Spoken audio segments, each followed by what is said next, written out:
Hello，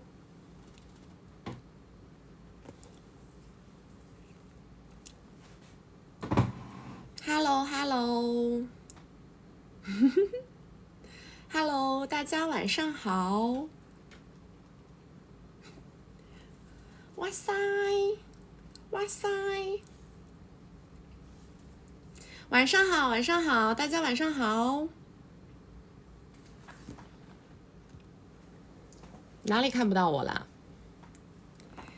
你们放心吧，我现在就是一个互联网病毒，无孔不入。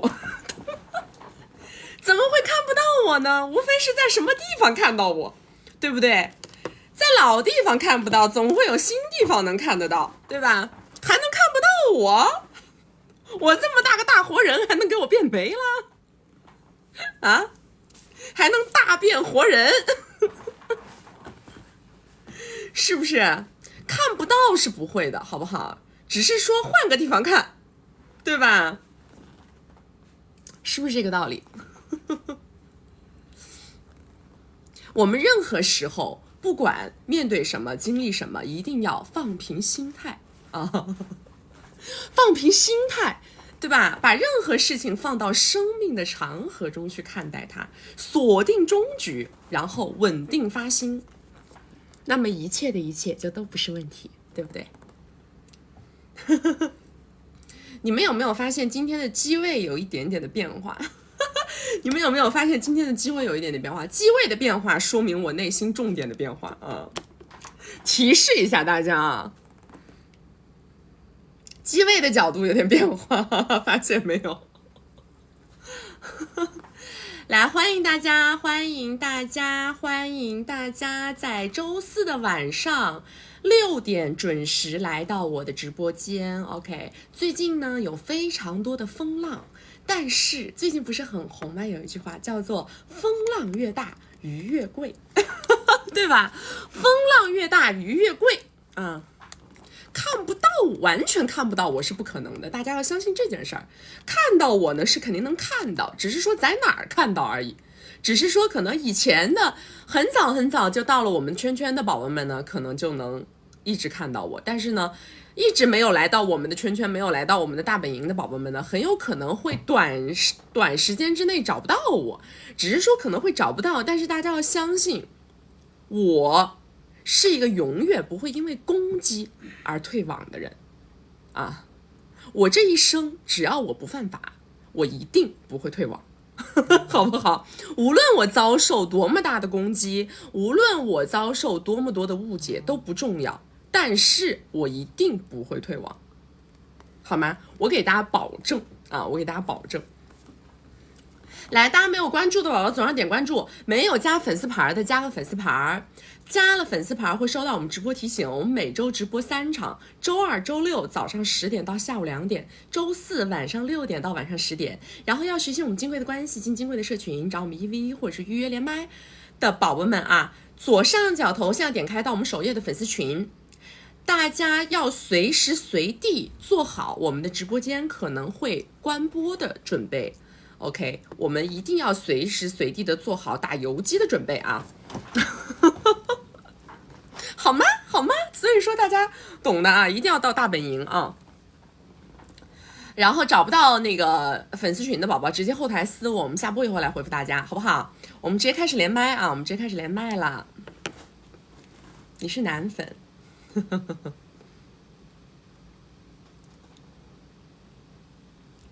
你们知道我的直播间只要能开，流量都是会上的很快的，知道吗？只要能开，是不是？因为这个是群众的力量，是观众的力量，是你们的力量决定的，明白吗？算法是基于人气。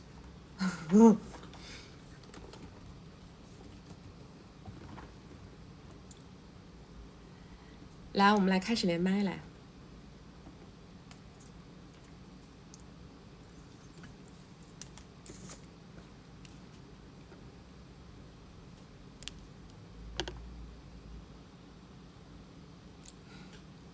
爱大家，爱大家，感谢大家所有的在这一次这么多的风浪当中，然后大家到处帮我去留言呐，对吧？到处去表达支持我呀。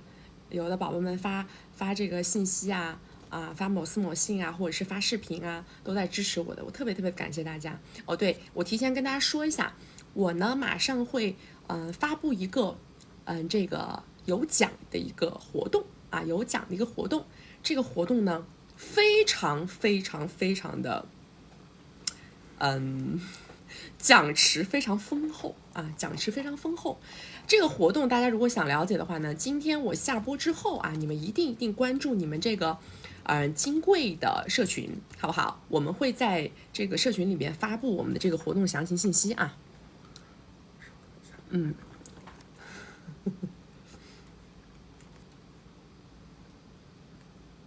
好不好？大家如果感兴趣的话，下播以后你们一定关注一下管理员给你们发的这个活动信息，好吗？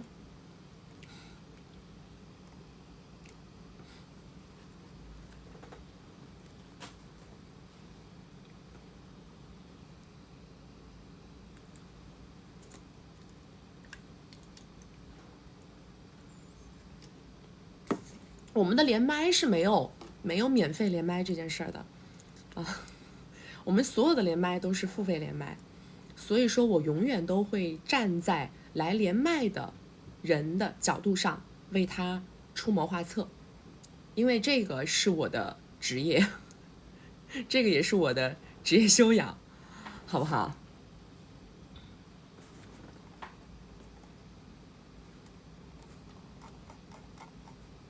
现在目前我的这个活动，目前我们整个团队只有我一个人知道，就是我刚刚给大家说的，我准备开始做的这一次的活动，目前只有我一个人知道，他们都还不知道，我还没有通知任何人，下播以后我才准备来通知他们啊。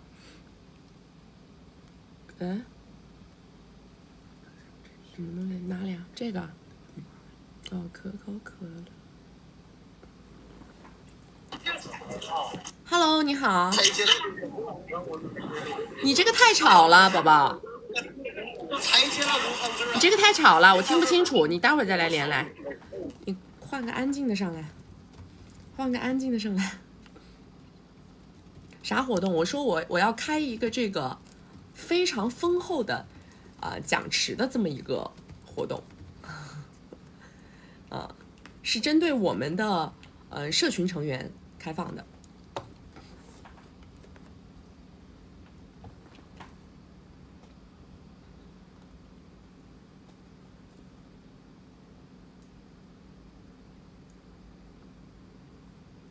还没有发布啊，因为我是刚刚才决定的，然后现在我们团队的人都还不知道，还没有发布，我待会儿下播以后才准备通知大家。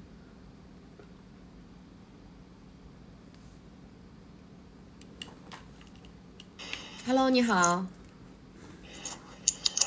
你好，你好，说话，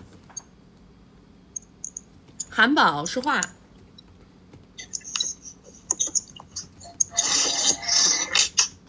韩宝说话，这一个二个连麦的都咋回事啊？不知道要连麦吗？你们这啊，又写了，提前又写了稿子，审核了，又付米了，这不连了，连了不说话了都。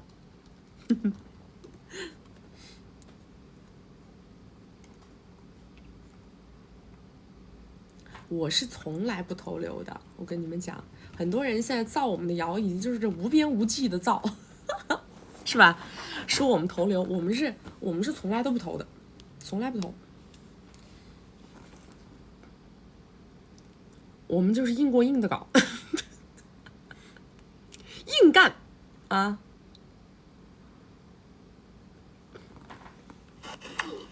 ！Hello， 你好，你好，你好，哎，你说，你好，能听得到吗？听得到，你说，哎，旭你好，我说一下我现在的基本盘，就是我现在23岁，然后我目前在考研，然后我的长相身材还好吧，就是还可以，然后男方呢比我大2岁，他今年25，然后他家庭条件挺好的，然后我目前就是我目前在他家住着，和他父母一起，然后我们双方父母见过面，但是因为我们之前。我以前好多时候不懂事儿，然后可能我们俩发生矛盾了，然后就我给爸妈他们说，但是我的家庭呢就处理这个事儿处理的不是很好，然后就导致他们现在矛盾很多。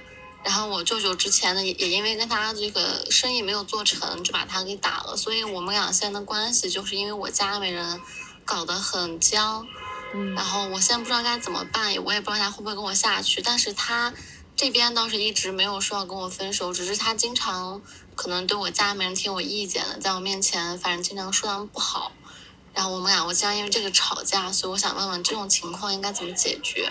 你多大？他多大？25。你们2个人都还是小孩儿呗？你们俩是自己花自己的米吗？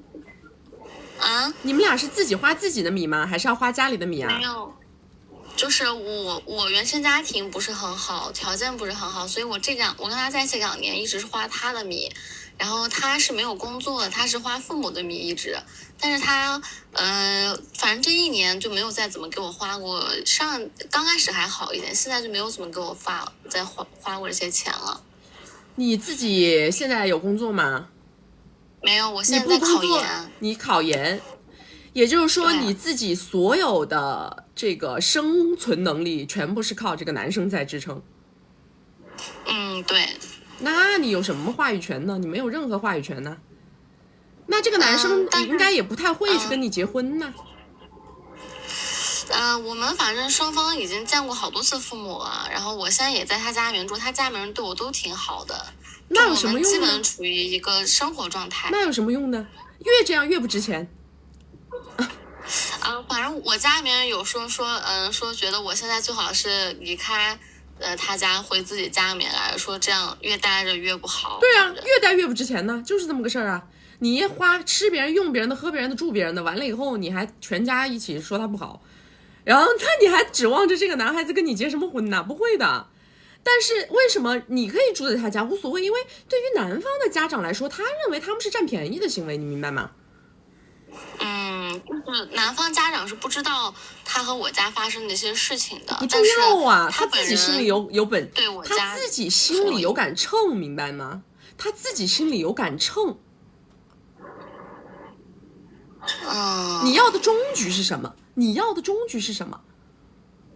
就是我们2个人一直都处得挺好的，之前也有说过订婚的事情，然后他爸妈这边意思是今年，但是因为我们2个人后来因为我舅舅当时那件事情，我们俩就一直在闹别扭，然后他现在不再说我家里面人的事情，但是他就是不太能瞧得起我的家庭。我跟你说，他95%以上不会跟你结婚了，知道吗？因为我现在也住他家是吗？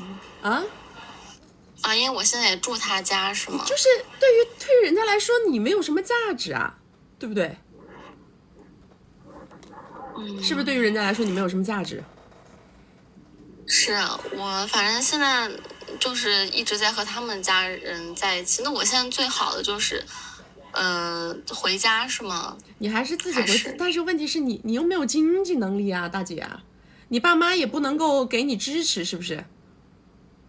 对，因为我现在也是刚刚大学毕业1年，然后我是去年没有考上，我今年在2战的一个状态。你这样子不行的，我跟你讲，因为你这样子的话，你自己没有收入，你离开这个男生你怎么活呀？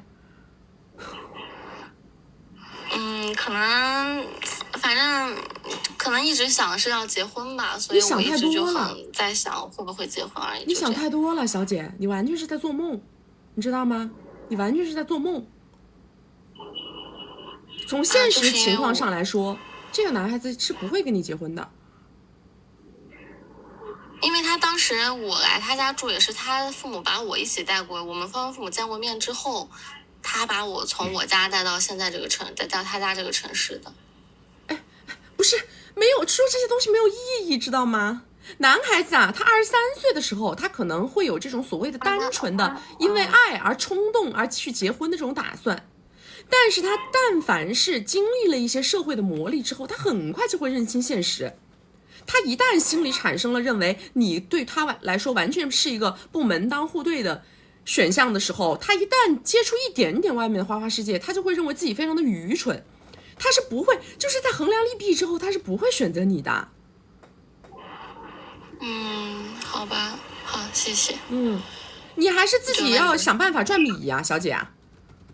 你考研考什么研呢？你考完研你出来以后你做什么呢？反正因为我现在也是马上快到考研的时间，就3个月了，所以目前也只能就接着再考。你第一次就没考上是不是？差一点点而已。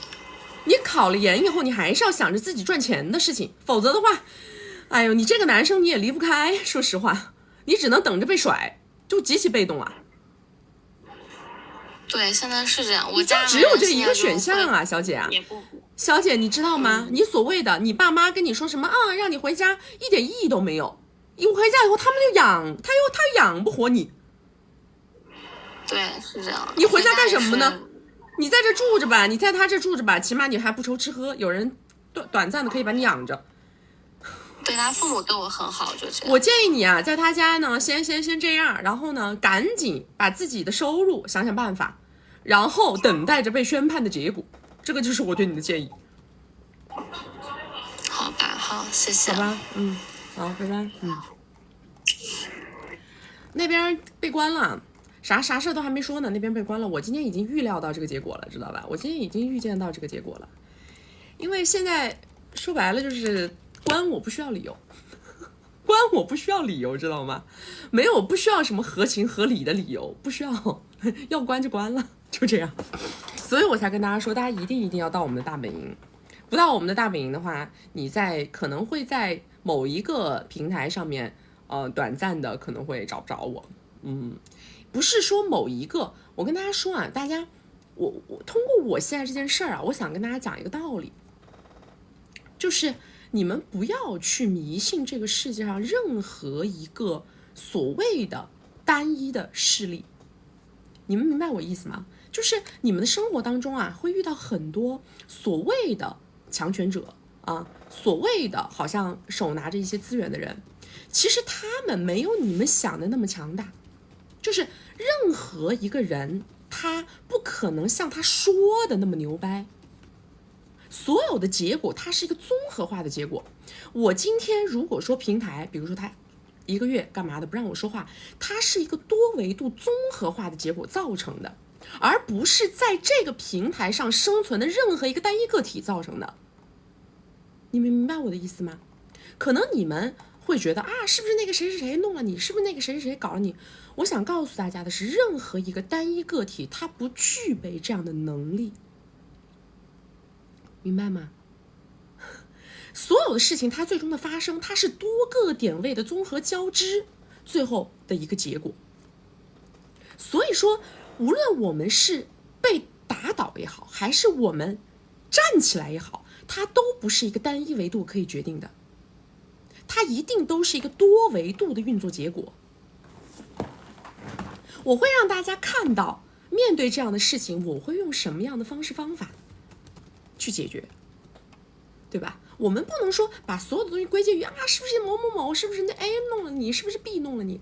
其实这个是没有意义的。如果一个人要做大做强，那么面对所有的人的夹击，它是一种必然，它是一种必然。但是我们一定要在所有的这些事情发生的时候，看一看有没有能够让我们变得更完善，能够让我们变得更加无坚不摧的一些方向、路径、方法，这个才是重点，而不是去抱怨为什么有一个人可以只手遮天，为什么有一个人可以做到怎么样，没有人可以做到，也没有人可以只手遮天。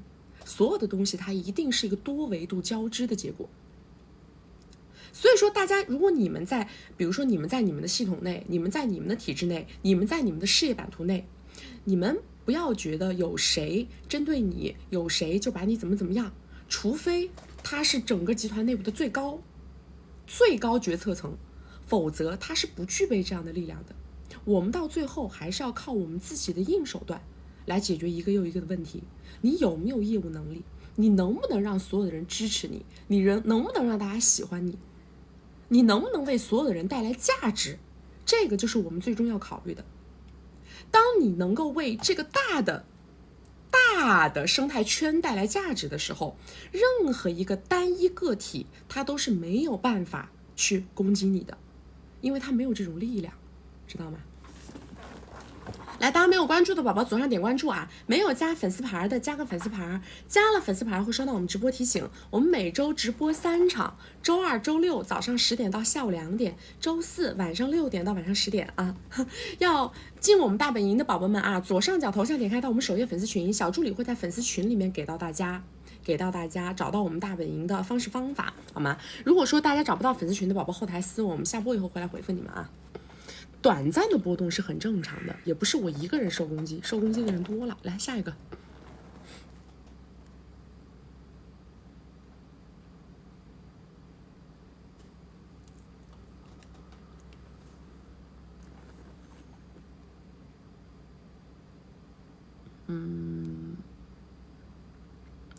这个有吗？我看看。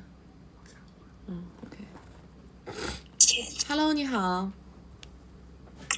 你好 ，Hello， 哎，你说 ，Hello， 可以听到我说话吗？可以，你说。你好，秋萍好。我是想问问您对我职业和婚恋的建议。我本科毕业2年了，是2021年校招进了一家互联网大厂做交互设计师。后来我觉得就搞设计太压抑了，然后去过成人职业教育机构教设计，当过芯片销售，还去过公办小学当美术老师，去过商场教成人英语口语和高中的艺考，我还给人看过相。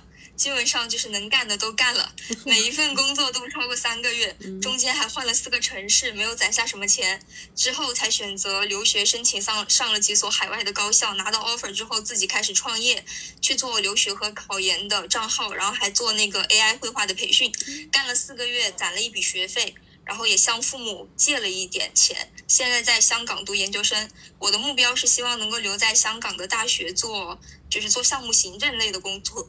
工作期间希望可以通过香港的公务员考试待满7年拿到永居的身份。然后在婚恋这一块的话，我自己是母胎单身，211本科港8大的硕士，然后我年底就要满24岁了。其实我从一毕业就开始相亲了，我是自己去找。不要违规，不要违规啊！好。然后我是自己去找了机构，线上和线下都找过，但是一个也没有成功。我没有想要通过结婚去实现阶级的跨越，也不是很喜欢事业心很强的男生，我就想找一个互相扶持、人品靠谱、温和的男生就可以了。线下见到的男生大部分对我还比较满意，但是我自己不太愿意，并不是他们的硬件条件不好，而是我这个人看面相，尤其是眼神。然后我对男生的性格要求挺高的，想听一下您对我的建议，像我这种情况是否可以选择留在香港，我的职业又可以有哪些补充，然后我的婚恋这块有什么，就是可以怎么样可以去找到性格好一点的男生。其实你挺适合做事业的，我觉得你倒不应该把你的重心放在所谓的什么对碰上面，找男生对碰，我觉得你不应该把你的重心放在这个上面。从你24岁的状态来说，你的履历已经比你的同龄人要丰富很多了。你对于你的同龄人来说，你在认知层面上是可以对他们进行降维打击的。有这种感觉。对啊，所以你应该利用这种，就是你过去的这些经验、这些认知，然后呢，去想办法挣到更多的米。像香港这种城市的话，其实它挣米的机会是很多的。你应该去在这方面去动脑子，怎么能够让自己去挣米，这个很重要。米挣够了，你自然而然能够站稳脚跟。那么所谓的什么对碰啊、婚恋呢，它于你而言呢，它只是一个帮助你留在那个地方的一个侧重点而已，但它不是主重点。就是我不希望，就是因为我现在还在这个年龄，还有年龄优势，所以说想去尝试，不想以后后悔。这个对我来说并没有很重要，倒是，就是不想以后后悔。不存在这个东西，不存在以后后悔的。我跟你讲，你以前谈过几次恋爱啊？我不太单身啊，所以说就有点着急。不是，你听我讲啊，姑娘，所有的东西啊，它一定是叫做有经验才会有认知的。你看，刚才我说你在同龄人当中，你能够对别人进行降维打击，是因为你有那些工作的经验，它累积起来，你在为人处事，或者是做业务，或者是你学习当中会提炼出一些方法论，对吧？但是你是没有谈恋爱的经验的。没有，你没有谈恋爱的经验，这个东西于你而言它是零。如果说你在这个层面上想什么，哎呀，我要对碰，我要这个那个，你出去啊很容易被别人骗，你知道吗？你到时候时间也耽误了，精力也耽误了，还容易被人骗。是的，我很容易相信别人说的话。我跟你讲，它根本就是两个轨道的东西。我跟你讲，如果你人在内地啊，比如说你父母还能保护你啊，年轻，比如说你出去对碰，我会给大家出什么主意？你要对碰，你可以带着你妈一块对碰，明白吗？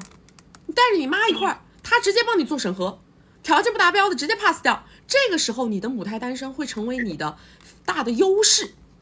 但是当你一个小姑娘人在香港，然后你又没有情感经验，这个时候你想要去什么通过什么找男的干嘛的1、2、3、4、5，那些男的知道你想要有一点点求捷径的思维，他们就会对你吃干抹净。我没有这个思维，就一点都没有。不是啊，就是有。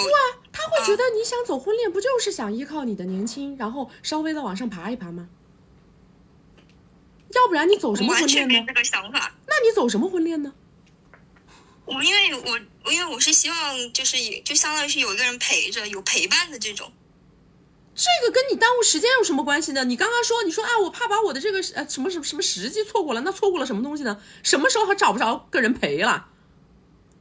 这个为什么要锁年龄？这个跟你的年龄毫无关系啊。那你想谈恋爱吗？你上社交软件随便找啊，一抓一大把。所以应该去搞事业。对呀。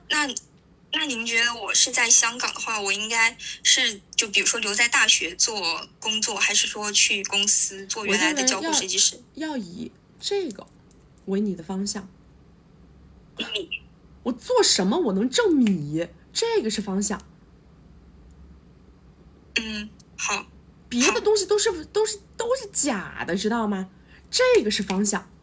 然后是你想谈恋爱，先去谈，先随便谈，懂吗？练练手，你把金贵关系学一学，完了以后你再去盯所谓的什么优质男这个那个的，可能有点意义。否则的话，你抱着你现阶段这么一个对于情感关系完全单纯的认知，你去冲所谓的婚恋市场，那冲沟里头去了。明白，是的，我明白，我觉得太有用了。那个就是我希望能够稳定的在香港待满7年，所以说我才选择在大学工作。它其实工资并不是很高。其实不一定，我跟你讲啊，我告诉你了，你可以选什么路径。我说了，你适合冲事业，你唯一缺的是定性，懂吗？你在一个看准了的事业赛道上面垂直去冲，我把它做深，把它研究透。在这个路径上面，如果你需要香港身份，随便拉个人结婚，是这么个逻辑，听得明白吗？明白。我现在就想的什么都是靠自己，还没有想的这么全面。因为我们说用目标倒推我的行为，然后看看我适合怎么弄，我适合怎么去分配我的精力跟时间的占比。是的。那其实是这样的，就是那比如说我原来做的是像留学和考研这块的账号，如果它是能挣米的话，您是觉得我是可以坚持继续做下去的？当然呢，如果这个东西它能挣米的话，你一定要好好做，知道吧？因为我之前就是做这个账号并没有耗费我很大的精力，然后大概在4个月挣了将近10万，攒了将近10万块钱。所以你在一个点上出结果了，不能轻易放弃，这个就是我对你的建议。明白。那我在跟朋友去聊这块的一个业务，但是当时我也想着，就是我要留在香港，我要搞这个想进在大学工作，然后我就没有特别深入的去跟他聊你们这个业务。这个是属于叫走弯路了，明白吗？这个走弯路了，反而把路径搞长了。那您觉得我适合搞事业，是觉得我的认知和我的性格适合搞事业，但是我有没有一些问题呢？我想知道。我说了你的问题了，你的问题就是不扎呀，不扎根呐，心不定啊，这个就是你的问题。在出结果的点位上面反复打，这样就对了。好，我明白了。好吧。好，就这样啊。好，谢谢。拜拜。姑娘们，能不能在自己过去的经验当中找答案？我是不是说那个什么算命的没有我跟你们算的准？为什么？因为我告诉大家，我们对于自己的命运最准确的判断是来源于我在过去的经验当中找的规律。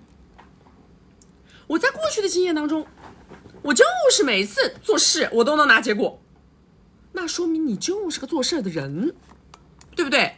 我在过去的经验当中，我发现我稍微动两下嘴皮子，那个男的就夸夸夸的给我给，说明什么？说明你走雌性，一点毛病没有，对吧？就是你要在过去的经验当中找到自己最顺手的事儿，在你们的人生的起盘阶段呢，这个事儿你要在这个点位上反复攻、反复打，然后再慢慢的去补你其他的那些认知，对不对？再慢慢的去补你其他的手艺，对吧？这样子的话，你就能够用最短的时间拿到最大的结果，在一个出过结果的点位上面反复打、反复做、反复生根，把它做深，直到把这个结果做大，然后你才会有余力，对吧？再去搞什么其他的，搞些别的，是不是？来，大家没有关注的宝宝左上点关注，没有加粉丝牌的加个粉丝牌，加了粉丝牌会收到我们直播提醒。我们每周直播3场，周二、周六早上10点到下午2点，周四晚上6点到晚上10点。然后要学习金贵的关系，进金贵的社群啊，找我们EV或者预约连麦的宝宝们，左上角头像点开到我们首页粉丝群，找不到粉丝群的后台私我啊，我们下播以后来回复大家。来下一个。今天戴了皇冠。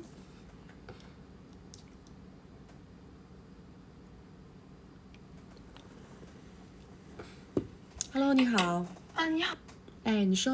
我现在有点急事儿，就是等到那个7点的时候再连可以吗？好，不好意思。好，来下一个。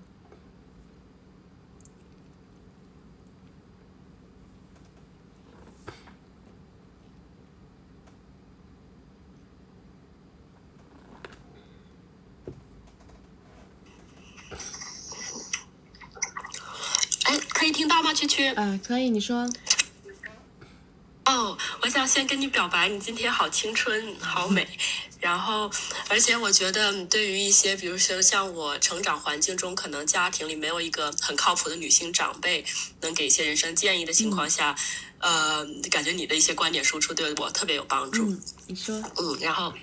先概括一下情况，就是我是在海外，然后我27，对方40出头，是正常婚恋，然后进围城7年，有一个孩子，最后1年到现在是分居的状态。那先说问题是，我是否应该缓和关系，然后缓和关系的动作路径。基本信息的话，我呢是超一线城市普通家庭，我听不到了。问题吧？你重新说，你是超一线城，你不要退出哦，你退出我就听不到了。不好意思，现在可以吗？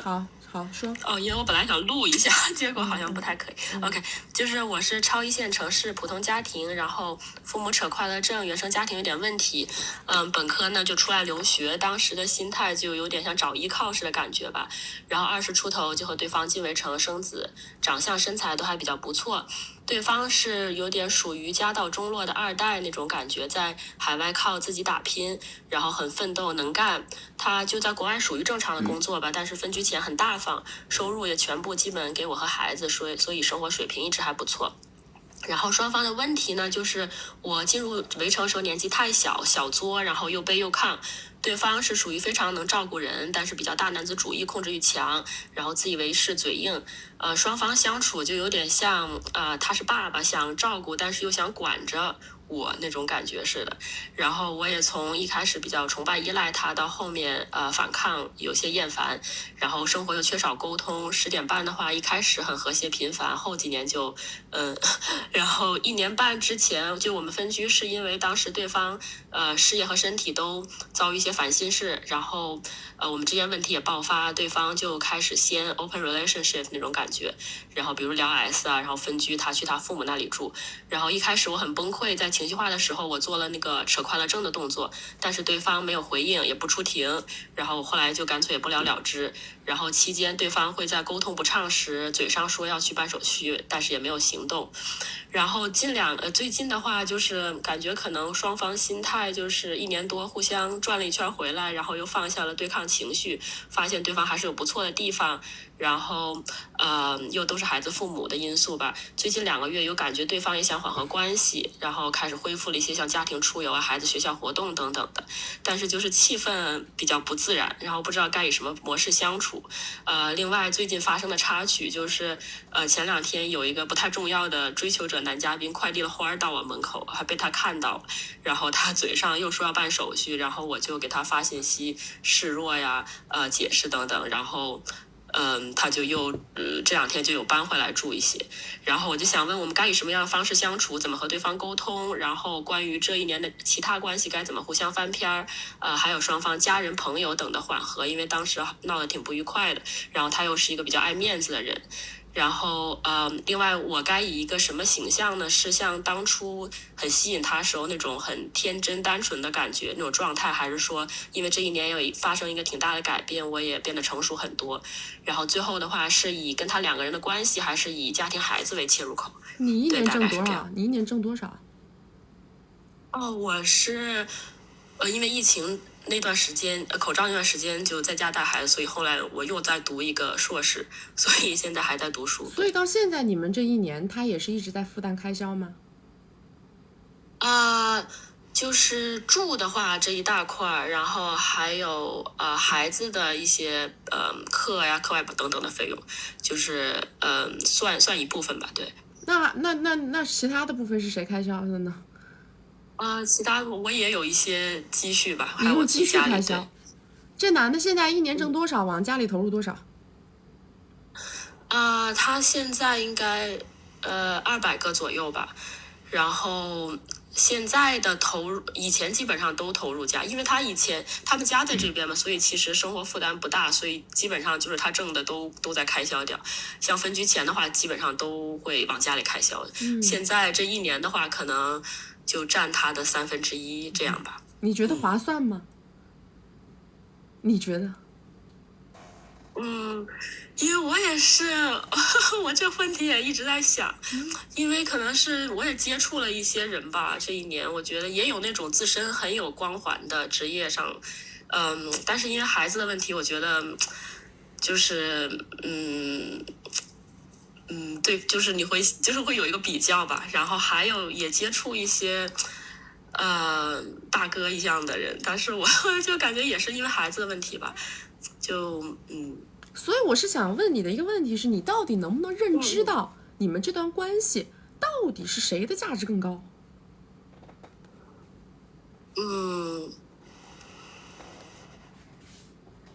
你怎么看呢，曲曲？你必须这个问题你自己得有看法，你不能问我怎么看，你必须得有自己的看法，你必须得有认知。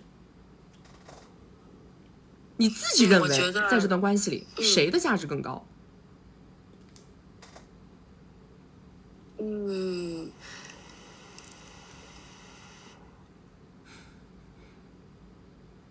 就以前我可能觉得是我们好像比较平等一样，但这1年看来，我觉得还是有很需要他的地方。好，那么换一种方式来说啊，他在外面能不能找到一个跟你质量差不多的女的，和你在外面能不能找到一个跟他质量差不多的男的，这2件事儿，你认为谁的概率更高？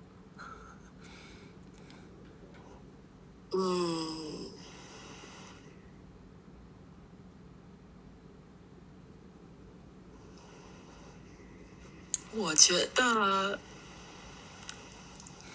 都还可以吧。你还能找到一个200万花给你的男的吗？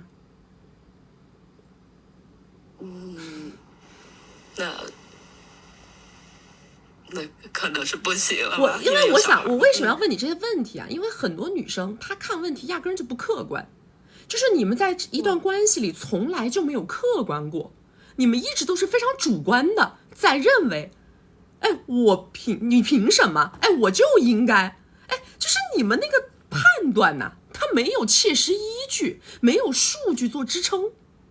所以会导致你认不清这个关系里的位置，你看不懂局面。你们不是因为你们不是不会做动作，你也不是不会哄，你也不是不能够服软，你也不是不能够夸，而是你没有看明白自己在这段关系里的位置、分量和自己在这个社会当中所处的价值，所以你才做不出正确的动作。明白吗？我只是想告诉你，你要懂得很简单的一个逻辑，就是算账。这个男的他能挣200，能都花在家里，就这么一件事儿，你还能不能找到同等的对标对象？这个它就是你们这个关系里的逻辑基本盘。如果不能，那么你就应该明白谁是这个关系里的老板。如果你不能明确这件事情，你是做不出正确的动作的。什么叫做他又想照顾我们，又想管着我们？其实他是我们金贵的关系当中分类当中的皇帝男，他是一个非常非常清晰的皇帝男。你如果看过我们的课，你肯定就知道，他是一个非常清晰的皇帝男，对吧？绝对的愿意付出，但也绝对的强势。你在这种关系里边，如果你没有自己非常独立的经济能力，那么你就没有跟他2个人驳斥的空间。就是这样，否则你只能失去这个物质价值。那失去这个物质价值，你自己是挣不到同等的金额的，你也没有办法找到一个同等付出的男的，这个就是你的结果。那这个结果于你而言，性价比就太低了。那就是我认识到，其实我也是认识到这一点，然后所以好像就是认识到之后才能自主的，最近就跟他做出一些就是这个动作。这种男的好哄的不得了，告诉你，不知道多好哄。你要是实在不行的话，你可以1v1，好吧？但是就是说你说不出来的话，我们可以帮你说，我们可以教你说。你需要在这个过程当中，你得明白到底什么叫做情绪价值，什么叫做跟这种人正确的相处方式。而且其实在这个过程当中，你会找到掌控感的，因为你知道自己是有策略性的在做这个动作，而不是稀里糊涂的在做，他的那个感受是不一样的。明白你的意思，就是还是就是像你的金柜里面对待皇帝男的那种方法来。当然的，必须的。好不好？因为他是有物质价值的男人，最好不要把他拱手让人啊。OK， 现在他还跟你没扯快乐症，我觉得呢还非常好。这种人你只要哄回来了，白头偕老问题都不大，好不好？就是你觉得如果我的动作和语言等等做对了，经过一段时间之后，还是能回到一开始的当然可以，100%可以。OK， 好不好？然后 OK，好的，好，就这样啊。好，拜拜。好，谢谢菊菊。拜拜。我每次呢，我会问你们很多问题，因为问问题的过程当中是要让你们自己首先把答案说出来。如果你不把答案说出来，这个答案从我的嘴巴里说出来，很有可能你会跟我较劲。很多女孩子呢，她的自尊心作祟，她始终是情绪化的，自尊心作祟的，不愿意低头，不愿意面对现实。如果我去把这个东西抛出来呢，她会跟我较劲，那么我们这个10分钟的对话就没有意义，对不对？因为其实本质上来讲，你们才是这个关系里的既得利益者，不是我只是一个旁观者，对吧？我只是站在一个旁观者的角度帮你去分析，然后给出你一个最佳的答案。但是本质上来讲，我跟你之间是没有输赢的，对不对？我跟你其实想要的是一样的，我们都是希望你能赢。但是如果有些现实你自己不愿意面对的时候，你跟我之间变成了对抗项，那么谁也赢不了，对吧？来，大家没有关注的了，左上点关注啊！没有加粉丝牌的加个粉丝牌，加了粉丝牌会收到我们直播提醒，我们每周直播3场，周2、周6早上10点到下午2点，周4晚上6点到晚上10点。要学习我们金贵的关系，进金贵的社群，找我们1v1或者是预约连麦啊，或者是想要提高哼哈10点半功能的宝宝们，左上角头像点开到我们首页粉丝群，找不到粉丝群的后台私我啊，我们下播以后回复你们。也希望大家可以把我们的直播间分享给你们的小伙伴，好不好？因为今天可能有很多的小伙伴他们找不到我，然后呢，大家可以积极的分享一下 ，OK？ 来下一个。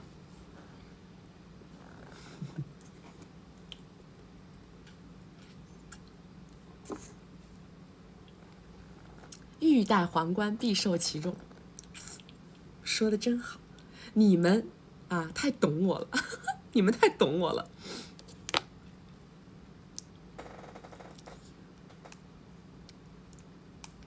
你们把我心里的潜台词都说出来，你们咋这么有文化呢？啊，哎，我的粉丝咋这么有文化呢？你看那1个2个，我的敌对势力都可没文化了，你们知道吗？太没文化了。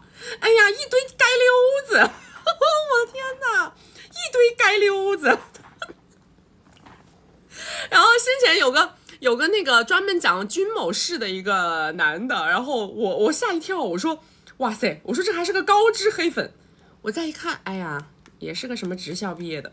我不是，就是我本来以为讲这种类型的都得是很高学历的人呢，结果我一搜。啊，也是个职校毕业的。完了以后再搜一下，他某博早都被禁言了，专门发表不实言论。我天哪！哎呀，我的天哪！我这都是些什么鬼呀？这都是些什么鬼？我真是搞不懂了。哎，把我吓一跳！我本来以为有个高知黑粉呢。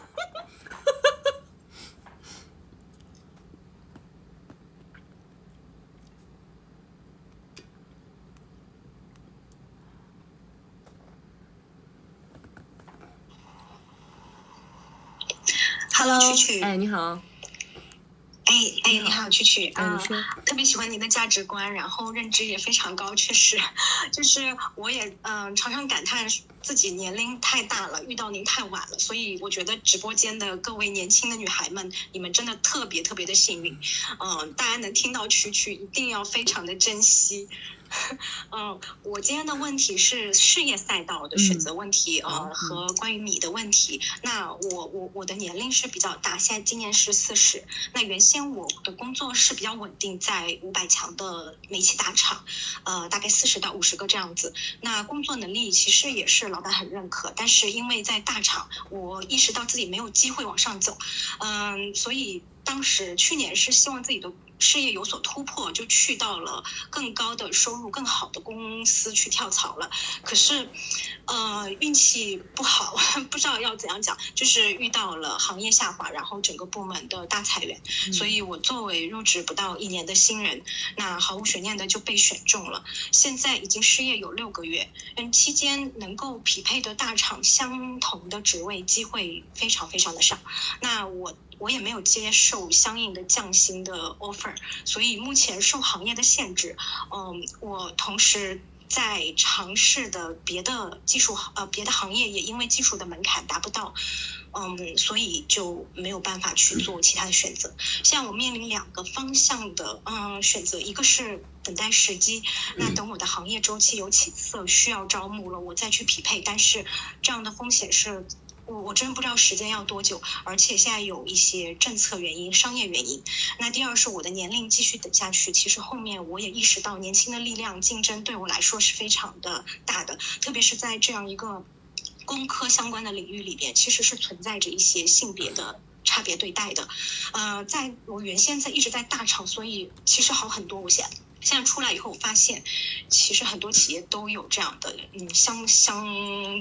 有一些歧视的状况。所以第二个选择，我目前也有以前的一些人脉，比如说民营企业，那他们其实是看中我的大厂的经验和人脉，尽管这个其实也是属于比较螺丝钉的人脉，当然他们也觉得是加分项。那给的橄榄枝的话，并不是我原来的职位，而是业务的角色，所以这个部分就是他们希望我去开发大厂的客户，利用这个资源，但同时其实那些老板也有清楚说这不是1年2年能够成功的，所以我觉得主要可能是为了帮我过渡一下，那么也是觉得如果我有遇到更合适的，随时就可以去寻找自己的职业发展。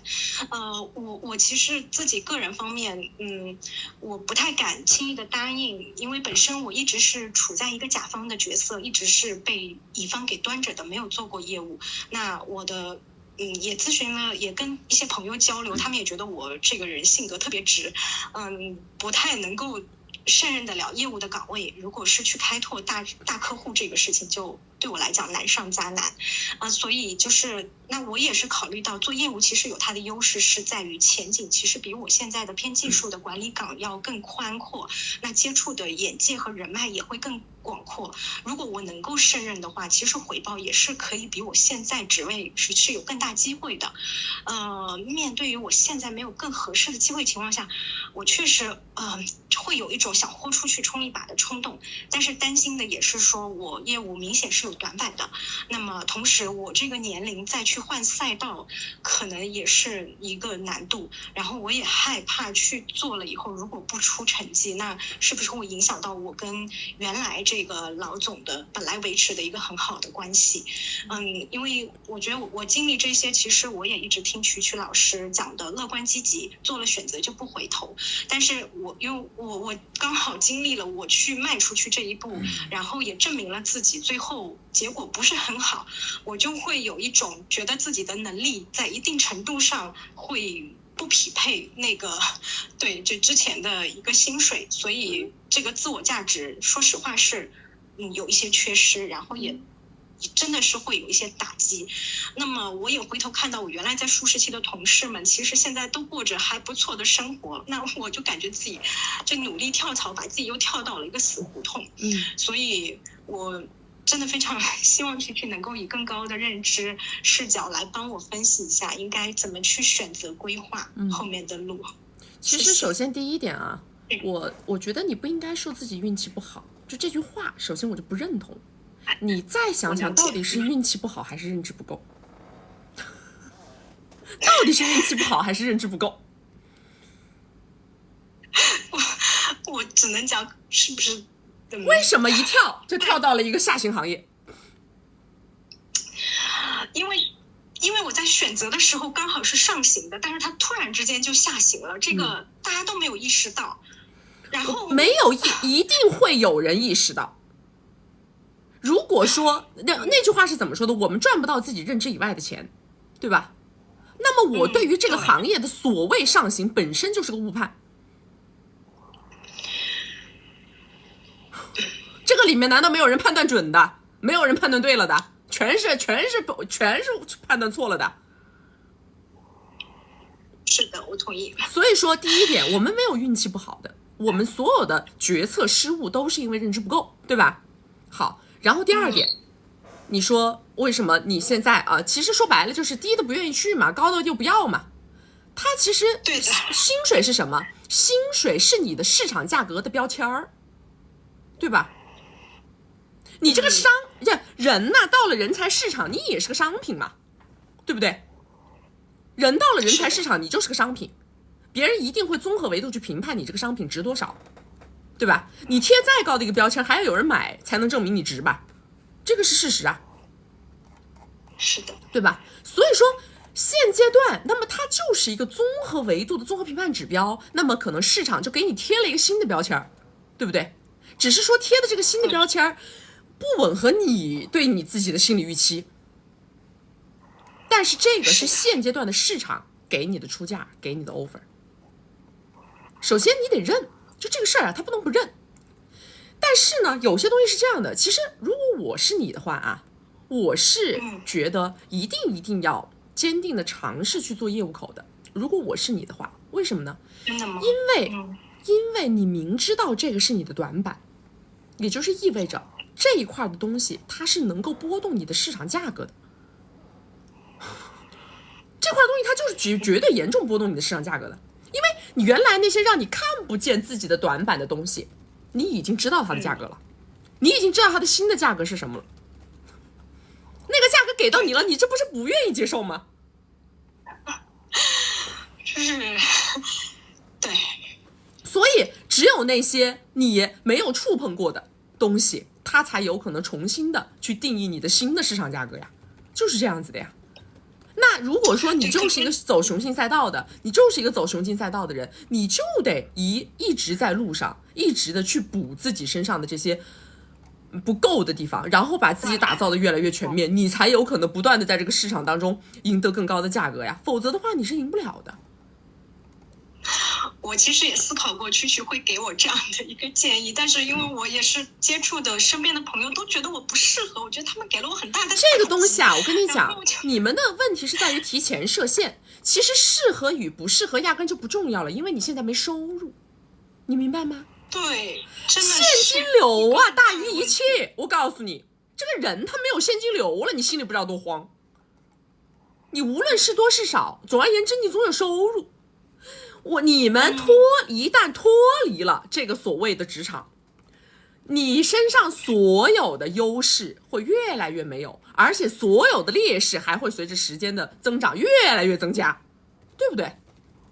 你的劣势是什么？就是你对于市场的认知，你的年龄，对不对？这个劣势难道会随着你歇一段时间，这个劣势就没了？这劣势只会越来越劣势吧？是的，所以你原来在职场里拥有的那些优势，你一段时间脱离了，你这些优势还能保持吗？不能，对啊，所以你这个事情是不可以挂空档的，怎么能挂空档？我们在这个空的过程当中，实际上我是去做新的东西，难道我是怎么呢？我是用一个什么心态呢？我必须要证明我还有原来那么高的价值，其实不是。我在做新的东西的过程当中，是一边保持自己的持续现金流，一边去学习，一边去提升技能去了。我其实是抱着一个我去学习去提升技能，然后去把我自己打造的更全面的一个方向去的。我是知道自己不行才去做的，不是我以为自己能胜任。哇，这个认知真的啊，被你敲醒了。千万别听别人的，什么适合不适合？年龄这个障碍在那边，然后又有点怕这怕那的。有什么好怕的？钱都没了，你不怕饿死啊？你怕不怕饿死啊你？我怕。对呀，怕饿死就赶紧去搞，有米就赶紧挣，还想那么多。你有一个业务，你自然而然你收入就起来了。你要是做不到的话，那市场给你那个价格你就认。那所以蛐蛐，您觉得这两个，就是如果是我接受市场那个比较平庸的价格，还是说去冲一把？我觉得去冲，我已经说过了。如果是我肯定会去冲，好吧？反正我觉得也没什么可失去的。好吧，好的，谢谢。好，就这样啊，拜拜。谢谢。我把你这个麦挂了，然后呢，我跟你讲，在我们现在的团队里的一个真实案例啊，我跟你们讲一个我团队里的真实案例，好不好？现在我团队里边，今年新加入我的团队的一个非常非常得力干将，他就是从大厂过来的，他呢，之前在大厂里边拿的就是200万的年薪。这个女生，你知道她是怎么来链接我的吗？她是花了10个 W 进了我的闺蜜圈，明白吗？人家为了寻求新的事业机会，为了突破现阶段的事业瓶颈，因为她原来那个大厂，说白了，她觉得她的大厂在走下坡路，她感知到虽然说是非常牛逼的大厂，他也做着非常高的岗位，但是他能认知到这个事儿在走下坡路。他觉得以他的年龄待在那个地方，他可能未来是一个呈下坡路的状态，他找不到更高的那个瓶颈突破口了。所以说他先花了10个 W 进入我的闺蜜圈，他为了链接我，然后他做了好多场的直播笔记，然后他把直播笔记做得非常非常非常的饱满细致，直到有一天他跟我说，他说他想给我做一次关于我的这个工作汇报。那你知道他给我教了这么多米，难道我不听？我只能听。其实我团队压根就不需要新人，你们知道吗？我的团队那个时候其实我是没有要找新的所谓的就是这个中层或者说管理者，我没有这个想法。但是人家给我教米了，人家是我闺蜜圈的，他说要给我汇报一下，我只能听，我没有办法，知道吗？就犟着听。结果一听，给我听震惊了，真的给我听震惊了。因为他的那个活呀，做的就是庞大而细致。我身边没有任何一个人给我提交过这样的工作报告。他说让我给他10分钟，最后我起码让他讲了差不多30-40分钟吧。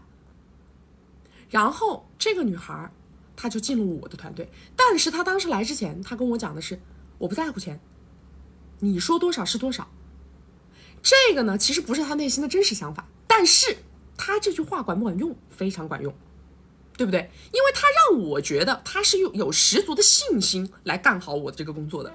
这个是他这句话的力量，他这句话产生的结果并不是我不给米，明白吗？他这句话最后达到的结果是让我相信他觉得自己有能力有实力干好这个事儿，所以他最终加入了我的团队。那1年，我相信啊，1年之后他起码不说多的，他应该是能够拿到跟他前面的那个工作岗位平齐的收入，甚至于是更高的收入的。我认为他应该会有这样的一个效果跟结果，但是这里边肯定很大一部分是来源于他对于我整个团队的这个业绩的提升，对吧？因为这个是他跟我谈的一些东西嘛。所以说我就想告诉大家，很多时候啊，机会是自己争取的。大家都是同为大厂的人，每一个人他判断这个事件的形式跟思考的方式是完全不一样的，对不对？你们再看一看我身边的这样的人，所以你们知道我们这个团队是非常非常厉害的。我们团队人非常的少，但是每一个人都非常牛，每一个人的业务能力都非常之强，一个人都可以当100个人用明白吗？所以当你们自己遇到你们自己的事业上的一些瓶颈的时候，有的时候啊，不要老是去想着得到什么，而是要想着我能学到什么，我又能付出什么。这样的话，你可以去跟那个老板去谈，我帮你做到一个什么样的程度，你给我什么样的回报。所有的老板都不会抗拒你去跟他做增量。如果说你真的有这个实力，那么你拿到那个果实，它就是你应得的，对吧？哎，大家没有关注的宝宝左上点关注啊！没有加粉丝牌的加个粉丝牌，加了粉丝牌会收到我们直播提醒。我们每周直播3场，周2、周6早上10点到下午2点，周4晚上6点到晚上10点。要学习我们金贵的关系，进金贵的社群，找我们1v1或者是预约连麦，或者是提高哼哈10点半功能的宝宝们，左上角头像点开到我们首页粉丝群，找不到粉丝群的后台私我们下播以后回复你们啊。来下一个。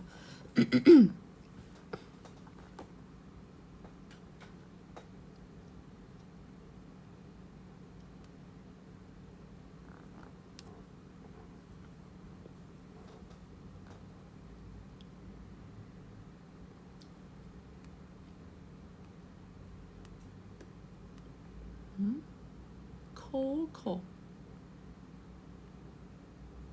没有连我吧？哦，连了，怎么这么多人呢 ？Hello， 你好。你好。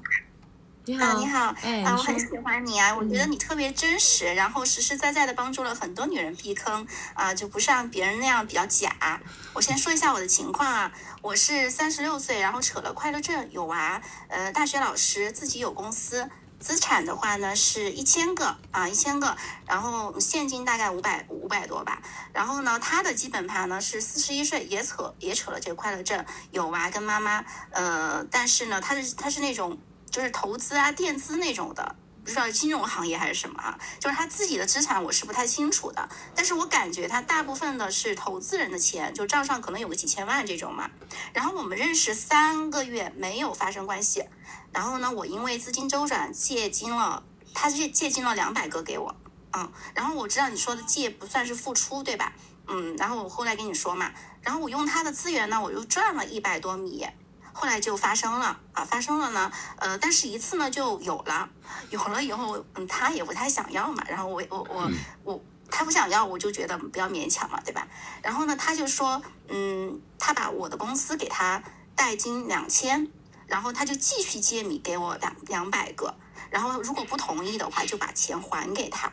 我当时觉得他以小博大，又是黑名单嘛，所以我就夹娃娃了。后来呢，把钱还给他以后，我就不想理他，想分手嘛。结果他就一直要求和，要和我继续在一起。但是呢，在一起的这段时间呢，他又特别的忙，我们就1周见1次。他10点半呢也不太好，所以目前呢，我的问题呢，就是第一个，我夹娃娃做对了嘛？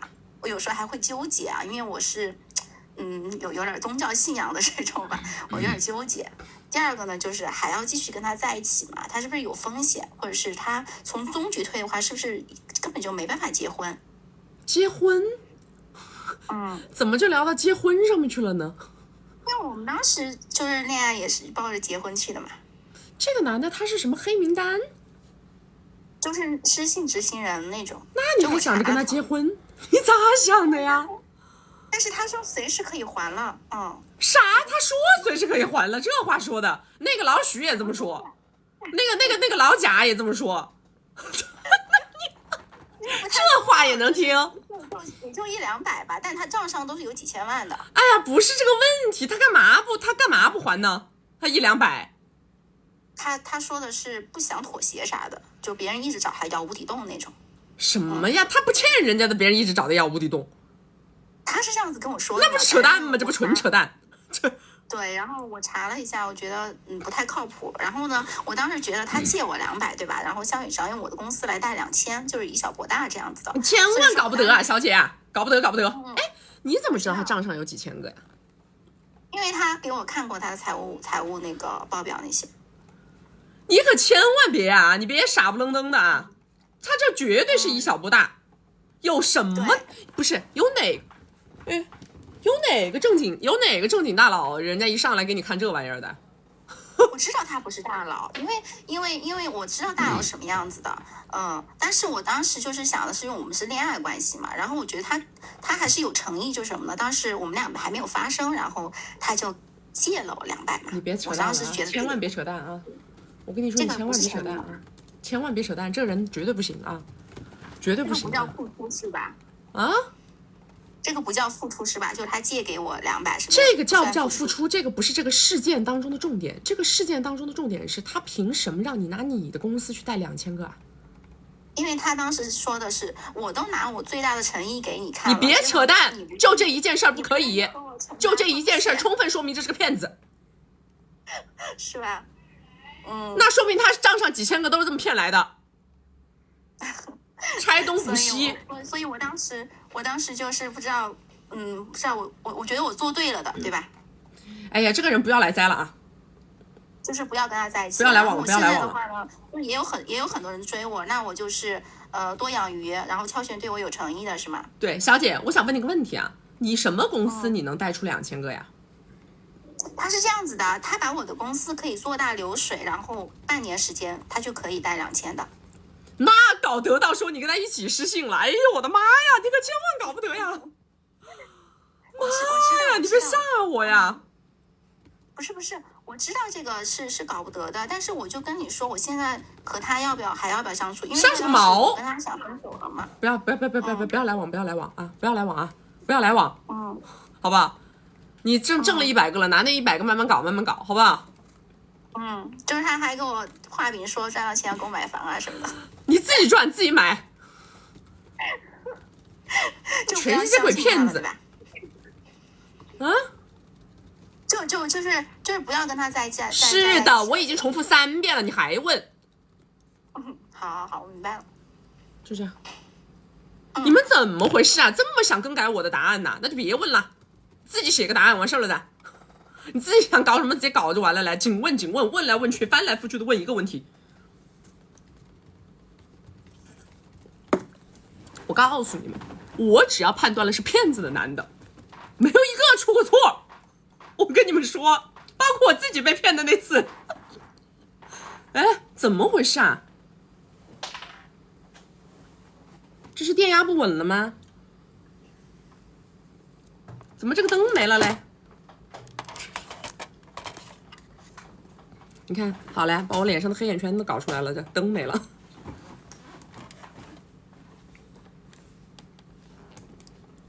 我跟你们说，我自己被骗的那次，包括我自己被骗的那次，我其实前面就已经觉得那个男的是个骗子了。我跟你们说为什么？我跟你们讲啊，当你们有一点点感觉一个人是个骗子的时候，我告诉你，那个人绝逼是个骗子。如果说你当时某一些因为我告诉你们，你们跟那个骗子后面持续的交往，他会持续的干扰你的脑子，知道吗？他会不停的干扰你的判断，因为你当时下了那个判断之后，他就会不停的在后面通过他的其他的语言呐，然后其他的光环呐、羽毛啊，然后再次让你去动摇你自己的第一判断。所以说千万，只要我闻到这个人是个骗子了，马上当机立刻马上跟这个人断联，让他彻底消失在你的生命中，彻底消失。要不然的话，你一定会被他套进去的，他会想尽一切办法把你套进去。我只要说是骗子的人，我这辈子真的没出过错，我真的求，我这辈子没有出过错。我只要说是谁是骗子，那个人后面必定出问题，那个人后面必定上名单。来，大家没有关注的宝宝左上点关注啊！没有加粉丝牌的加个粉丝牌，加了粉丝牌会收到我们直播提醒。我们每周直播3场，周二、周六早上10点到下午2点，周四晚上6点到晚上10点。要学习我们金贵的关系，进金贵的社群，找我们1v1或者是预约连麦，或者是要提高哼哈10点半功能的宝宝们，左上角头像点开到我们首页粉丝群，找不到粉丝群的后台私我们下播以后回复你们。来下一个，是谁说我这同时在我这同时在线，我这边同时在线已经快1万人了。知道吗？你们以为怎么？你们以为我只有在某一个平台上面是大主播？我各个平台我都是大主播，好吧？女明星，好不好？自媒体女明星，知识分子女明星。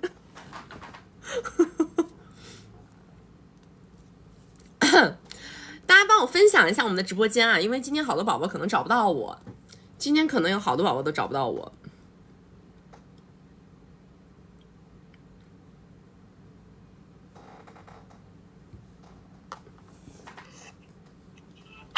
Hello， 你好，你好，你好，哎，你说，能听到吗？听得到，你说。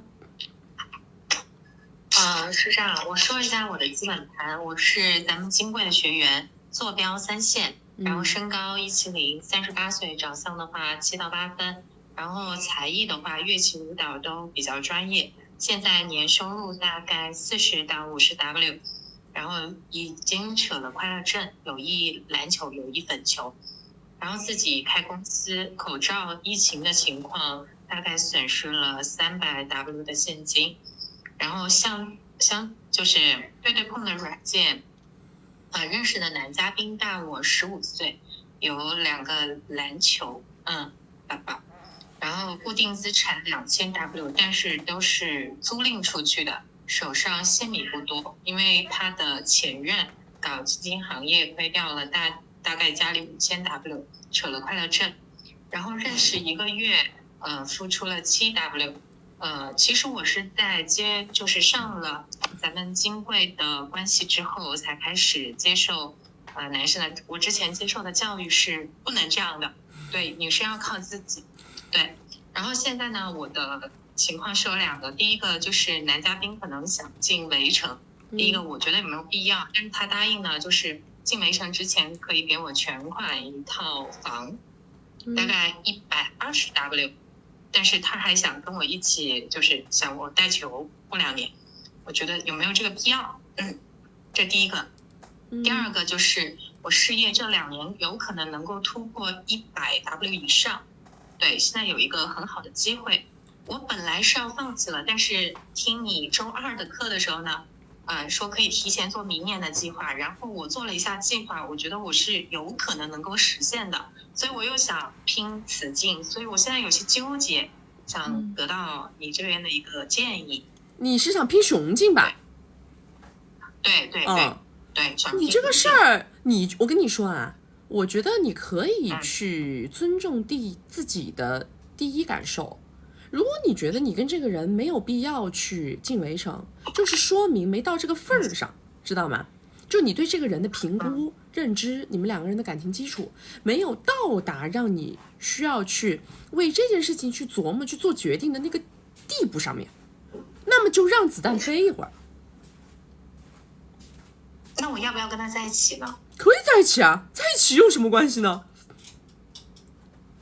因为目前来讲，其实我周围就是接触的有几个，就是因为我们3线城市嘛，都是可能2000到3000左右的，都还算可以。对我呢也都还不错，也有那种上班族扯了快乐证的，但是没有娃的，比我小的，也有就是进北城的想法。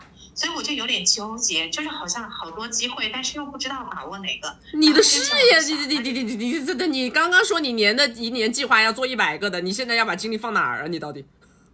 是的，我现在就很纠结。你这就是个毛线的，这些男的能跟你给100个？不能。那不就结了？你纠结个屁！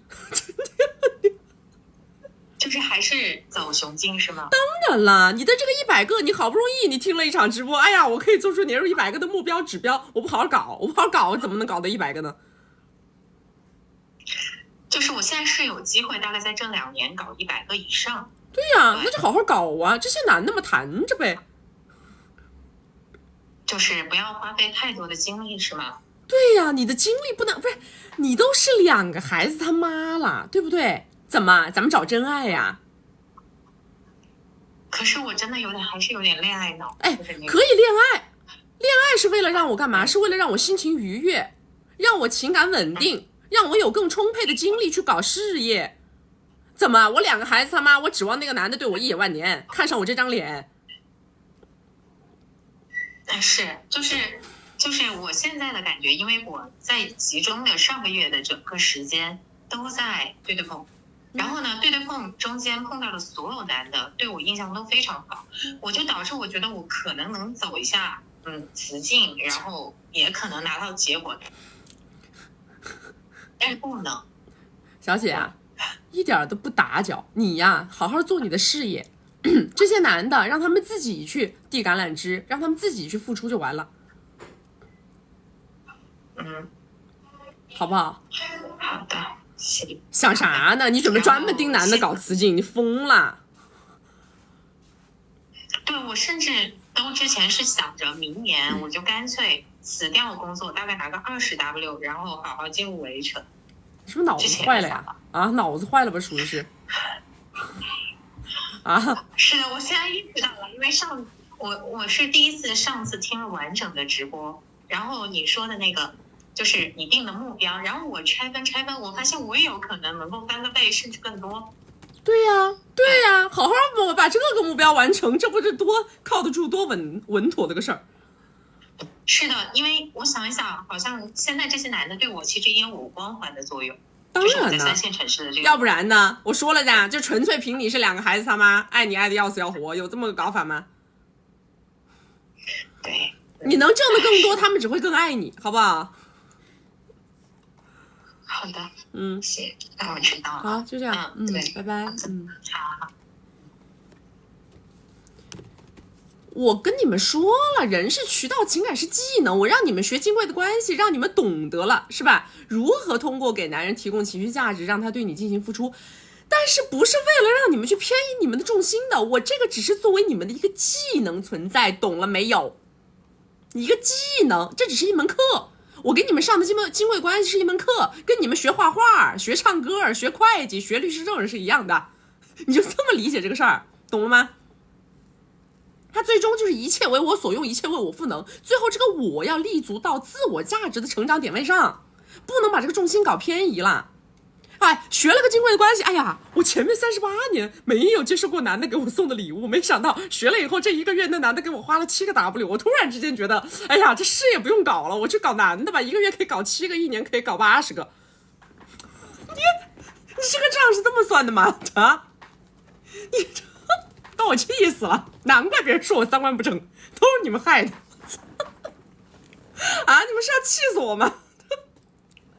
真的是，我让你们把它当一个技能傍身，仅此而已。这样你们出去做事业干嘛的，也不影响这些男人对你们投射橄榄枝，对不对？来追求你，然后他来付出，他不仅仅是给你送点礼物这么简单，同时他还能助力于你的事业发展，对吧？是这么个概念呢。妈呀，真是！来，他没有关注的宝宝，早上点关注啊！没有加粉丝牌的加个粉丝牌，加了粉丝牌会收到我们直播提醒。我们每周直播3场，周2、周6早上10点到下午2点，周四晚上6点到晚上10点，要学习我们金贵的关系，进金贵的社群，找我们1v1或者是约连麦，或者是要提高哼哈10点半功能的宝宝们，左上角头像点开到我们首页粉丝群，找不到粉丝群的后台私我，我们下播以后回复你们。来下一个，对，这个是直播，大家可以帮我们转发一下我们的直播间到你们的这个好朋友的群，好不好？好闺蜜的群啊。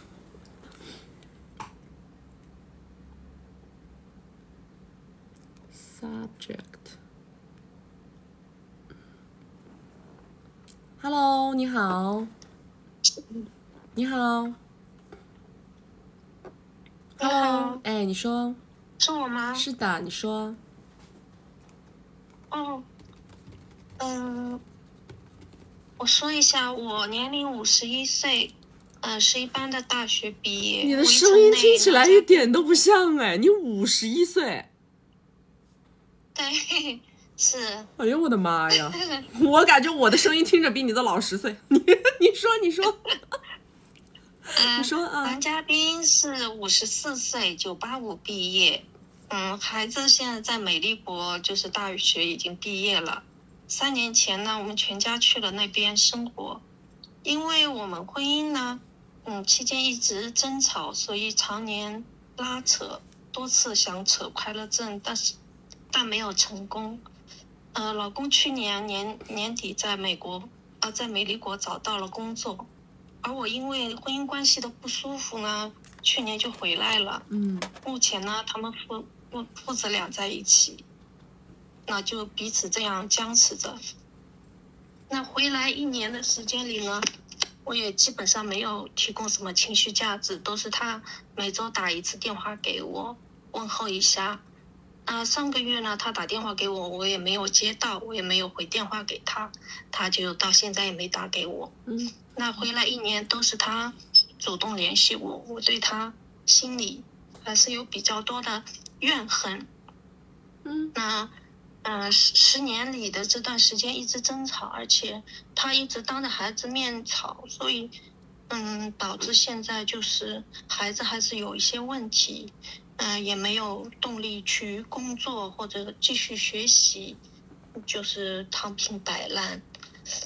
那我错误的地方呢，就是我自己常年没有提供到情绪价值，经常抱怨自责，而他呢相对稍微好一点，但是经常会因为我抱怨了嘛，所以他就暴怒，说很多难听的伤害的话。那还有我致命的一个错误的地方就是10年前那个因为网络一些聊天嘛，那跟一个男人嘛，那就是有一些事情嘛，那所以造成就常年一直争吵。那我老公呢，他是985毕业，那小城市出来的，有点像凤凰男。那他错误的地方呢，因为我发生了这件事情以后呢，那对彼此婚姻就是有一个致命的打击嘛。那他也自己走不出来，也经常有吵。那他之前在一线城市，我们在一线城市，就是他的工作也比较好。那还可以，基本上就100多个 W 吧。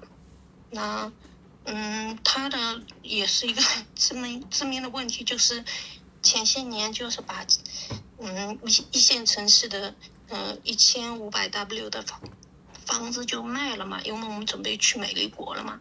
那他把这个房子包括之前的一些积蓄啊，就做投资嘛，那失败了嘛，那等于说全部赔了嘛。所以这点呢，因为我也不是太计较经济上的问题，那主要是2个人的感情上的问题。所以但是现在一线城市现在只有1套小房子是我公婆住着，那我自己呢是租房子，是房租是我现在老公在负责。那现在就是问题是想要扯快乐证，那如果要拿房子的话，那他这边算下来就是谁拿房子就要给对方100 W 嘛，可能100 W 不到，那我手上的米呢也不多，那原来商量好就是这个房子要留给孩子，但现在纠结房子怎么处理，因为这孩子从小到大都是我公婆一手带大的，那出于于心不忍嘛，我也所以有些纠结，那想问问曲曲有什么建议吗？我都没听懂，我听了半天我都没听懂，你纠结的点是什么？你是在纠结什么？纠结，因为现在我等于是一个人租房子嘛，那我现在唯一的一套小房子属于我们2个人的，那就是等于公婆一直住的嘛。那如果要跟他要扯快乐证的话，就等于把公婆要赶走，那好像那孩子都是从小就是爷爷奶奶带大的，那一下子把他们赶走，我心里好像也有些于心不忍，所以说一直现在就是僵持着。那2个人的感情呢，其实已经很淡很淡了。反正就是说你就是铁了心要扯快乐证嘛，对吧？只是说现在是在这个财产的分割的问题上面，你在想，如果说要那个房子要分割，就得把公婆赶走，是这意思吗？对对。你如果不赶走呢？不赶走，他不能补米给你吗？那我如果住进去，那我要给他米呀。不是，房子就给他，让他跟你给米嘛。他没米呀，那问题是他现在投资都没有了。他现在在那边找的工作，1年能有多少米嘛？他1年应该有4W 吧，4WUSD 吧。那你让他写个东西嘛，或者写个东西给你嘛，对不对？每个月或者每年要给你多少？你反正你现在又于心不忍，又不愿意把别人赶出去，你自己手上也没有，现在他有挣钱的能力嘛，那你就让他慢慢给呗。那他也不愿意给，你知道吗？这个东西就是可以，这个东西就是可以协议的呀。就是2个人把那个房子就等于说给孩子了，是这个意思。那他原来想就是那这个也不是不可以啊，你就也可以协议上也可以去约定这个房子就是给孩子就完了呀，也可以啊。哦，好的。也可以啊，你们俩扯你们俩的快乐证呗啊。那还有一个问题就是，我最近1年不是在自媒体平台有的时候做一些短视频啊，那也做的不温不火。我想请教一下曲曲，就是比如说做短视频直播这条路线是不是可以？现在我这个年龄，那我真的不知道，你得去刷一下你们有没有同类型同年龄的，或者你觉得能够在这个赛道上赚到米的主播，你能刷得到吗？如果能刷得到，你看别人在干什么，你就1比1干什么就行了。好的。因为我们没有刷到过，我们是有信息茧房的，知道吧？好吧，好，就这样啊，好，拜拜，拜拜。就你们任何人想做任何事情，其实都我不知道，就是我觉得大家都可以去试。但是呢，你想要去知道自己做这个事儿大概能够有一个什么方向，你得去刷，对不对？你们要做自媒体，你得去刷。这个人他做的事儿是不是我感觉我能干？我跟他的程度差不多，或者我跟他的条件差不多，甚至于我的条件还优于他，我觉得他的这个收入应该还可以，那么我就去干就完了，好不好？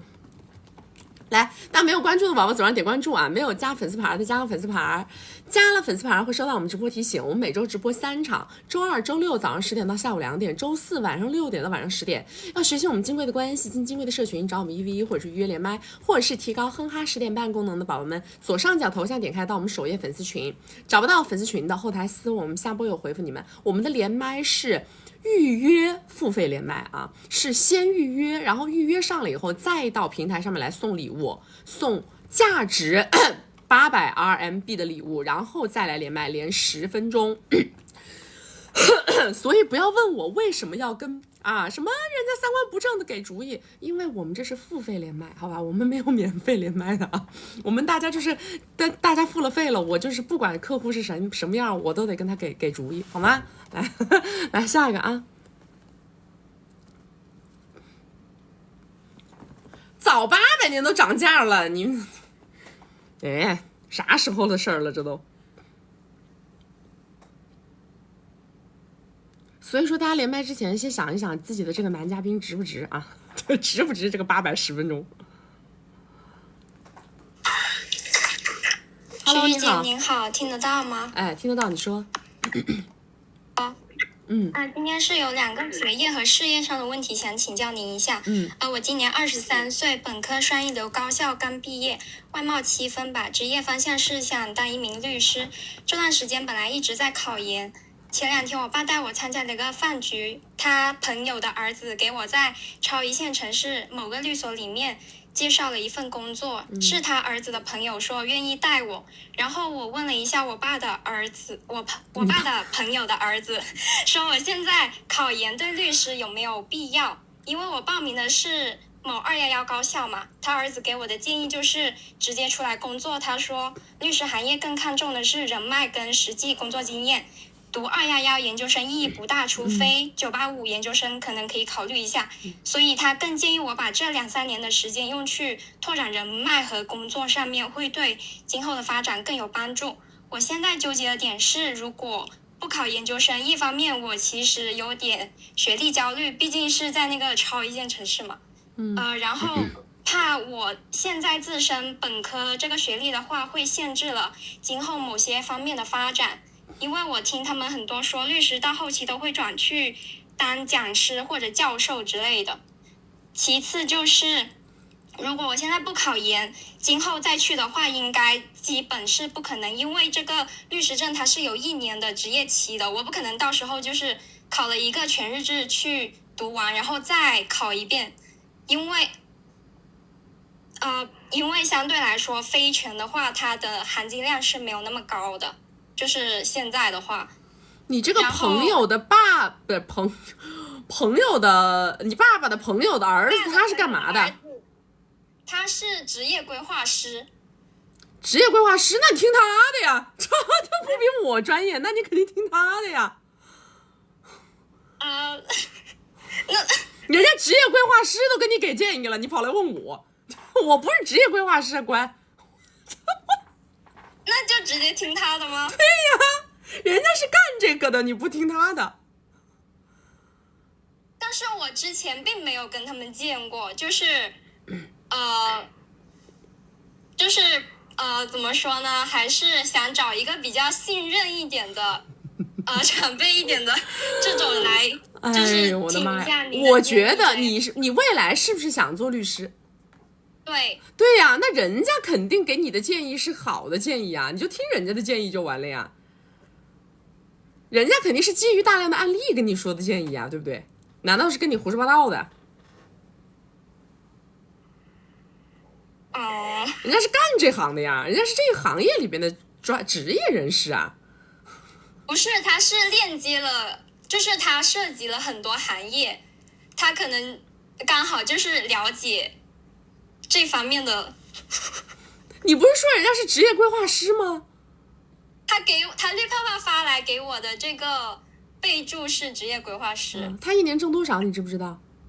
我只知道就是他本科是重本的，然后后面去了美国读研，现在在创业阶段，今年30，然后来参加饭局，他们开的是奥迪，其他方面我就不知道了。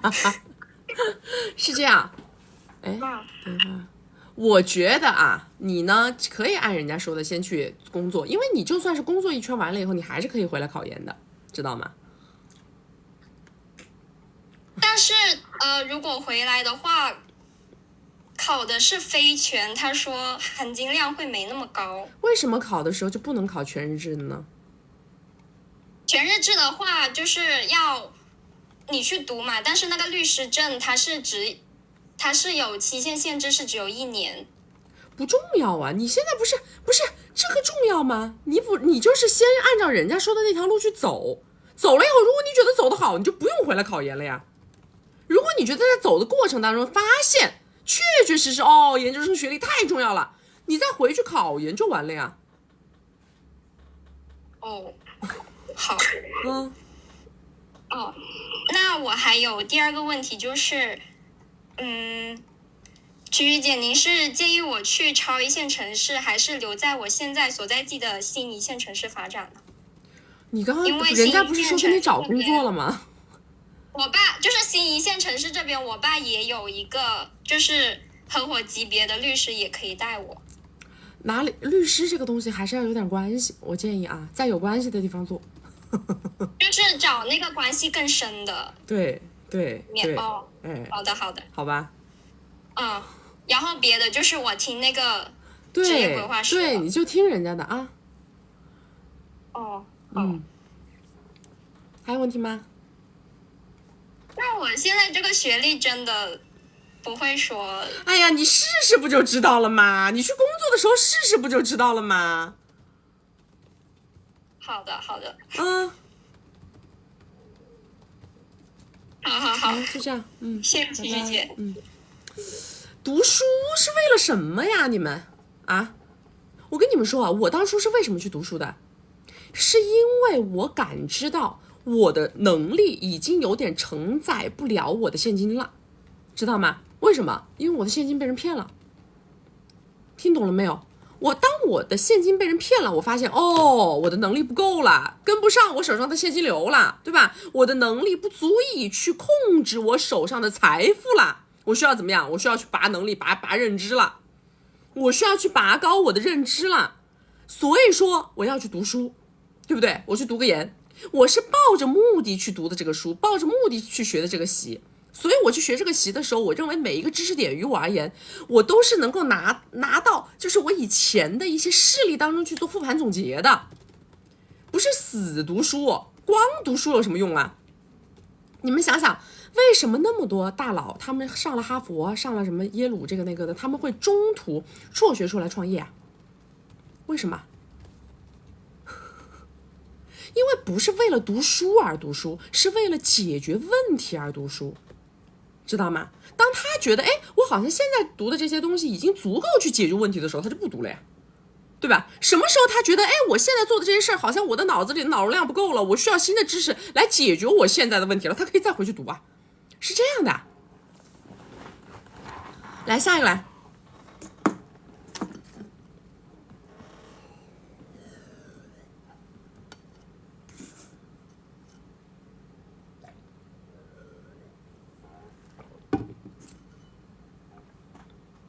读啥书？你一点社会经验都没有，你读书有什么用呢？月歪歪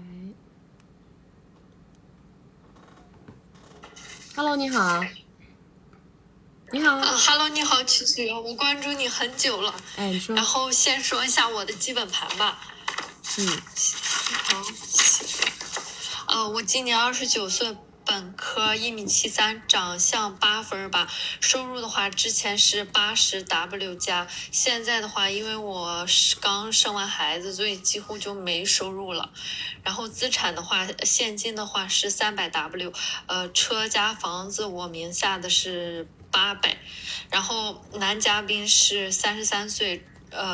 家庭公司，然后但是钱都在他爸妈手里，他一个月的话就给他10W 吧，家里差不多有5000W，然后我俩是领了，就是我俩不是扯了，是结婚了，不是，我俩扯快乐证了。还没扯，我的问题就是我要不要扯快乐证？接着说。然后我们现在是有娃，蓝色的7个月了，然后领证1年半，婚礼1年了，是闪婚，然后没有感情基础。但是我偷看了他手机，今年6月份看了一次，然后他写了保证书，然后今年9月份的时候，我发现他和这个女的还有联系。就是我每次回我妈家的时候带着娃，这个女的就会来我们这儿和我们的朋友一块吃饭玩什么的。然后给这个女的买东西，买包，买手机，买化妆品。然后我现在的问题就是，我这段关系还有必要继续吗？你惩罚他就是写保证书，要这个了吗？我惩罚他就是他写保证书，然后说以后每个月的工资收入都交给我，但是他没有做到。没有做到，你吵了吗？没有做到，吵了，然后他就是躺平。然后呢，那个女的在的时候，你有冲回去过吗？那个女的我发现的时候我没忍住，我就直接和她摊牌了。就是我是最近这半个月才发现的。然后我也跟他爸妈说了，也闹到他爸妈那里了。闹到他爸妈那里了，然后呢？结果呢？结局就是他爸妈说以后每个月再给我2W。现在是怎么在给呀？现在就是每个月他爸妈就是像发工资一样给我2W。然后以后就变成每个月4W，是这个意思吗？不是。我们的沟通有这么费劲吗，小姐啊？他之前答应上交，但是没有上交过。然后现在的话是他爸妈每个月给我2W，所以就还是2W。你自己是个什么情况？这个2W 对于你来说重不重要？这2W 对我来说不是很重要吧，因为我之前做医美的，然后我每个月收入差不多也得有个5到10吧。你每个月自己本来就有个5到10的收入是吧？那这个婚姻现在你的态度是愿不愿意说去搞一搞？想不想搞一搞？我现在是觉得这段关系很内耗我。所以呢，你想离开？对，想离开也不是不可以，也不是不可以。但是主要是我妈一直跟我说，如果离了婚带了娃会很难，就是劝我。然后还有就是她不想把娃给我，但是现在娃7个月，她应该是争不过我。对呀，争不过你的时候去扯快乐证肯定是最合适的呀，肯定是最好的呀。对，因为我怕等娃以后大了，她再和我扯的话。是这样的，小姐，是这个样子的。你听我讲啊，这个事儿呢，它应该是这么个逻辑啊，就是说你坚定不移的扯，现在他肯定要不了娃的抚养权，对不对？如果他不想扯，他一定要求和，那么这个时候我们就要让他做出重大的资产退让，懂吗？而不是去许诺一些未来的东西，什么未来把这个上交给你，未来把那个都没用。就是如果现在不扯快乐证，以什么为前提不扯？比如说现在直接一套房子过到我的名下，变成我们的婚内，就是把它写一个婚内财产协议，这个房子就归我了，或者怎么样，就是你要有一个当下立刻能够做出的重大的这个资产，让他感受到损失，得把这个东西弄过来，要不然的话，你想扯快乐证完全可以扯快乐证，无所谓。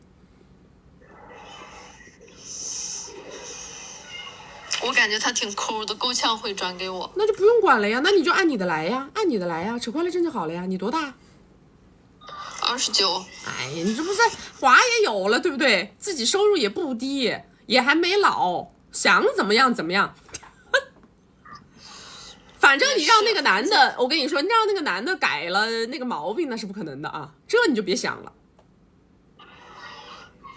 对，我也发现了，因为我每次发现他的手机的时候都有很多女的，我觉得他就是那个多偶男。是的呀，这是不可能改的，对不对？这是不可能改的，我们只能在我们能控制的范围内去操作，我们控制不了的事儿就别想了。明白了。我跟你讲啊，就这种啊，要是你呀，该闹还是得闹，知道吧？你不要跟他爸妈闹。他每次要是跟那个女的见面的话，你就让他们2个人不得好过，这个很重要，对不对？可是这样他会不会很烦我？那又怎么样的，烦呗？最好是让他非要拼了命的跟你扯快乐证，那不是更好？好主意啊！就是要让他烦。你们这些人的问题就在这儿，老是怕别人烦，有什么好怕的呢？我不烦死你才怪！我就是要烦死你。那我怎么知道他和那个女的在一起呢？你不是说你一走他们俩就会在一起吗？对，哎，是吧？搞点设备啊，上点设备，上点手段。但是我感觉我现在刚闹完，他应该不敢了吧？就近期应该会。哎，你这个不会的，你这个男的不会的，哎，不会收敛的。所以我现在在我妈这儿，我今天晚上我就可以去抓一下。可以啊，但是你没抓着的时候不能被他发现了，你要抓就必须得抓着啊，要不然得藏好啊。明白。对吧？明白。就是和他闹，然后让他和我离婚。哎，不要违规啊，大姐。就要让他让他付出。对的。明白。对的，反正让他不爽，让他不爽你就爽了。这样，好吧？好，谢谢啊。好，就这样啊，拜拜。这个逻辑就是这样啊，让他不爽你就爽，对吧？你要让他太爽了，他就绝对让你不爽，是不是？你们老是说为什么他不给，为什么他不这样，为什么他不那样，为什么？因为他太舒坦了。为什么？他这么舒坦，他就是个既得利益者。他既得利益者，哎，家里的，哎，外面的，反正大家也不怎么着他，对吧？他每天玩的挺开心，也不吵也不闹，大家还挺和平，那他当然不会改变了，是不是？当然不愿意付出代价了。来，大家没有关注的，我要左上点关注啊！没有加粉丝牌的，加个粉丝牌，加了粉丝牌会收到我们直播提醒。我们每周直播3场，周二、周六早上10点到下午2点，周四晚上6点到晚上10点。要学习我们金贵的关系，进金贵的社群，找我们1v1或者预约连麦啊，或者是想反正就是只要是想啊链接取的，左上角头像点开到我们首页粉丝群。来下一个。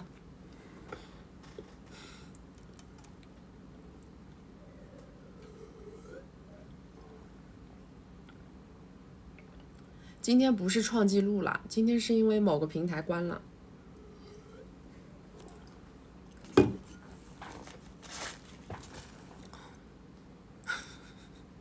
所以说把大家都挤到这儿来了。Hello， 你好。我先说一下我的基本盘吧，就是我今年我是00年的，然后身高1.72米，长相7、8分吧。然后我现在是在我们省最好的一个211大学读研究生。然后我最近又接触了就是主播这个行业嘛，然后现在也在做主播，现在就是两方面算是平衡不了了。我做主播的话，第一个月收入是1万多，第二个月是2万，将近3万左右。然后我就是在想到底要不要休学1年，然后专心做我这个直播的这个行业。休学做直播？啊？对，脑子坏了。因为我特别讨厌我这个学校，我这个专业，我这个专业也比较坑，就是毕业以后可能在我这个城市，就是刚开始可能就6、7千块钱左右。小姐啊，你要是连你现在这个大学毕业证都拿不着的话，你也别想以后在主播这个行业你就能翻出很大个水花，好吧？我现在是读研究生。哦，你是读研呐？对，读研究生。那也不行，我永远都不会建议你们在学习的道路上去说我学历不要了，我去什么半途而废去干主播。我觉得这种建议我给不出来，我真心给不出来，因为我不能去给一个我内心当中不能够非常确定的建议，知道吧？但是我现在就是两方面已经平衡不了了。我的老师很 push， 而且我毕业要发一篇 SCI， 就是等于说3年，我如果选择学习的话，我可能就做不了这个了。你学的什么专业啊？我学的是环境工程，也是比较坑的工科类专业。哦，你原来的本科是什么本科呢？本科是普通的一本。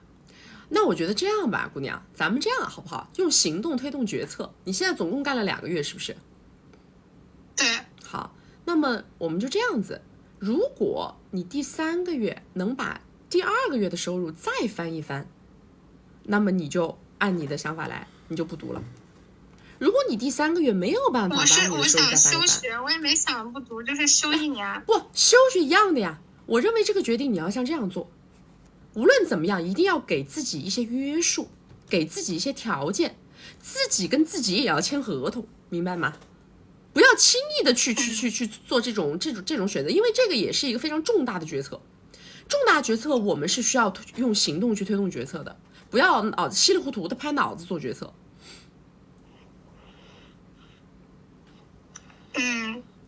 如果你又能在下面1个月又能翻一番，说明你确确实实在这个事情上面出结果了，动脑子了，对吧？咱们不是靠运气，对不对？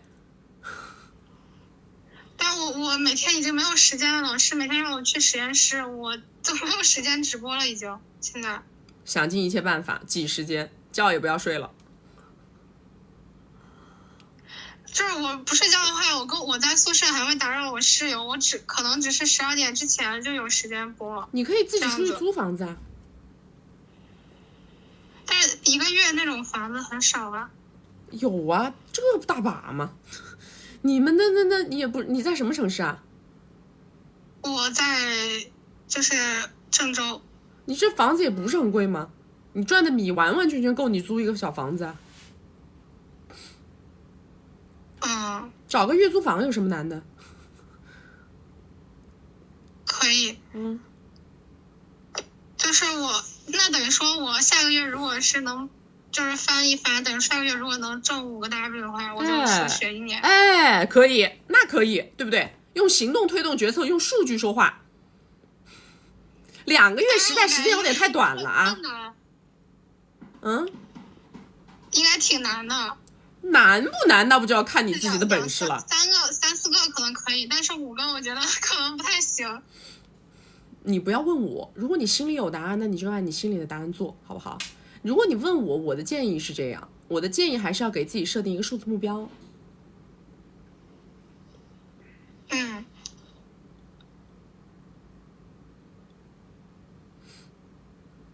你还有问题吗？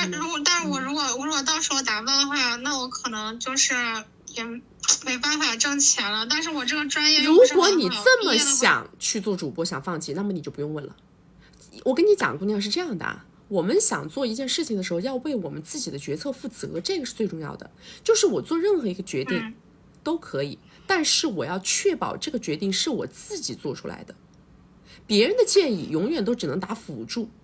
因为这个决定你做了，无论成功或者失败，但是你要为自己的决定充分买单，这个是重点。你不要在跟别人问建议的过程当中，因为别人给出了可能不吻合你心目当中的预期，你反复的想要去推翻对方，这样的话，你不如就按你自己心里的来。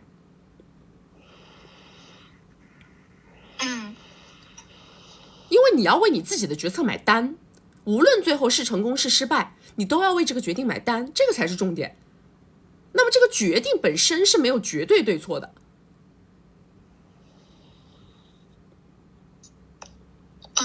好的，那我知道了。还有问题吗？主要是我就是比较讨厌我这个学校，然后但是我做这个工作就很快乐。我已经给你答案了，我已经给过你答案了啊。好的。那我再做1个月，然后我再试一下。好的，拜拜。别的没有。就好像我当初跟你们说我在转赛道的时候，对吧？我是怎么决定转赛道？我第一个视频爆了，然后呢，我给我自己设的数字目标是，我要连续爆3个视频，这个就是我设定的数字目标。我连续爆3个这个赛道的视频，那么我那一个赛道我就不干了。那事实上是确实是连续爆了3个视频，所以我就转赛道啦。因为包括我从小到大，每当我内心当中想要去买一个东西的时候，我也会这样。我很想买一个东西，但是这个东西于我现阶段而言呢，我认为是一个金额比较高昂的东西。那我怎么去决定最终这个东西买与不买？我也是这样，我会先设定一个数字目标，我会告诉自己说，如果我在接下来的这1个月挣到了多少米，那么我就去买这个东西。小到一个手机，大到一套房子，我都是这样。我都是这样做决定的，因为我觉得这样做的决定我不会后悔，我不可能后悔，明白吗？因为我的决定是基于一个充分的数据做的决定。那么至少在我当下做这个决定的那一刻，当我知道我这个决定是理性决策，而不是感性决策。所以基本上来讲，我人生当中做的80%的这种重大的一些决定都还比较正确。来到没有关注的宝宝总要点关注，没有加粉丝牌的加了粉丝牌，加了粉丝牌会收到我们直播提醒。我们每周直播3场，周2、周6早上10点到下午2点，周4晚上6点到晚上10点。然后不要脱离我们曲的组织啊，因为我们是一个游击战团队，好不好？大家一定要到我们的首页粉丝群啊，左上角头像点开到我们首页粉丝群，找不到粉丝群的后台私我们下播以后来回复你们。来下一个。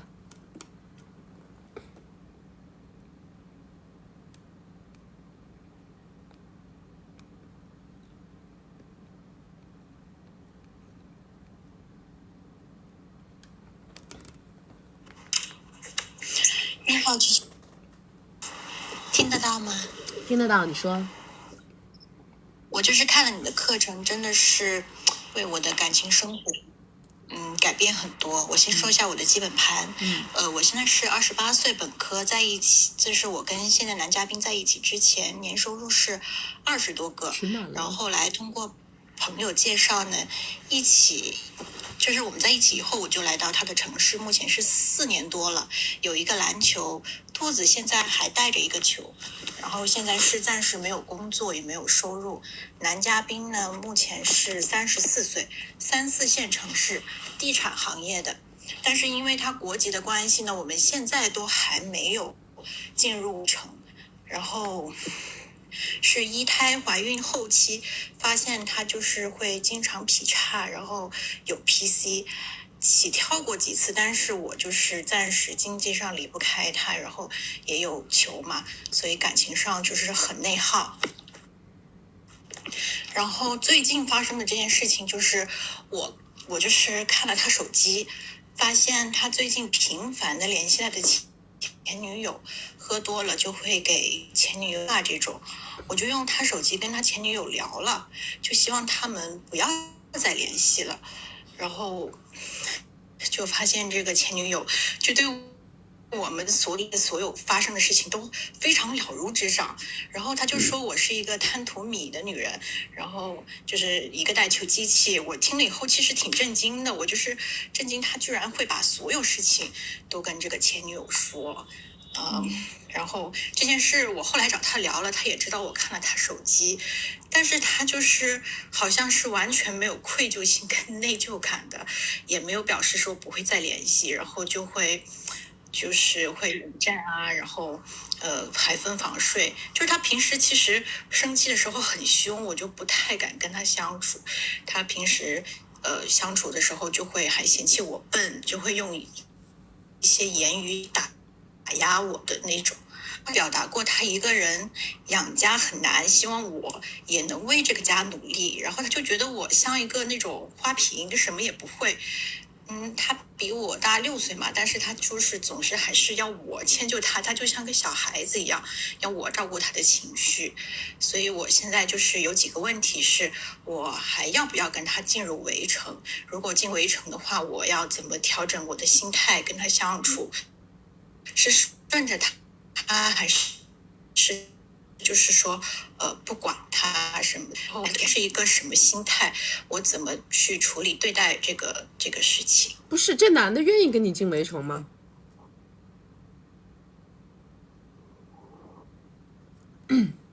？Hello， 好像信号不太好。我说这个男的愿意跟你进围城吗？他说的是。因为他现在在弄那个香港的身份，所以是我们本来确定的是明年3月份，他如果弄好，我们就是在国内领这个围城。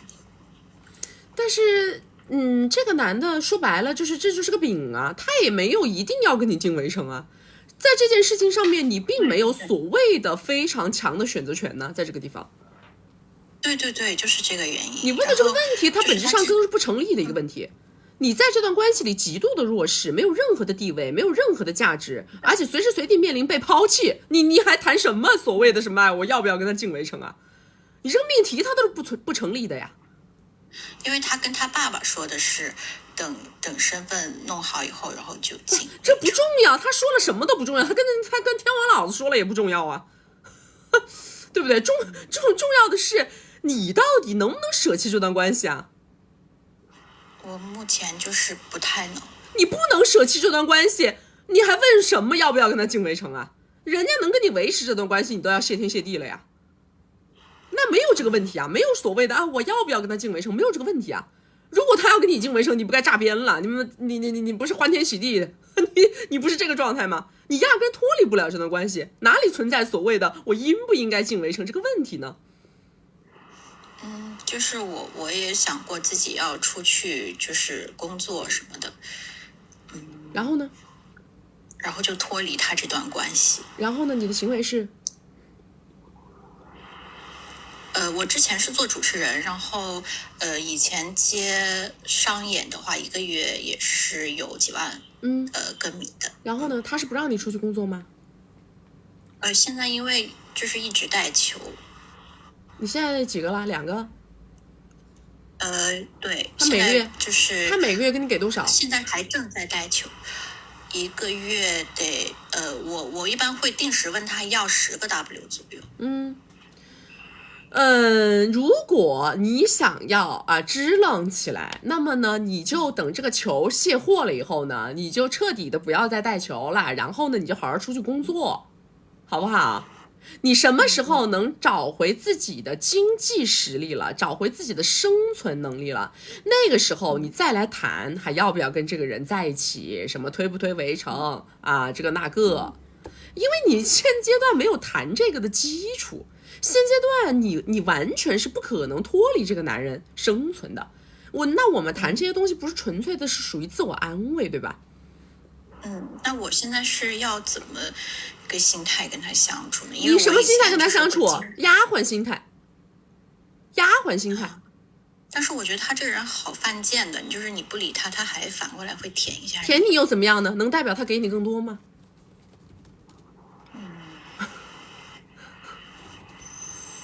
那我现在是对他这个前任，我想知道他是一个怎么样的心态。不重要啊，你到底在这段关系里要的是什么呀？就是我当初跟他在一起，肯定还是因为有感情，然后就是还是希望有一个完整的家这样子。你在这段关系里，你现在首要图的是物质，小姐呀。你要不是因为这个物质的话，你怎么能忍得了这个关系呢？如果不是这个物质，你还需要忍这个关系吗？你要忍他什么 PC 呀，什么跟前女友啊，什么这个那个的呀，忍受他打压你呀，不就是因为你吗？对，暂时是。本来就是这么个事儿嘛，对不对？所以说这个人他能养你，他能现在是说白了就是给你饭吃，这个不就是根本吗？这个就是个关系的根本，所以这个是不可撼动的根本，其他的东西都是扯淡的呀。你去管他什么这个前任那个什么这个世界的鬼，对你来说拿米一点意义都没有，对于你拿米呀没有任何关系，只会让你跟他干架。但是你跟他干架你又离不开，你一边干架一边离不开，然后把你自己搞得越来越卑微，越来越没有地位，有什么意义呢？他搞什么你让他搞呗，反正你甜言蜜语的哄着，把米拿过来就完了呗，这个不就是你要的吗？米越多，你手上攒的籽儿越多，越有利于那么你未来找到自己的话语权。你没有米，手上没有籽儿，你任何时候你都离不开他。那么你跟他因为任何一个女人进行的任何一场争吵，实际上都是你在对自己进行一个杀价的动作，意义是什么？是我其实我也能想得明白，但是我就是忍不住，我就是那种特别没有忍不住的。我告诉你很简单啊。任何一个员工面对一个老板，其实没有几个员工真的愿意忍。说白了还不是没地位。有地位谁愿意忍？你有能力谁愿意忍？没地位没能力没价值，你不忍你怎么办呢？你能怎么办呢？所以我现在还是在这段感情里面还是得就是做小伏低。那必须的，我说了，丫鬟心态，你把米哄过来了，对不对？你把人服务明白，服务清楚，把米哄过来了，什么都可以不管。你什么时候等你自己强大了，你想离开他了，这个时候人家再来挽留你，你才有了谈判的筹码跟权利，你才有了管制他的所谓的这样一些东西，否则你什么都没有。你不经历前面的这个隐忍的这个大阶段，把米搞到手上，你怎么能够后面再扬眉吐气呢？你永远到达不了扬眉吐气这个状态呀。那我现在就是一心搞米。肯定啊，想搞感情就废了，知道吧？搞感情真的就废了。那你就把球生了留给他，你自己走，你人走算了，是不是？对，之前几条就是他说，就是我们也有说，球给他，然后2000个 W， 然后他也不同意。你没有谈判权，小姐，懂了吗？任何人呐，没有谈判权就不要上谈判桌，这个就是我的建议。有需要你去1v1吧，好吧？好的，谢谢继续。你们听不了难听的话，听不了别人打压，那你就自己挣，是不是这个道理啊？是不是这个逻辑啊？我告诉你们，我跟你讲啊，是这样的啊，这种男的他可不可能改变？可能。你们不要以为这种男的他不可能改变，说啊，他现在虽然说很强势，他有没有可能有一天他就把你捧得很高，很怕你离开？当然有可能，但是这种可能性只存在于什么情况下？这种可能性只存在于他的米被你掏干了的情况下，懂吗？懂吗？这个才叫目标导向。什么？存在于什么情况下？存在于你天天跟他哭天喊地，什么都没有在手上的时候，就跟他2个人搞死搞活，管他这管他那，你以为存在在这儿啊？想不清楚，对不对？你但凡不能把他的口袋扒干净，他都没有给你任何的尊重的可能性，明白吗？就是这么个概念。这个就是人生的真谛啊，同志们，这个就是人生的真谛，好不好？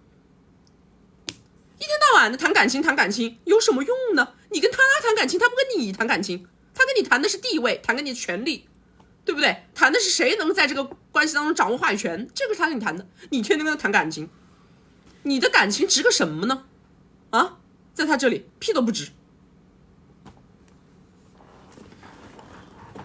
不能够认清现实，不能认清自己的位置，不能认清自己几斤几两，你们就什么都玩不转，对吧？所有的扬眉吐气都需要前面常年的忍气吞声，一上来就扬眉吐气，除非你爹给你的，那你还得对你爹忍气吞声。我告诉你，你不对你爹忍气吞声，你爹也不给你了，是不是啊？我们闺蜜圈有个姑娘，上次我们闺蜜圈聚会特别搞笑，所有的人都花枝招展啊，所有的姑娘都花枝招展，只有她一个人素的要命。然后我说你这跟我们这闺蜜圈的女孩的气质有点不相符啊。我说你是啥情况？她说她说我是因为听了你的金贵的关系，找我爹拿了2000个。知道吧？她说在那之前呀，她说我就老是跟他2个人可横。她说你知道吧，像我们这种家族吧，家庭关系又很复杂。他说我以前总觉得他给我什么都是应该的，他说我这千金大小姐脾气，结果后来我就发现他不给我，他啥都不给我。后来我去学了你的金贵的关系，找他拿了2000。哎呀，他说现在我们的相处无比的愉快，对不对？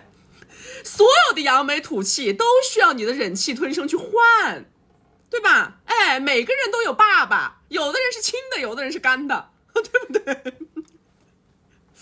是不是的？有的人是亲生的，有的人是后天的，懂吗？每个人都得有爸爸啊，找到爸爸在哪个方向，跪下来就开始磕，就完事儿，对不对？找着爸爸在哪儿，跪着就开始磕，想那么多，还非要在爸爸面前喊天哭地的，有什么用？搞不懂你们那个情绪化到底能给你带来什么？对不对？一辈子就是个可怜的自尊心，除了这个还有啥？来，大家没有关注的，我要左上点关注啊！没有加粉丝牌的加个粉丝牌，加了粉丝牌会收到我们直播提醒。我们每周直播3场，周2、周6早上10点到下午2点，周4晚上6点到晚上10点，好不好？我不做广告了，要不然他又要判定我了。来，下一个。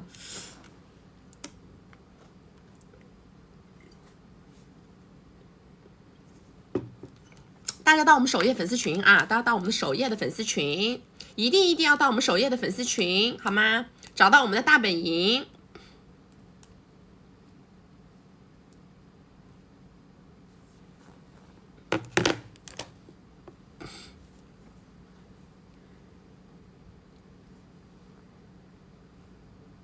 群满了，稍等一下啊。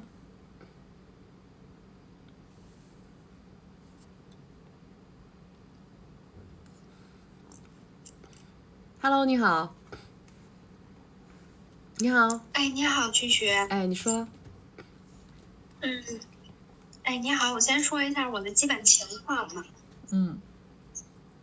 我今年是29岁，然后在超一线城市，然后学历是本科，家里是独生女。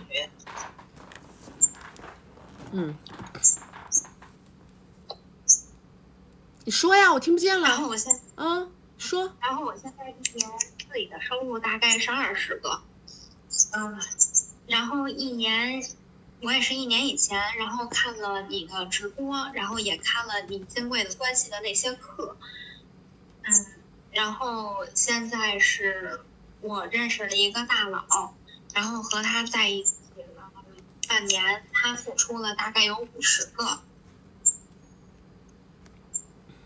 但是他就是之前一直追我嘛，追我半年的期间，就是每天都会联系我，然后因为现在在一起了嘛，就是变成了我不联系他，然后他就很少联系我的情况，就是变成了我现在情绪有一些不稳定，然后我就是想问问你，接下来怎么跟他相处？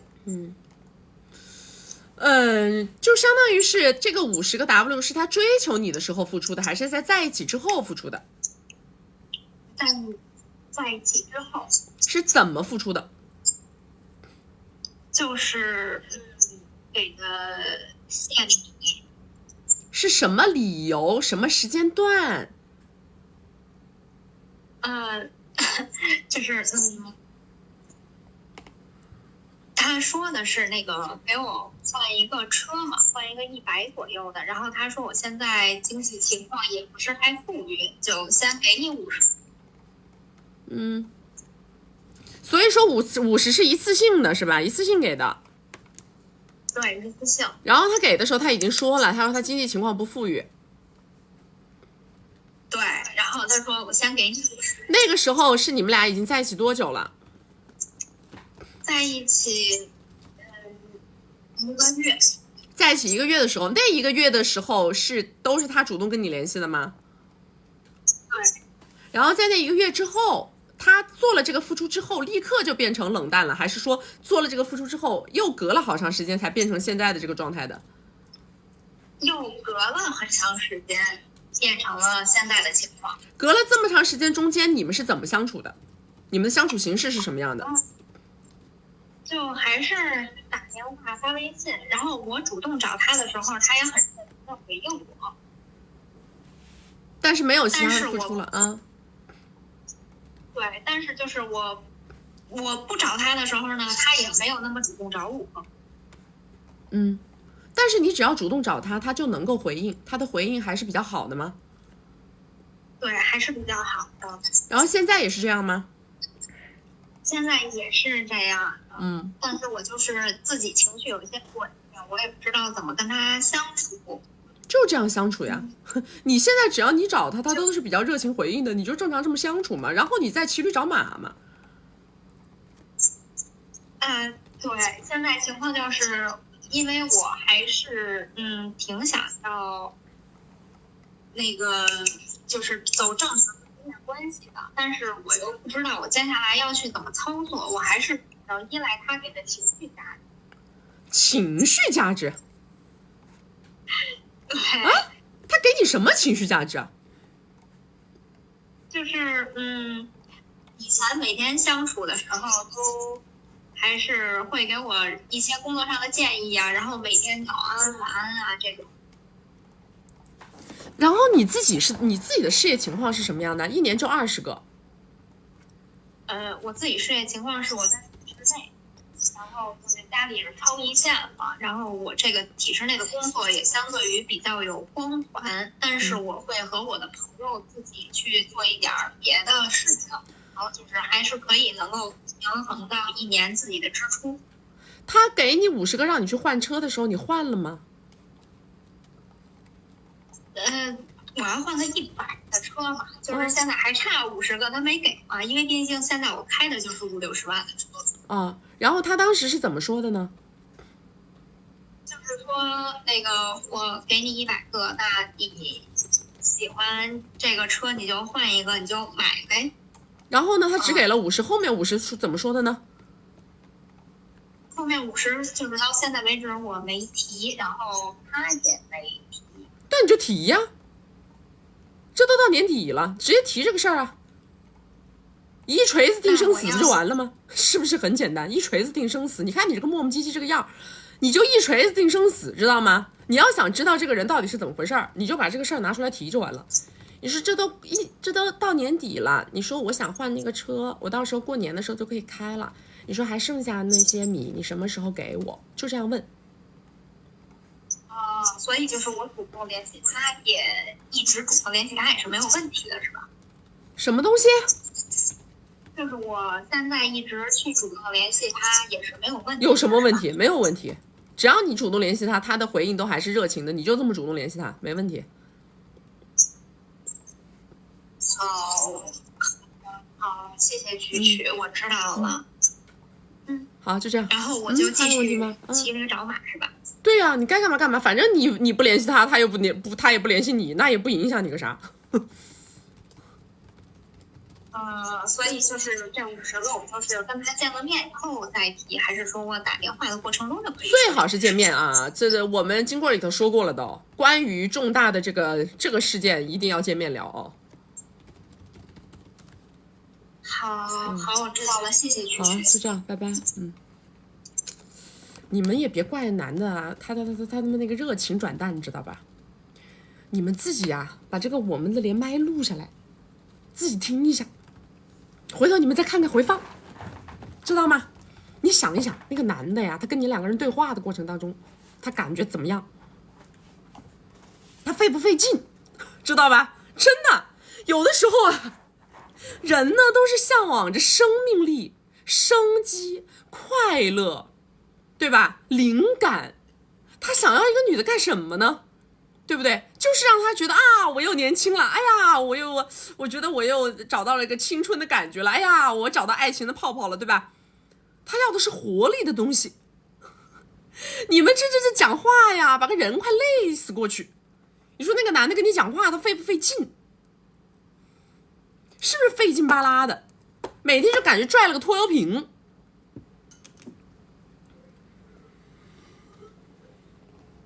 你说这男的，人家说白了，你找我吧，我也反正我也能跟你聊。你要是不找我吧，我也懒得找你。说我一找你，我一想到我要跟你聊那个天儿，我都费劲，我头上冒汗，对吧？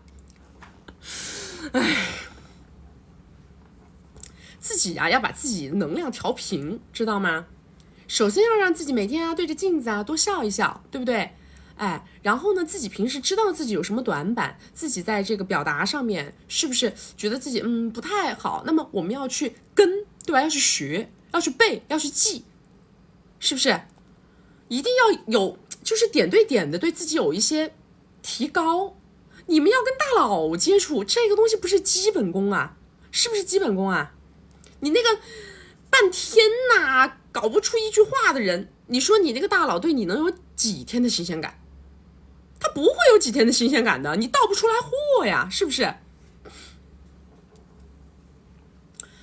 来，大家没有关注的宝宝，早上点关注啊！没有加粉丝牌的加个粉丝牌，加了粉丝牌会收到我们直播提醒。我们每周直播3场，周二、周六早上10点到下午2点，周四晚上6点到晚上10点。然后大家呢一定要找到我们首页的粉丝群啊，把我们的左上角头像点开到我们首页的粉丝群，好吗？找不到粉丝群的后台私我啊。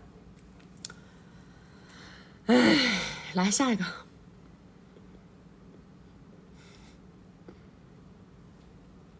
怎么哪有天生就这么能说的呢？你们没有看我们上次发的视频啊？你没看我的家里的证书堆成山？他们说在网上要是搞什么文斗，他们一点都不担心我，他们担心的是别人给我下绊子。说斗嘴皮子，他们肯定是斗不过我的，是吧？这段时间风浪来袭，我看好多宝宝特别可爱，他们说：“哎呀，曲曲，但凡是讲文斗，但凡是这个是吧，讲，哎，有理有据有节，那我们相信没有人搞得过你，就怕这些人使阴的。”不是客服不理人，是太忙了，找他们的人太多了，大家稍安勿躁啊！不行的话，你再拍一拍他。喂，曲曲，哎，Hello，小姐姐能听到吗？哎，可以，你说。行，特别开心能有这个机会和您连线，然后看您很久了，长得又特别漂亮，然后今天是有一点点就是迷惑吧，想请您帮着指点一下迷津。我的基本盘大概是这样的，就是我年纪比较大。哎，我听不到了，不要退出哦，不要退出，不要退出。Hello。哎，好的，这回能听见吗？好，接着说，对，我基本盘大概是这样的，就是我年纪比较大了，今年30， 93年的，然后呢，我就是本科是985本，然后英硕现在也是在北京，然后我工作的地方就是肩膀上扛星星的叔叔比较多。就基本上都是2颗星到4颗星的那种。然后我现在的一个基本诉求呢，就是我想尽快能进围城。但是我现在就是我身边的叔叔们基本上都已经结婚了，然后我想了解一下，就是我现在的这个情况，因为我也算是体制内嘛，在婚恋市场内大概是一个什么样的情况，就是大概匹配什么样的男性会好一些，然后通过什么样的方式去寻找目标群体会好一些，就是我大概是需要这样的一个指点。你这个就是主打一个方向，就是疯狂对对碰，找熟人疯狂介绍，没什么别的方向。我现在的问题就是已经把我身边能用的资源尽可能的都用过了，就是我现在已经没什么特别再多的资源，就是说支撑我再去对对碰，就可能再往下去再找对对碰，可能就要花几万大几10万的那种，可能要去这种相亲付费机构了。不要说这个词，就大概是这种情况。你一年见了多少个人呢？30-50。30-50个人里面没有你看得上的吗？不是没有我看得上的，就是因为我这边是这样，就是我家庭的情况可能相对来讲稍微一般一点，我想找一个就是不用我出京房还能加名的人。就是你想要对方房子上加你的名字。对，我只有这一条诉求，然后我不介意离异，也不介意带娃，就是对方带娃，但是我现在比较缺是谁能帮我介绍这样的人，因为我这种体质的话，就是因为都是肩膀上扛星星的，他们就有点，这种他们我不太有办法去介入他们的婚姻。你是在什么城市啊？北京。哦，北京啊，你不是本地人吗？你是本地人吗？我不是本地人。你不是本地人，你想让人家在北京的房子上加你名字？对。你这个诉求可能有点难啊。是吧？你这个诉求可能有点难啊。那如果是这种情况有点难的话，就是我大概平配的话是一个什么样档次的男生，或者说是怎样？不是，你要是我跟你说配不配，就是说你要说人家要什么收入指标啊，或者说人家在什么样的一个单位呀，对吧？或者说什么年龄啊什么这些东西可以，但是你但凡要谈到让人家在房子上加你名字这件事儿，它就很难。就这种就很难。如果要是不谈加名字，就是只结婚的话，其实就还可以。对，你要谈就是你正常，哪怕就是说该谈彩礼什么的，都好说。但是你但凡要谈房子加名，说实话啊，因为你自己家里条件普通，那么你在找结婚对象的时候，大概率可能也找到的就是家里最多也就1-2套房子的这种人，明白吗？对。1-2套房子人，他在房子上加你名字，他自己也就是个普通人。你说未来有孩子了，你说你说跟这个男的确确实实感情特别特别好，对吧？有孩子了，你说人家去做这个事儿，有可能。你没孩子的情况下面，你纯粹就是结婚，真的是像他们说，你这是要他的命。我大概理解，那就是如果我还是想往我们这个体系内的人去找的话，您这边有没有什么建议呢？体系内的人找只能靠介绍，你不靠介绍的话是几乎对，只能靠介绍。因为我们正常，我跟你说，你如果说只是说想找一个还行的男的，你把那个软件一打开，你就在上面稍微搞个会员，什么样的男的你都能找着。但是关键是这个东西它叫大浪淘沙，你得拿出很多的精力去见去碰，在这里面去淘。我现在就是但是如果你要非常精准的找你这个体制里边的，那你就只能靠介绍了。就是只能靠同事之类的介绍是吗？对的。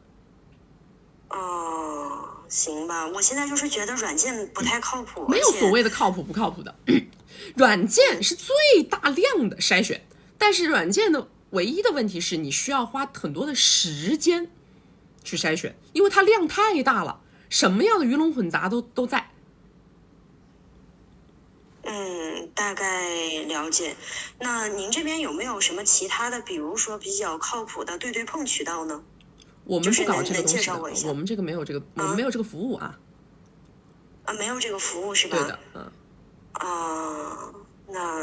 那行吧，那我有点尴尬了，就是哎呀，就什么东西，就广撒网的找就完了。现在就是不知道去哪儿广撒网了，就是能动的已经都动过了。我就建议你就直接把软件打开，搞个会员就可以了，你也不用搞什么很高额的付费。像你们这种水平不需要搞那高额付费，你就直接就是每一个星期把空余的时间都拿出来见人就好了呀。这个就是最大量的、最快速的，什么都没有这个快。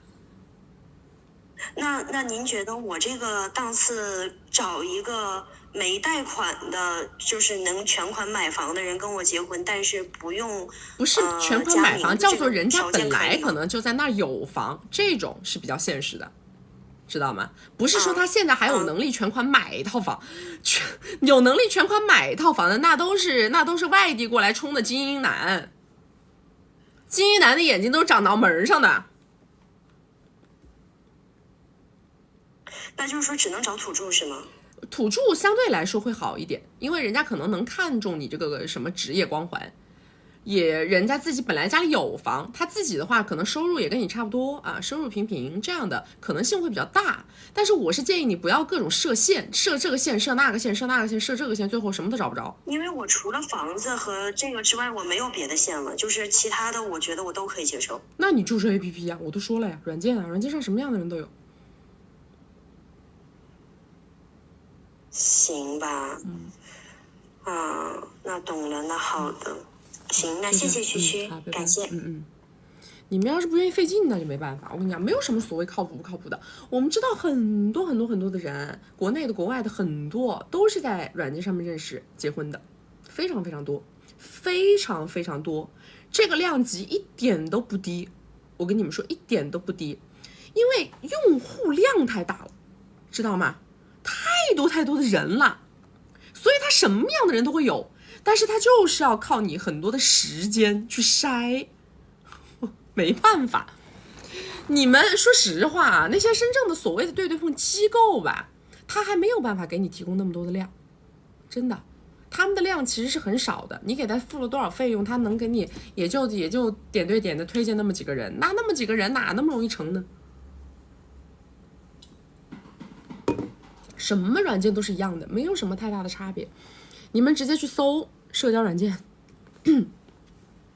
来，大家没有关注的我左上点关注，没有加粉丝牌的加个粉丝牌。加了粉丝牌会收到我们直播提醒，我们每周直播3场，周二、周六早上10点到下午2点，周四晚上6点到晚上10点。然后大家一定要进我们的这个首页粉丝群啊，左上角头像点开到我们首页的粉丝群，找不到粉丝群的后台私我啊。来下一个，你加的就是 APP 认识的，APP 上什么人都有，APP 上什么人都有。你们看那个之前参加了那个恋综的那个明仔和二毛子吧，他也是在上海的，他现在不是结婚了吗？他那个老公就是他出去滑雪的时候在 APP 上刷的。我看你们没看到吗？他不是结婚了，他那个老公就他刷的。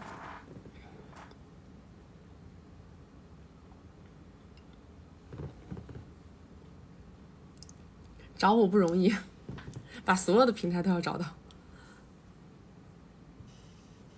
Hello， 你好。你好。哎，你说。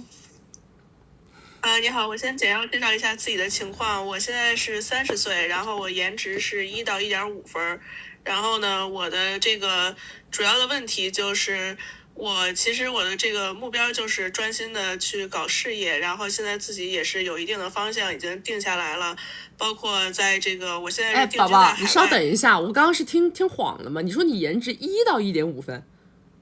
对，这个没有听错，就是这样的。然后我是不想在颜值上面做太多的这个努力，就是我不会去考虑这个整容啊。不要违规，不要违规啊！不要违规啊！对，就是我在这个颜值方面，因为我是有其他自己生活中的优先要考虑的东西，所以不太会去考虑这些。然后呢，我在事业上已经有了自己的方向，然后在学历上面也是已经。能拿到的学位都拿到了，所以就是现在我的一个问题是，我虽然现在没有说是有多少米什么的，但是我的想法就是我想将来能不能作为一个女性，通过这个给米的方式，然后去找一个能给自己提供情绪价值的这个帅哥，也不是说非得多帅吧，但是我就是觉得毕竟人嘛还是要有一个自己聊得来的，然后能提供情绪价值，因为人这一辈子也很短。然后如果这条路是可行的话，作为一个女性，我应该注意点什么？然后我不是一个容易上当受骗的人，但是我还是觉得在这里面可能会有跟传统的这个婚恋不太一样的需要注意的一些东西，所以想听一下你的意见，就是这样。第一个呢，你要做这样的事儿呢，首先你的经济水平得足够高啊。得很殷实，那么这个路线要走起来是一点问题都没有的。那第二个呢，就是该花的米呢，就是往多了花，不要往少了花。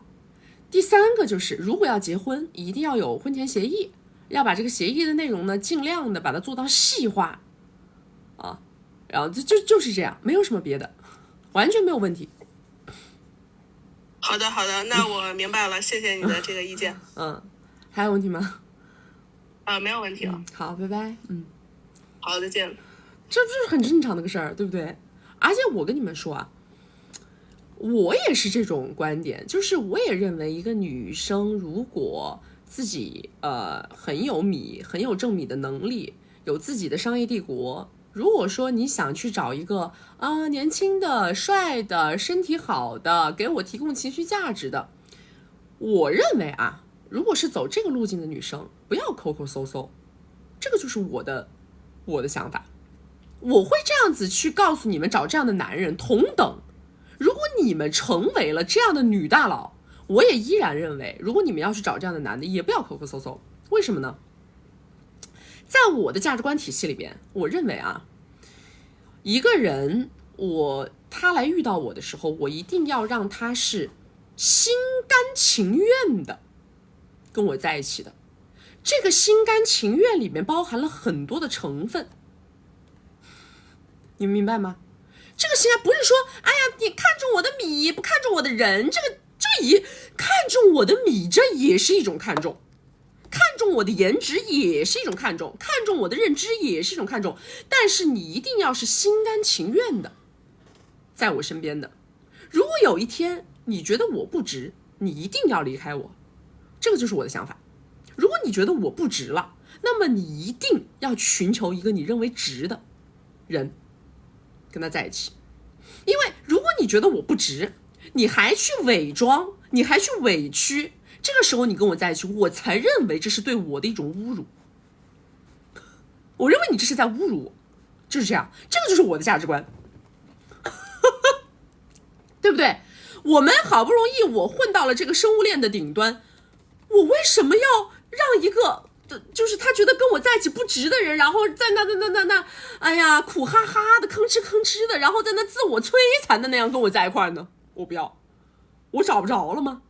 对不对？放过彼此，这个就是我的想法，这个就是我的想法，真的。如果我有一天啊，如果我就是个单身女大佬，我也不结婚，我如果就是去找小鲜肉，我觉得是个搞法，我100%是个搞法，就是这样。我要跟你在一起的话，我必须让你服，你不服你就走，就是这样。所以我才说，如果你们要去找大佬，你其实同等逻辑啊，对吧？你们用你们自己的年轻漂亮，对吧？新鲜的这个是吧？这身体方方面面也好，你要去置换的时候也是这个样子的，对不对？也是这个样子的。不要跟一个所谓的大佬在一起，感觉自己哎呀这不值那不值，哎呀这难受那难受，你觉得我这个吃亏了，那个上当了，走，知道吧？离开，不要在那耗，对不对？你要去找一个真正的脑子清白的大佬跟，对吧？然后呢，双向奔赴，对不对？所有的关系讲的都是个双向奔赴，不要在这个关系里面不停的痛苦纠缠，你的纠缠个什么玩意儿呢？对吧？天高任鸟飞，是不是？大家各自双向选择啊！来，大家没有关注的宝宝总要点关注，没有加粉丝牌的加个粉丝牌。加了粉丝牌会收到我们直播提醒，我们每周直播3场，周2、周6早上10点到下午2点，周4晚上6点到晚上10点。然后呢，大家一定要进到我们首页的粉丝群，左上角头像点开到我们首页粉丝群啊，不会迷路 ，OK， 不会迷路，好不好？来下一个。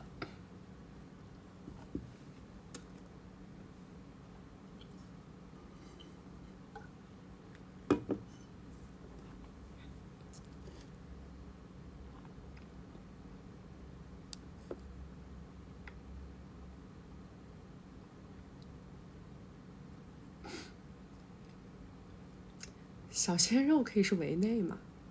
那我的付出相应来说肯定会减少很多。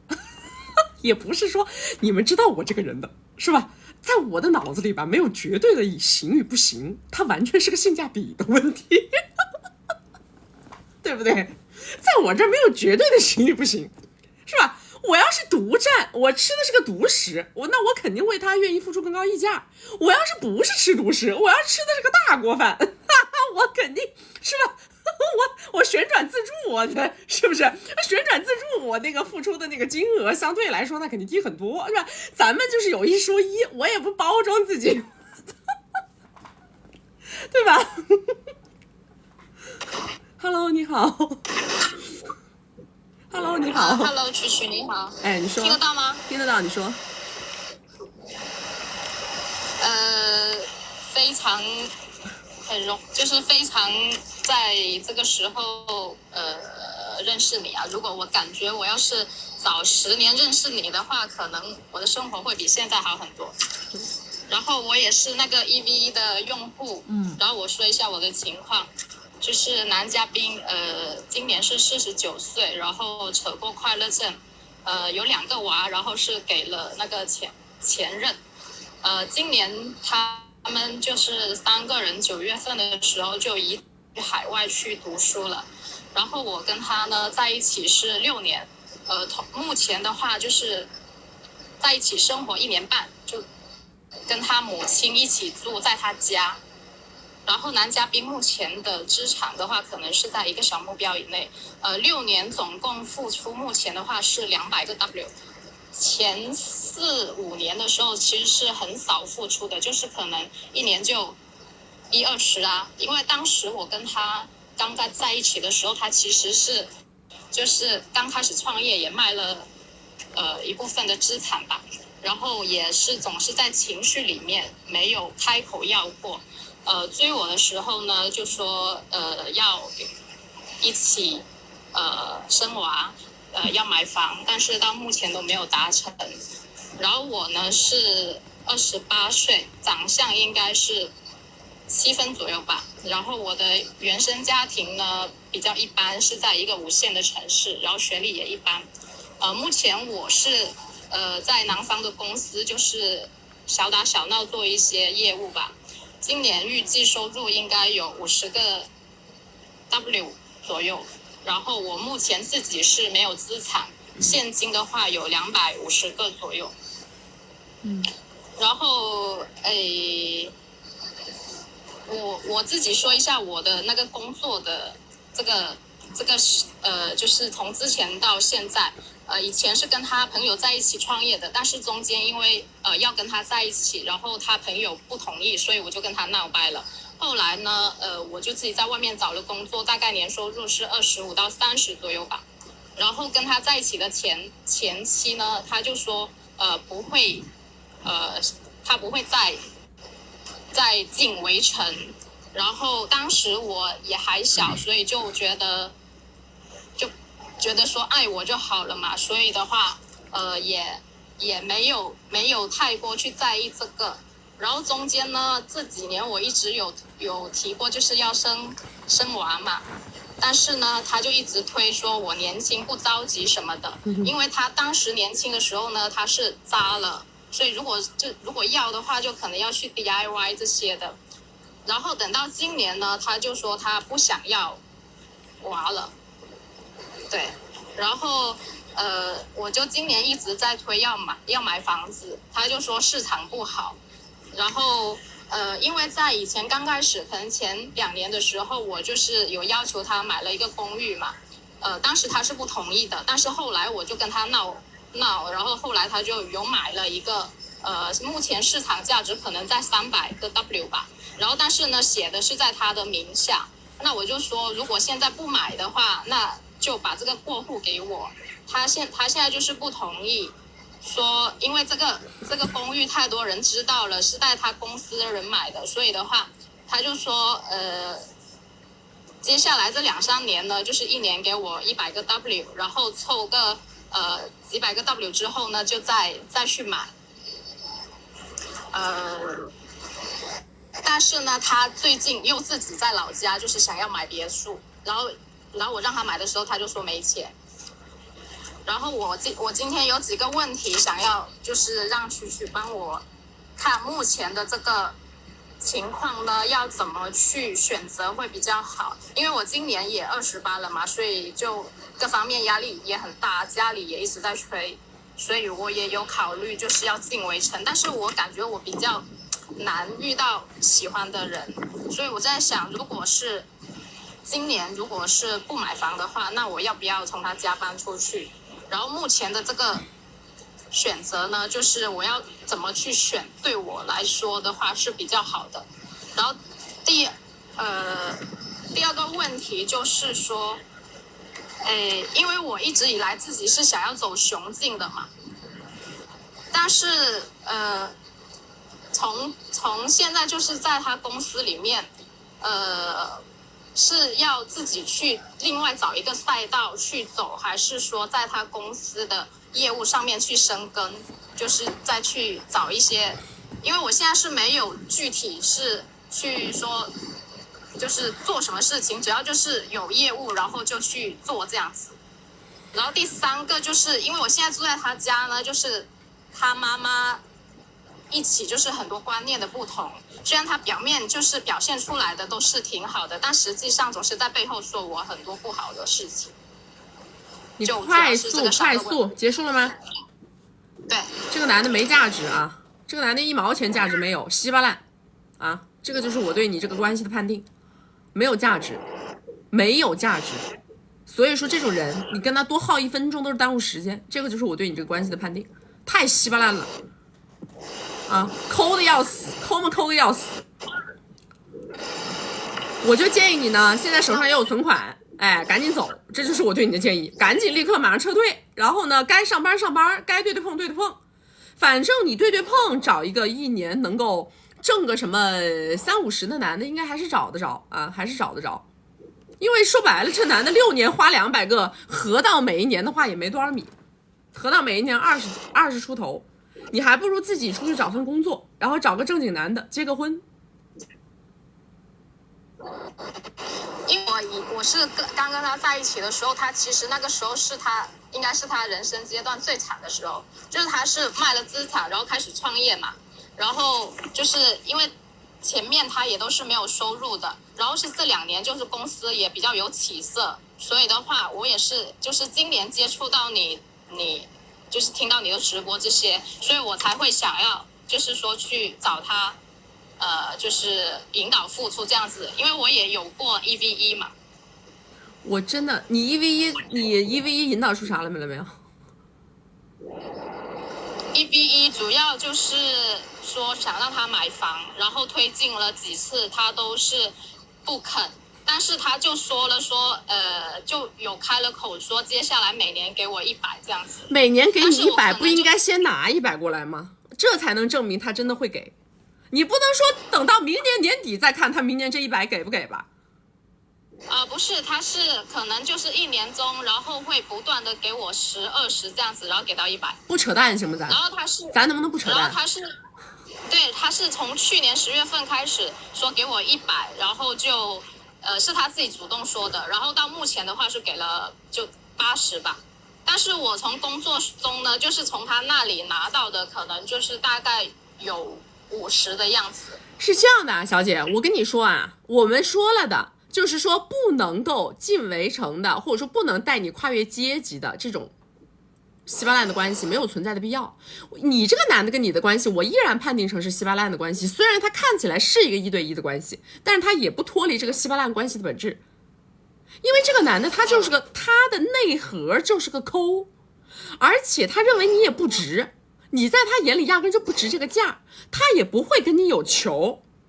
如果跟你没有求，你想让他这么抠的人，哎呀，这把嘴巴扒开，然后把他的米往你这输送，根本就不可能。问题是在于什么？问题是在于你卡在28岁这个年龄，你要跨30，这2年对于你的年龄来说，在择偶市场是很关键的。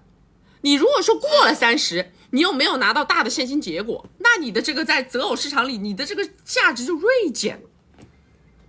对，那你现在对我的建议是说，就是立马断吗？然后搬出他家？我的建议就是立刻马上断，1分钟都不做停留，再见。工作如果他现在不辞退你，你也可以再接着干，反正呢这个工作做着没所谓，就感情就不要再聊了。如果他要跟你聊感情，那么你就直接开口，这个开的这个口如果拿不到1分钱的感情都不要谈。那你觉得我开口就是说买房子吗？还是说是现金？还是说米都可以，无所谓啊。但是如果没有个什么300个，不要聊了，知道吧？没有什么聊的必要。6年了，好不好？6年了。如果你这样的一个大后撤的一个动作，不能博到一个300个，跟这个人真的1毛钱都不要谈的，1分钟都不要往下聊。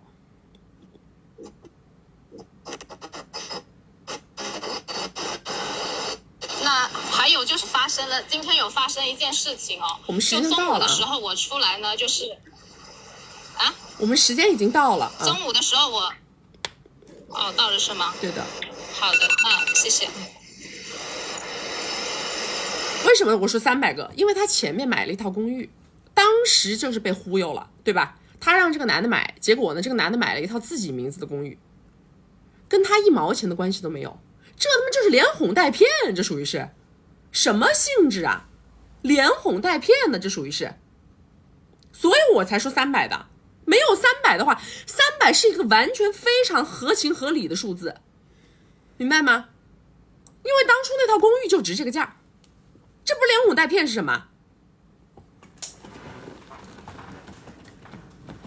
哎，只能说是什么呢？你们遇到这种男的的时候呀，实在是太没心眼了。年纪太小，太没心眼了，知道吧？老狐狸，都不是老狐狸一个，还让他在家里当免费保姆呢，还照顾他妈呢，在家里还跟他妈在一块住，什么玩意儿啊？什么球不带，婚不结，房子不买，裸跟6年。你们不要觉得说啊，他现在1年有50个的收入已经挺好了，他不干活。他不干活，一点活不干，而且这种关系没有结果的，知道吧？他把自己都扎了，他几年前都把自己扎了。这男的你没听到？他压根就没打算再带球。你跟这个男的的关系能做什么终身绑定啊？这种人说白了，他就是不愿意再给别的女的掏大米，他才会这么干的，知道吗？他就是不愿意给别的女的掏大米了，他也不想在这种所谓的情感关系的链接上面再付出更多了。对吧？他为什么要前面扯了快乐证，完了以后把自己搞渣了呢？为什么要渣呀？这个动作的意义是什么？不就是不想被别人判住？为什么不想被别人判住？不想被别人判住，就是因为不想花大米。还有什么？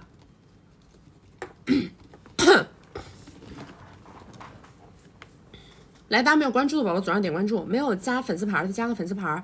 加了粉丝牌会收到我们直播提醒，我们每周直播3场，周2、周6早上10点到下午2点，周4晚上6点到晚上10点。大家要一定要进到我们的首页粉丝群啊，进到我们的首页粉丝群，找到我们的大本营，左上角头像点开到我们首页粉丝群，找不到的后台私我们下播有回复你们啊。这种男的你知道吗？我再跟你讲一个非常恶心的他的一个心态。为什么我对这个男的，我虽然说啊听起来他也不算是我们直播间里付出最少的是吧，但是我跟你讲这个男的他恶心，他恶心在什么地方？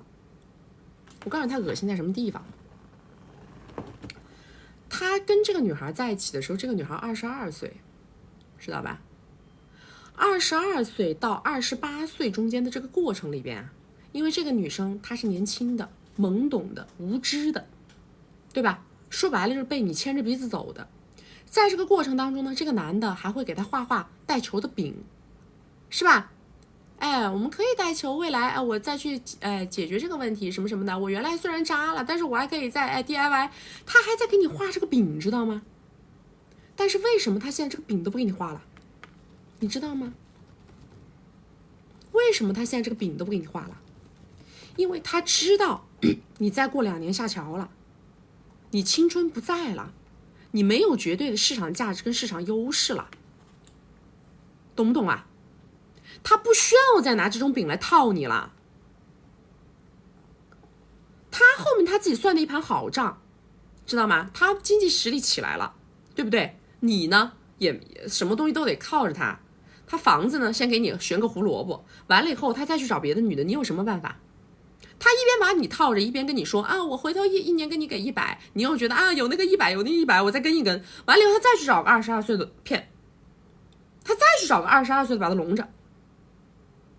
可不可以？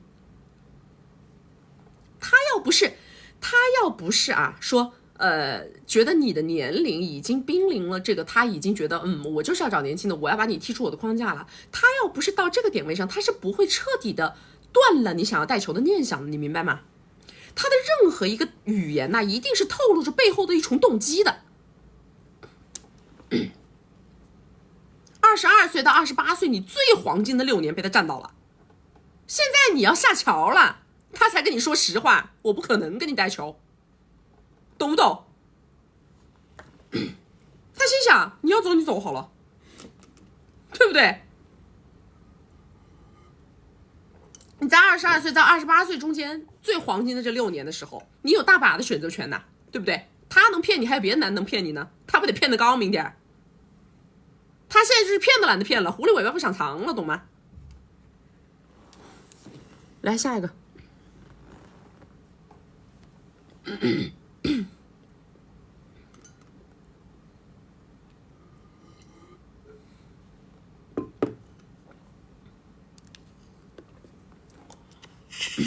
Hello， 你好。姐姐你好。你说。那个我今年38，然后围城内，然后有一个蓝颜知己6年了，然后他是宝宝，你能不能说话快一点？你跟我搞睡着了，待会儿我待会儿开始打鼾了。他是个大苹果，然后我们开始不是很信任彼此，然后可能是时间长了，然后就比较，我感觉是关系越走越好，然后越来越信任。现在就是说我们一起，有过合作，然后这几年也一直有合作，然后我是，投资米，然后他是，用关系，但是我们的那个利润是5-5分。这个中间大概300不到。什么300不到？米1年还是什么？一个项目还是什么？单位是什么？就是一共是2个项目，然后每个人300米。哦，每个人就是划到你这里也差不多有300是吧？对，对，然后前年他又买了一套房子，花了35米，因为我们这是3线城市，房子比较便宜，然后这个房子就用来我们平时那个回去偶尔那个居住。现在问题是我们这个借款有中途我的都分回来了，然后他剩了一部分，他是等到最后分这个利润米。然后他中间承诺了，就是说，这个米回来之后，他要那个送礼物，然后但是这个正好我也马上过生日，然后这中间出了一些问题，就是我围墙内的那位，然后工作上，然后见了叔叔，然后是他那个一手帮我搞定了，然后包括人情啊这等等吧，没有需要用到，然后现在就是他提了，他跟我提了，他说你那个这个情况下那还不值点礼物吗？他主动跟我提了这个事儿，但是我没说什么。但是我现在想，就是说出于感情也好，出于那个现实也好，我不知道该不该提这个礼物的问题。然后中间那面那个房子装修我也花了我自己的米，然后他也是承诺说这个款结回来之后一起给我，但是我现在就不知道怎么提，这是第一个问题。第二是如果不方便提的话，那个就是怎么能拿回来这笔钱这笔米？拿回来什么？拿回来多少？对，就是装修的和他答应我的那个礼物。你装修花了多少？没多少，几米，就几个 W 米。你人家两个项目让你挣了300，你跟人纠结这几个 W 的事儿啊？对，我现在就是想问你第一个问题，就是说就不好意思，然后我该不该去提这个事儿？第二个问题，你们这些人呐，这辈子生意做不大，那就是个命，知道吧？那个这辈子就别想着把个生意做多大了，真的。我就老说了，个雌竞雄竞傻分不清楚，是吧？就是你们就是做事情能不能大气一点呢？啊，老在那纠结我跟这个男的有点什么，然后我就觉得他就得跟我给这个给那个，就你们一天到晚就黏黏糊糊的。人家苹果，人家就是为了挣米，人家才跟你搞的这个事儿。你跟人家对半分，这个东西是你们谈好的，是别人应得的。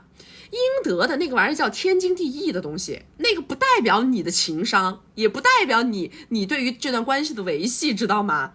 别人说送礼物，他爱送，不爱送就不送，人家给你帮了忙，你反而要倒给，你懂不懂啊？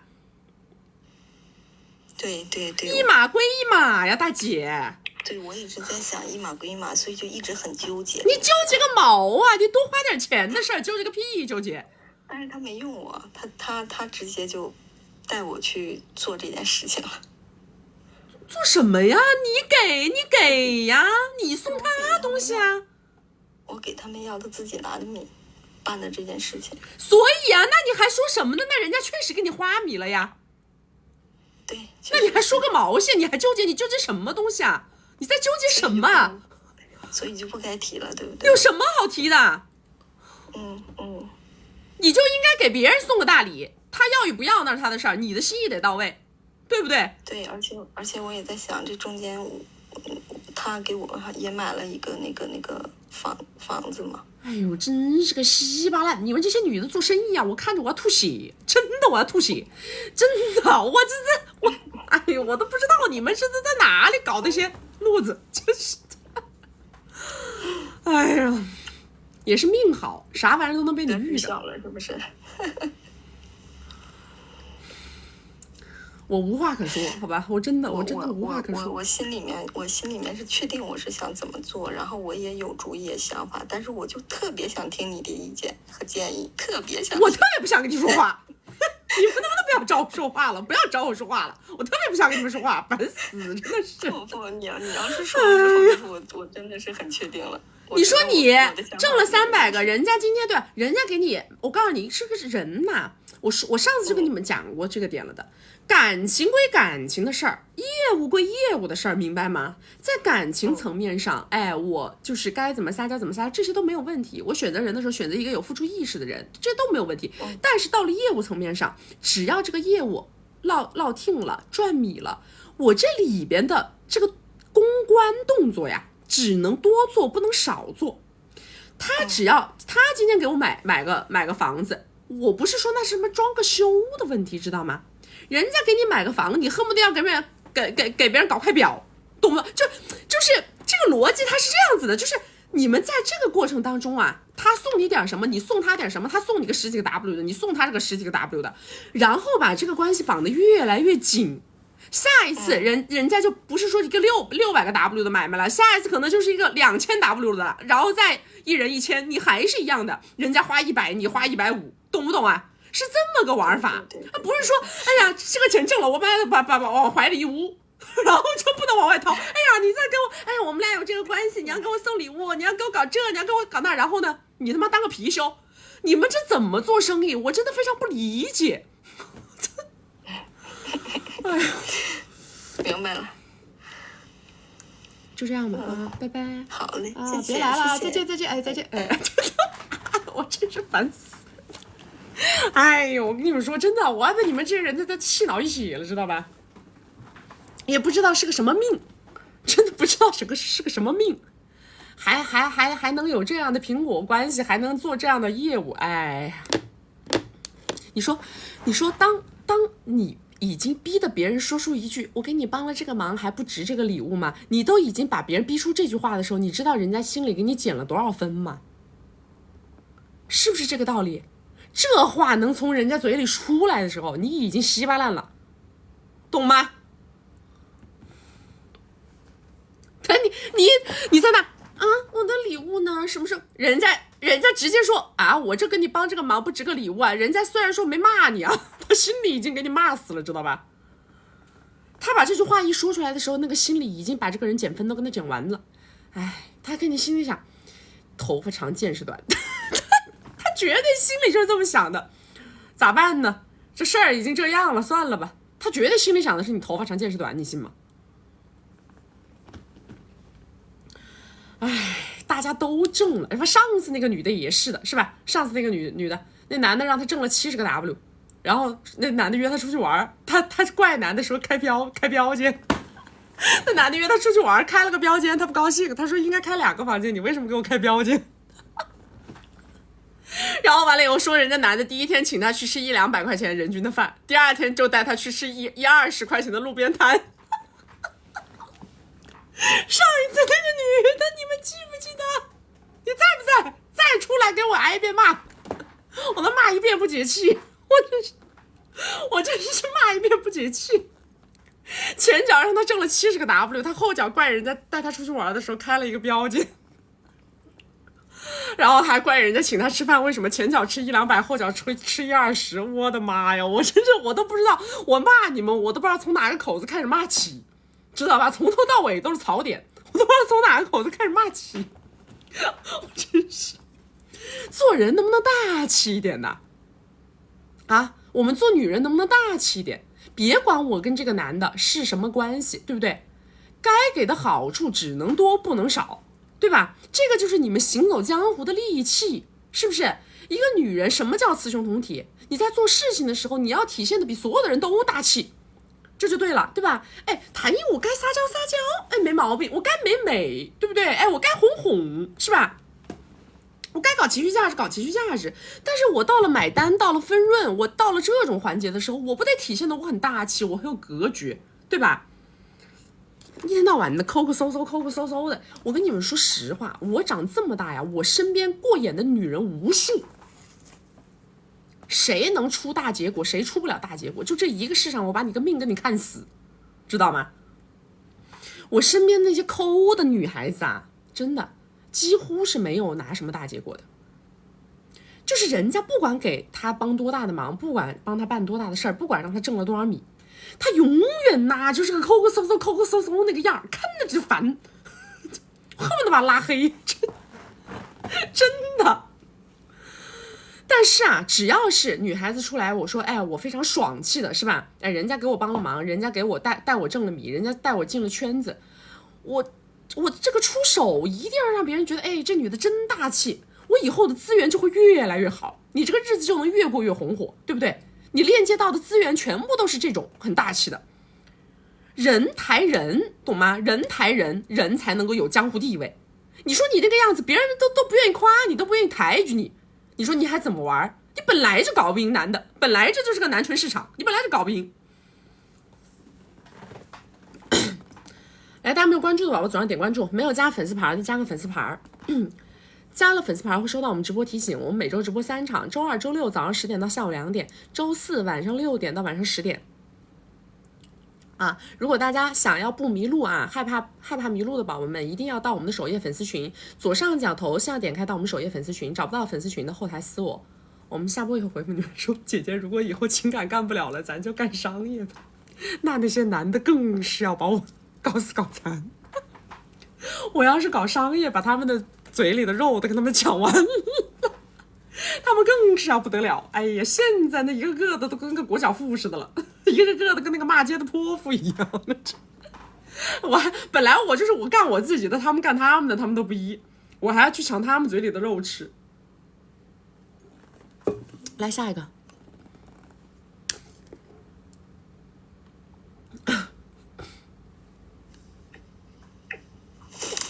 喂，哎 ，Hello， 你好。是我吗？哎，是，你说。好，等一下啊。哎，可以了。那个我把。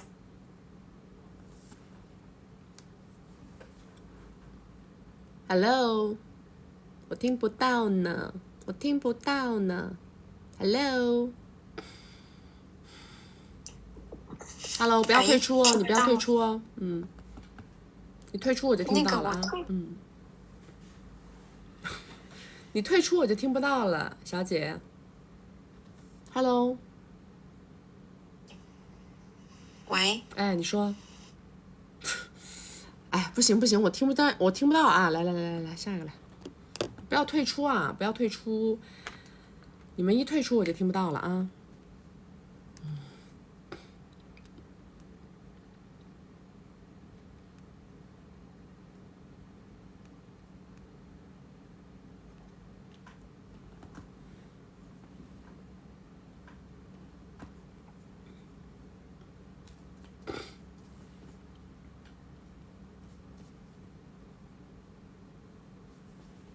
来，下一个来。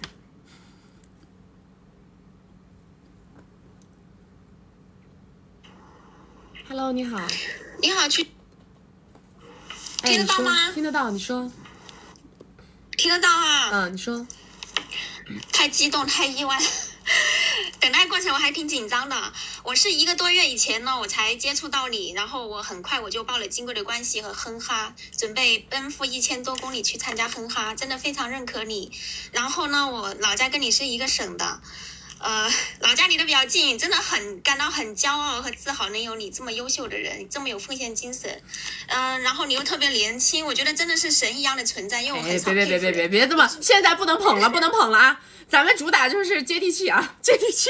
好，我真的说的是事实。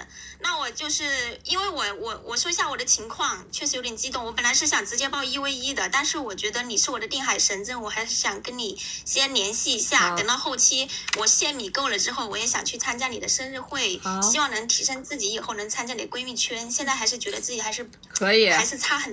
我喜欢你这个饼啊，你这个饼可好吃啊。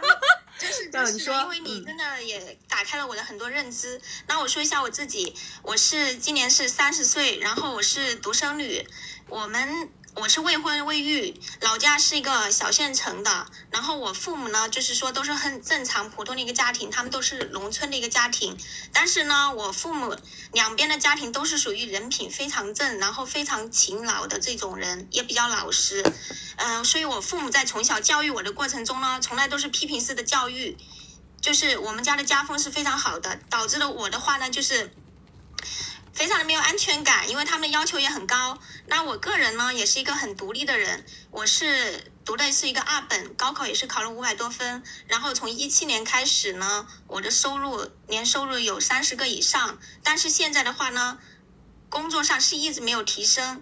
那么我本人呢，我觉得我也算是理性有追求的，但是我对钱的一个追求呢，是因为我从小自尊心很强，我就不想说我的家庭因为钱比没有别人有钱会被看扁，所以说我就是希望去提升。然后还有我父母两边那个家庭呢，我觉得到现在为止也很普通。我是希望我自己能够挣更多钱，也能够去带动到大家，并不是说我自己多么的虚荣，想要过好的生活。我对我自己有清晰的认知。那么以前所以说就是因为这个追求，导致我以前一直没有去谈恋爱，因为我觉得谈感情是一个浪费时间的事情。然后我大学毕业之前呢，我都还在这方面一直是一个小白，就说男生追求我是直接拒绝的，或者他请我吃饭，我就会偷偷把单买掉，因为我不想跟他发展一个长期的链接，我就不想让别人有情感的一个失落，所以导致我这个人的话，我就是花不到别人钱。不要说米，不要再违规了。不好意思。然后我个人的形象呢，我的身高呢也是有1.65米，体重96，我的形象是不错的，就是我一直初中至高中颜值都是在班上排前2，就说虽然我家庭普通，但是在同学身边也是有优越感的。现在的话呢，我家庭也是有600个以上，我自己在一线呢是有一个基本的房和车的。现在问题就是说找对象困惑了很多年，从4年前开始我要去重视这个找对象的事情。之前的话我是觉得工作我是可以直接的出结果，我努力就会有成果，但是感情我就觉得这个太虚拟了，我也不确定我能遇到什么样的人，所以说一直搁置了。然后从我毕业之后呢，我就开始入社会，我才懂人情世故这些，包括职场的问题我现在是非常精通，我也知道怎么样为人处事和跟别人打交道，一些细节的点位我都懂。但是在情感上我真的是总是被骗，总是受伤，总是无法判断别人，并且经常的质疑自己是不是自己做的不够好。再加上我爸又是批评的教育，他一直说你应该贤惠一点啊，你应该对别人好一点啊，不然别人娶你干什么，意思就是这个意思，就是给我的感觉就是男的就是要娶你，你必须要是就是你必须要是让他是觉得好像是很有价值，要让他有占便宜那种心态。但是我身边我就感觉我能够接触到的一些男性圈子的问题，我觉得他不管是他挣的也没有我多，然后他的家庭情况也不会比我好，然后的话可能形象也比不上我，我觉得这样的一个情况他还意愿不够，我就说感觉有点就是蔫不拉几的那种，又没有信心去承担很多东西。我就觉得我跟他组建家庭也是我付出，然后我个人又比较独立，没有那么高的一个情感和陪伴需求，是吧？我对自己要求高，如果跟他在一起我还不习惯的情况下，我觉得也很不舒服。所以我一直在想，困扰我的一个点就是因为我对婚姻没有执念，但是我对小孩是有执念的。我跟我父母讨论过，我说如果实在不行，因为我年龄现在也不小了，也找不到合适的，我说我自己生一个孩子，然后自己养。然后我父母就是很爱面子，他就觉得绝对不行啊，然后道德感非常强啊。但是如果说我自己生小孩，我也要非常强大，我也没有说那么强大，只是说我希望自己能变强大。我这现在就不知道怎么办，就总是这个纠结的点。你说找对象又找不到一个合适对象，那我去跟他去进入围城。那么生小孩可能自己经济实力又没有强到那个份上，又没有父母的支持，然后又害怕说生孩子的过程中有意外发生，然后大家都不认可你，你还执意的去做，然后又没有很强的一个经济支撑，所以我就觉得很累，我也不知道怎么办，我都不知道到底怎么样，觉得我没有哪方面很突出，就只是各方面好像都是一个中等偏上一点的这个状态，所以我想听一下你的建议。我还是建议你，如果说有差不多的对象呢，可以结，因为你也说了，你的综合的指标评判下来啊，其实自己还是一个比较中庸的状态。是，既然是中庸的状态啊，咱们呢就不要想去过那种说特别的非凡的人生，明白吗？这个不普通的人，非凡的这种状态啊，它真的是需要很多很多的东西去做支撑的。其实你已经意识到这个问题了，对吧？我要一个女人，我要抵抗住所有人的这种言语，对吧？舆论，我要去自己一个人啊，我要去生一个娃，干嘛的？我要去带他，我要去承担这个经济压力。就是这个动作，它应该是什么？它应该是没有办法的办法。如果说你现在进了一个婚姻状态，然后这个婚姻最后没有维持住，两个人掰了。然后呢，你这个时候有了一个球，然后你自己成了一个单亲妈妈，那么相对来说呢，对于你来说，它的社会压力不会那么大。就是说能有一些东西呢正常一点，就走一些正常的，知道吧？因为你本质上来讲，你通过这么多年，你已经验证了你是一个相对来说比较中庸的状态。是。那么中庸的状态，你还要去做一些非常特立独行的这种事情的话，那确确实实会呈现出你后来想象的那些各种各样的压力，它也是客观存在的。那你去对碰的时候呢，我建议你啊，也不要太挑剔，知道吧？看男人是这样的，只看他的一个点，要不然就是经济收入达标，要不然就是这个人他的形象、气质，哎，我看着舒服。对吧？哪怕就是平均去承担一点，我也 OK。就是你不要要的太多，知道吗？没有那么好的人，你就只看一个指标。这个人你觉得啊，比如说还有的男的呢，他挣的没你多，但是呢，他一看呢，他就是那种愿意在家里待着还能带孩子，哎，他也能够帮你的人生去减少一部分的负担。是，我觉得你说的是非常对的，然后这个也是很符合我情况的，只是说就像你上一场直播我也听到了，就是说如果这个女的她是有野心的，只是她能力够不到，如果说她降低了要求跟一个男的去捆绑去进入围城过一辈子，她可能对她内心是一种上一个直播的时候的那个小姐姐的情况是，她才25岁还是25岁还是28岁啊，但是她通过直播自己的年入在100万。就是说他的情况跟我又不一样嘛，对吧？因为你们说实话，就好像我们说男人，我看他潜不潜力股是一个概念，懂吗？我要看你的结果是什么，因为你拿到的结果没有说那么大，对吧？是。所以这个其实就是你交出来的成绩单。是。然后我还有就是有一个想法呢，就是说第二条，就是说如果说实在是没有进入围城，如果说是在围外有一个人他能给米，然后我生意就是有一个我自己带嘛，这样子的话都行不行呢？没有，就是我还是这个建议，一切啊它都是讲一个性价比的问题。你所谓的这种不进围城的关系，那它也得有别的支撑，对不对？物质支撑，对吧？他如果能有物质支撑，大概率也不是个大佬，也是个小佬吧。是，对吧？你搞不搞得定，你也是个问题。就是这个问题，就是说我自己没有搞定，我也没有那么多策略，怎么样？这个人就很简单。我是以我父母的了解，如果说实在物质上没有那么大的一个担忧的情况下，他们是会同意的，因为现在就是担心精力和物质都不行嘛，这样。所以我说啊，你们不要把个标准定得太全面了。有的时候你们对男人的要求啊，它不是高，是多。高不是问题，是多，知道吗？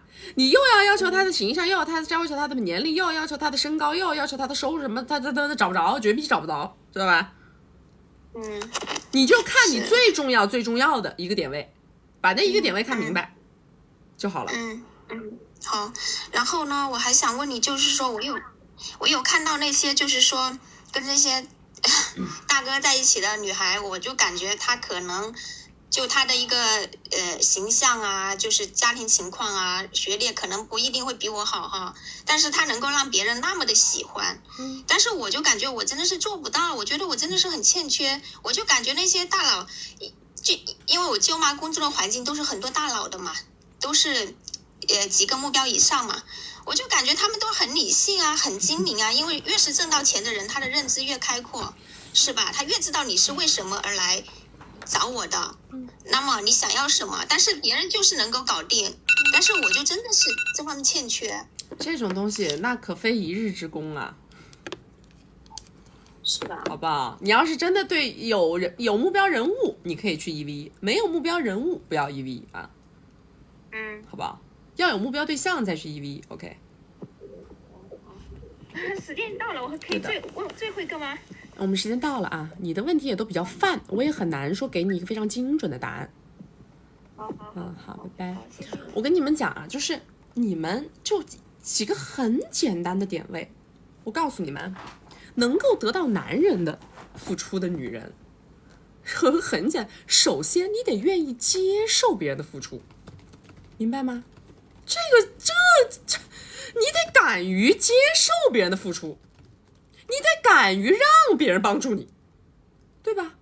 如果你都不敢于让别人帮助你，你都不敢于接受别人的付出，你怎么可能成为一个能让男人为你付出的女人呢？是不是？很多人从小接受的教育本来就是，哎，别人的东西不要拿，别人的东西不要要，对不对？哎，不相干的人什么，你们不要接受别人的礼物，不要接受别人的这，不要接受别人的那，对吧？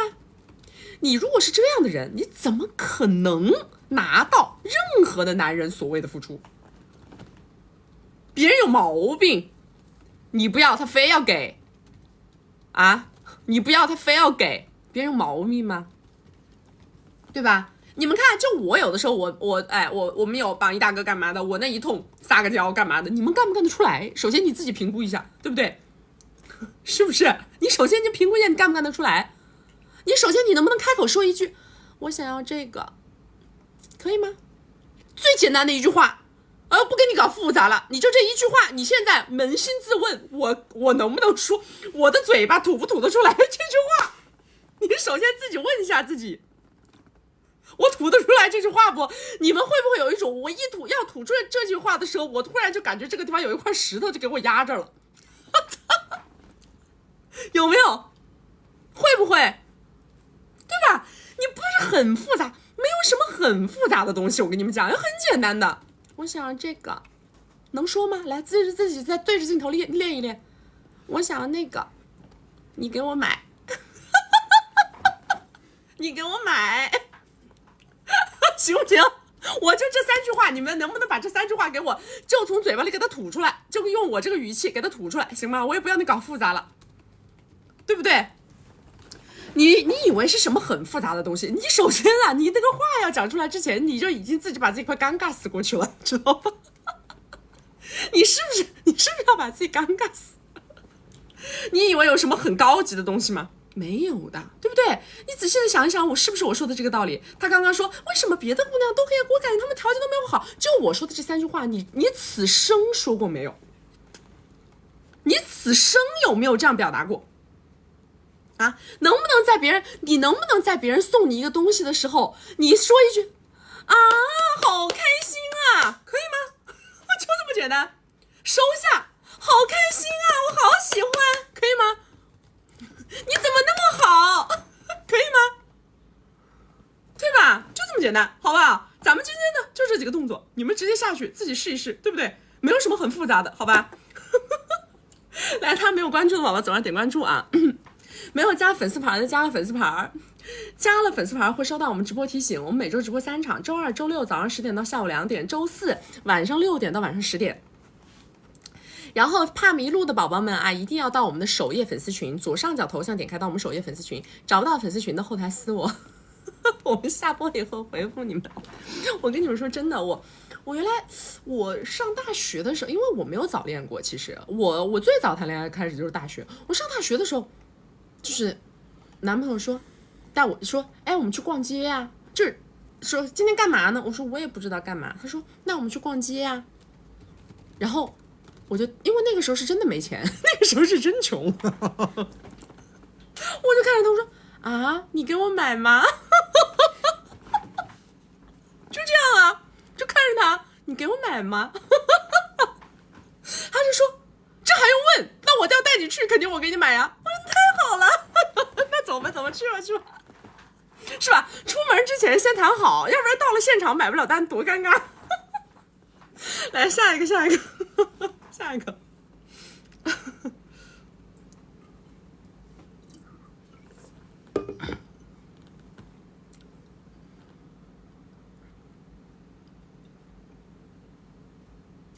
下一个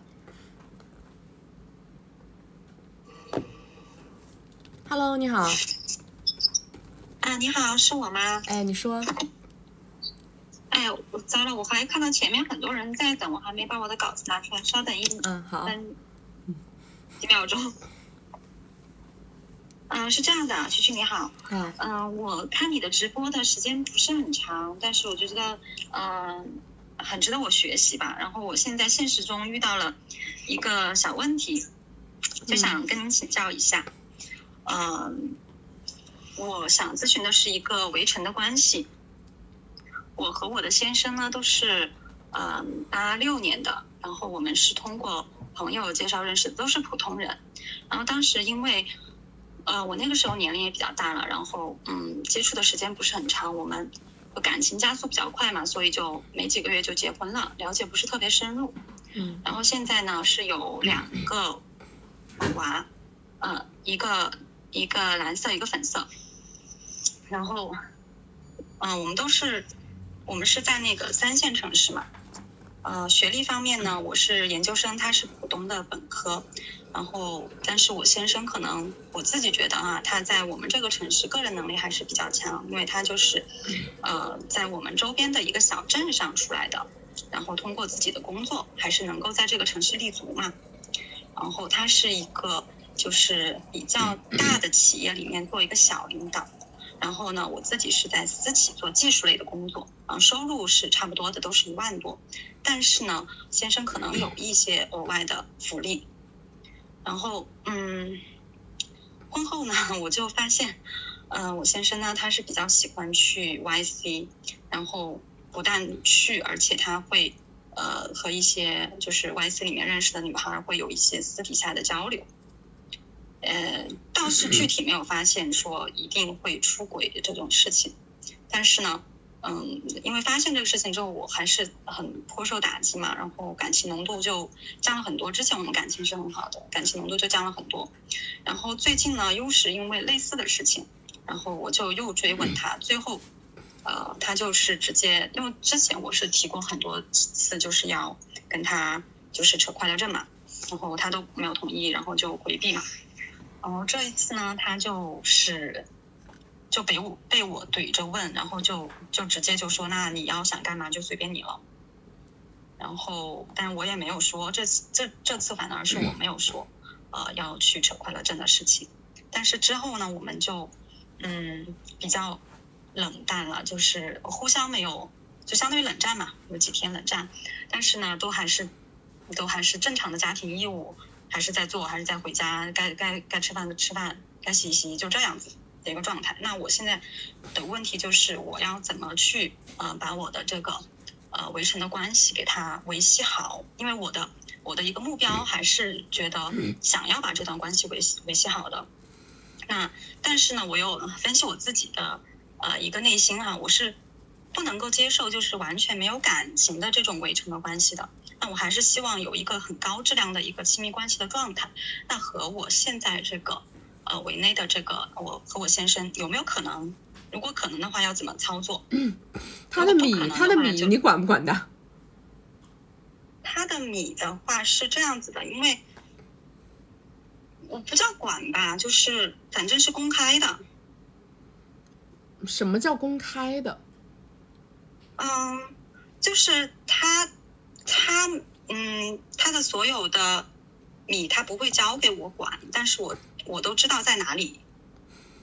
不交给你管那就是没有给你管的，你这个什么叫知道在哪里，这不是属于自欺欺人。因为他平常用钱也很少吧，就是说他们的工资反正就是打在工资卡里面嘛，工资卡他都是放在家里面的，但是我也没有去用。首先你们2个人这个习惯模式就不好。你们结婚多久了？结婚4年多。你们原来感情好吗？原来感情挺好的，在我发现他这个事情之前感情是挺好的。我跟你说在感情好的时候呀，首先要做的第一件事儿就是把经济大权掌握在自己手上。没有米他在外面他就玩不起来，就玩不出个花头，知道吗？就是说要让他把米全部给我吗？当然了，这个是最重要的。我说了，男人就2个袋子，上面一个袋子，下面一个袋子，没了。2个袋子一管死，他就没得动弹。就是物理管法，我们就叫物理管法，知道吧？就是这样。要不然的话，你上2个袋子，任何一个袋子你不管，那都是见了鬼的，知道吧？那都是见了鬼的。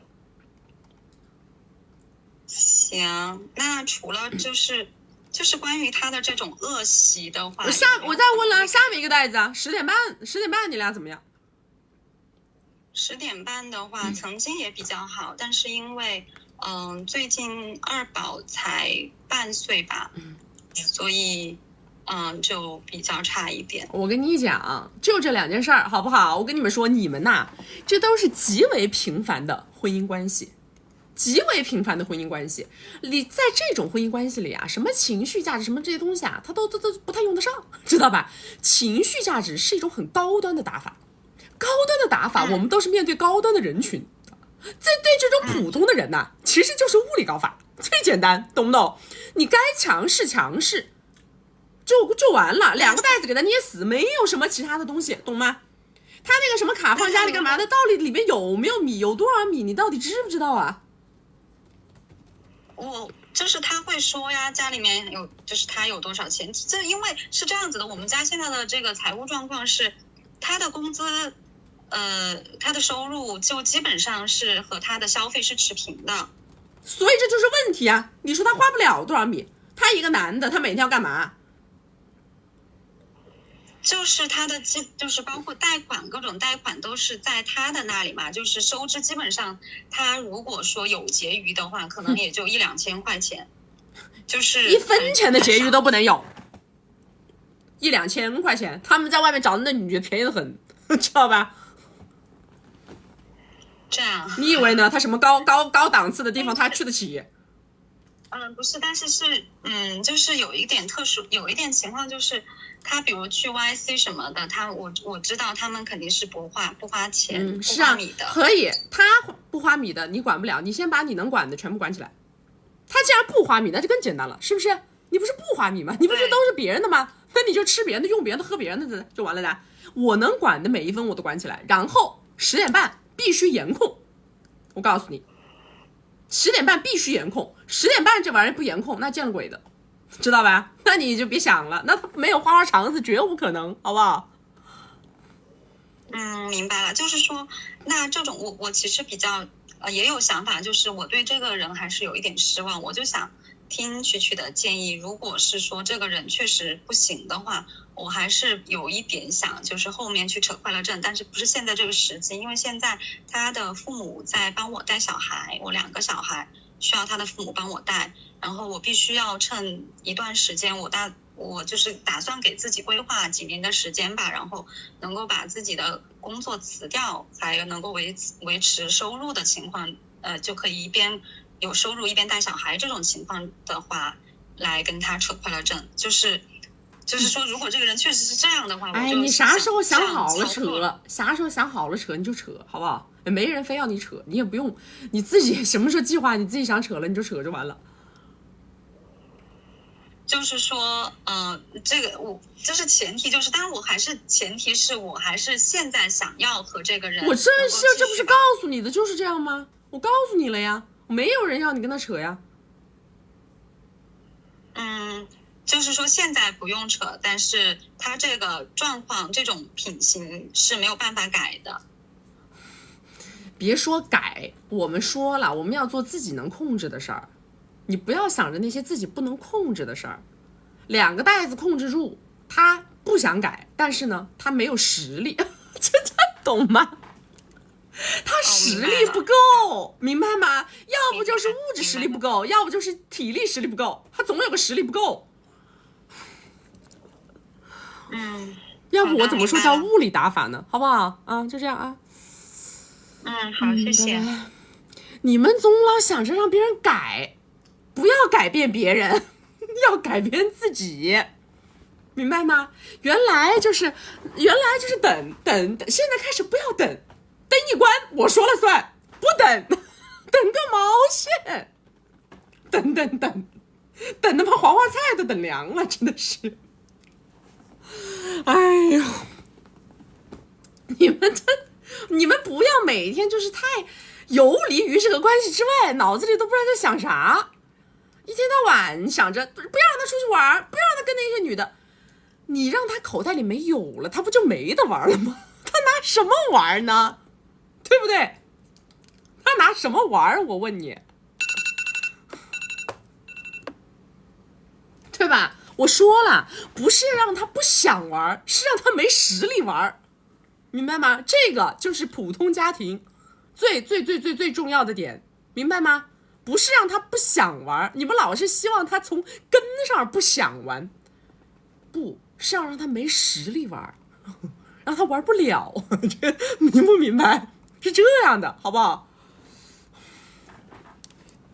哎，大家没有关注的宝宝左上点关注，没有加粉丝牌的加个粉丝牌，加了粉丝牌会收到我们直播提醒。我们每周直播3场，周二、周六早上10点到下午2点，周四晚上6点到晚上10点。然后大家啊，怕迷路的宝宝们啊，怕找不到我的宝宝们，一定要到我们的首页粉丝群，左上角头像点开到我们首页粉丝群，找不到粉丝群的后台私我啊，我们下播以后回复你们。他们不是小苹果吗？对不对？我跟你说，小苹果最怕闹腾的女的，知道吧？你别太乖了，懂不懂？就是要闹腾，就是要让他不得安宁。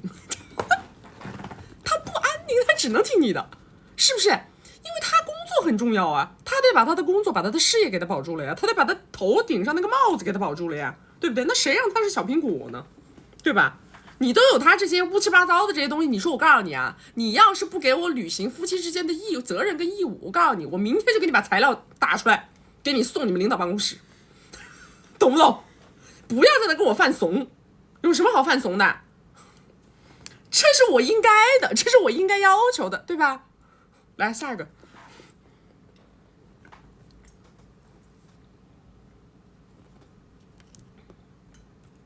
这个就是夫妻的权力争夺战。我告诉你们，为什么那么多男的要把我搞没，要把我的号搞没，对吧？哎，什么情况？这什么鬼？我怎么变这了？啊？挂哪个？啥玩意儿 ？Hello， 你好。Hello， 你好。你好。是我吗？听得到吗？哎，听得到，你说。哎，能听到吗？等一下啊，你说。不知道为什么。听到吗？听得到，你说。可以听到我吗？啊，是我。哦，好。所以我。我现在听不到了。我现在听不到了。不要退出，我听不到了。OK， 我刚才是去看我的那个。不能退出，你退出我就听不到。好，那我就好，那我就直接说吧。所以就是，其实我呢，我个人情况是我是围内，然后但是关系就是没有那么好。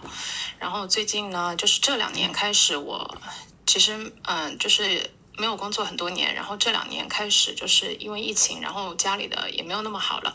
所以我就开始工作，然后大概1年年收入现在大概是50-60个吧，然后之后还有上升空间，然后因为工作其实最近也是就是会认识一些大佬，然后就是最近其实我从来没有想过走雌竞，所以然后就几个月前然后认识一个，然后也是那边他主动，然后我们也就聊了大概。之前一直没有聊，然后就聊了大概2个星期，然后他就给了10个这样，然后其实我是因为最近就是家里那个闹着要离婚，然后就说不要违规啊，不要违规，抱歉，要扯快乐证，然后就然后我就说然后就在跟他聊天的跟这个男嘉宾聊天的过程中呢，然后我就跟他说我要买房。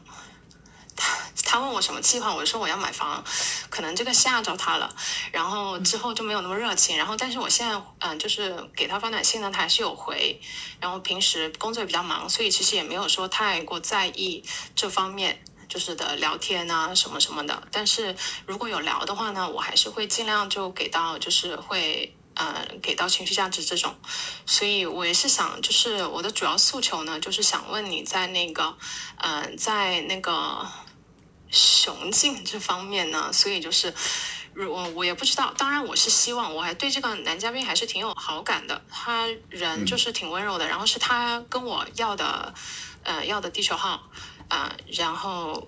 然后也是他就是他也是就是主动问我的情况，他知道我是围内，然后就是所以我也是想说就是怎么样能缓和这个关系，因为毕竟其实我的目的不是说让他买，只是说聊天过程中就是说意思是说我这边就是不开心，我分，我心里想的是分就分，我就自己去买房，其实是这个意思，不是说让他上来就给我买，就是中间就有一点是误会，然后我可能就是这方面就是误会方面也没有说解释的很清楚，所以就有点不清不楚，然后就可能导致他误会了，然后我就跟他说那就不解释了，越解释越糊，然后就跳过了，然后之后呢，他就有点暗示我说我要求太高，然后我也没怎么接话。我就说那你是怎么想的？然后他就说，哎，那你另找他人吧。然后但是他发短信了，他还是有回。你说完了吗？说完了。你这个有点不对呀，姑娘，你这有点又当又立呀，你这有点知道吗？我告诉你啊，怎么说呢？你们的聊天过程当中非常清晰的表示了你是想让对方给你买房。可以这么说，对呀，就是可以这么说，这个我承认，就是当时。所以我想告诉你的是，嗯，你不要首先去否定你自己的动机，明白吗？因为别人看你看得很清楚，我都不用看，我都知道你是这个想法，你是这个意思，否则你们的天聊不到这个份上来，你们的天根本聊不到这个份上来，所以你明明当下就是这个意图，就是这个意思，对吧？首先你就不应该去否认你的这个所谓的动机，因为这样的话会显得别人非常的愚蠢，这是不对的，知道吧？我们首先是要跟自己的欲望做和解，否则的话，那不是说这个大佬你把握不住的问题，是你未来在人生当中遇到很多很多的比你的认知高的人，你都把握不住。我同意，这也是为什么我想要跟你连麦的原因。是这样的啊，这个事儿呢，它已经就是翻篇了，你不要去纠结于这件事儿，你也不要想着去挽救这段关系，为什么呢？因为当你们当下的这个对话到这个份上的时候，那你去另找他人吧，这就已经有点儿，说白了啊，这个已经有点两个人有点闹掰了，你知道吗？就聊到这个点上的时候，实际上对方已经产生了非常大的对抗情绪了。所以这种时候呢，你要是想要强行去拽回来的话，它是两个结果。第一个结果是让别人觉得你这个人就是说白了就是要不到又回来舔，他会觉得你 low。第二个结果是什么呢？就算是他被你扒拉回来了，跟你两个人甚至于发展成什么关系了，他会杀价。所以无论是这两个结果当中哪一个结果呢，我都不建议你去继续去扒拉这个人，知道吧？但是呢，你要把这个事儿先放一放，也不要想着非要强行的先等，明白吗？然后你就是该干嘛干嘛，你持续的在就是你的圈圈里面去展现自我价值也好啊，或者干嘛也好。如果有机会找机缘，想让别人扭转对你这个人的印象呢，你要找机缘，就是看未来，比如说有没有一个大家共同一起的局啊，就是顺手的、方便的，或者说是他主动的来邀约你了，或者怎么样，你这个时候就像什么都没有发生过一样，大家就是什么都没有发生过，依然就是热情、活泼、开朗、友善就好了。但是你现在不要强行去掰，因为你这个对话到这儿就太稀巴烂了。对，所以我是这么觉得，所以后来我就没有怎么继续发短信了，就是所以我就是暂时就是先就是注意力在我的事业上，所以这个就翻篇。那我这样的话，那个钱是说需要还给他吗，还是怎样？为什么要还给他？完全翻篇？不要还，是不要。我跟你讲，你把它当做一个正常的一个贵人，一个伯乐来看待。比如说马上过年过节啊，该给人家发编辑的正常信息一定要给别人编辑，但是平常不要有过于的动作，不要有太多动作。好，好吧，好，了解。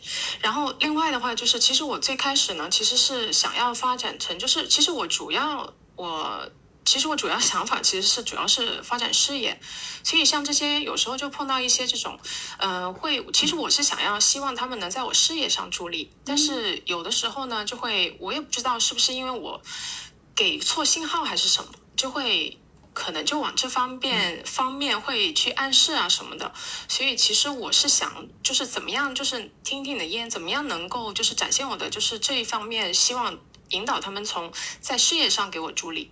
你看过《金贵的关系》吗？我看完了，其实我就这一整个星期我就每天看，但是我觉得我还会再看第二遍。这里边它有一个就是首先啊，你要想跟别人做事业的话，我们这个话说的就一定要有度，玩笑开的就要有度，不要把别人往所谓的男女关系这个方向上面去导，对不对？我打个比方，就说我说啊，我欣赏你，对吧？我觉得你非常厉害啊，崇拜这个那个，这些他就没越界。但是别人做什么橄榄枝的动作，或者如果你能够感知到这个里边有暧昧信号的时候，我们一定是选择拒绝的。如果你没有想好要跟这个人发展男女关系，对吧？你比如说10个 W 的礼物，它其实已经非常非常的暧昧了。如果说你不想跟别人进行男女关系，那这10个 W 礼物是肯定当初就不能要。你要了就等于你接受了呀。你跟人做生意，凭什么要别人10个 W 的礼物呢？对不对？不是做生意，我不是做生意，就是可能就是在他们可能就需要牵线。是啊，你需要这个人脉啊，你想要别人这个关系啊，对啊，那不应该是你给别人送礼物吗？那哪有别人给你送礼物的道理呢？好，了解了。好，了解了，这就是我主要诉求。好，就这样。好，拜拜谢谢。好，拜拜。有的时候是你们自己的一些接受动作呀，把这个事儿给搞乱掉了。我也能理解，是吧？在对方这么大的一个光环之下呢，其实你是模棱两可的。你什么是模棱两可的呢？你又想通过这个人去搞资源做生意，但是同时你又觉得，哎，如果他是一个很愿意付出的人，当男朋友也不错，对不对？是不是这种思想？就是这种模棱两可的思想，这个就是我跟你们讲的做事业当中的 Z 字形，明白了吗？我能理解你们在这个里面的徘徊啊，我能理解，是个人大概率他都会徘徊。你面对一个有实力有光环的，是吧？这样的一个男人在你面前的时候，你可能就是会产生这样的一些好像走这条道也行，好像走那条道也行的这么一个想法，对吧？但是我告诉你们，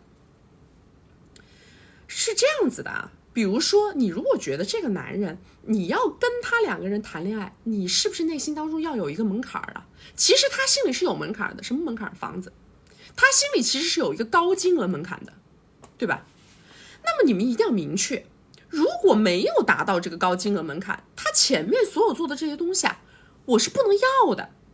我要了，你就把关系搞糊涂了，对不对？我前面我该怎么发展事业啊，对不对？我真的要跟这个人走男女关系了，必须是到什么地步？是到我心里的价格门槛绝对达到了，对不对？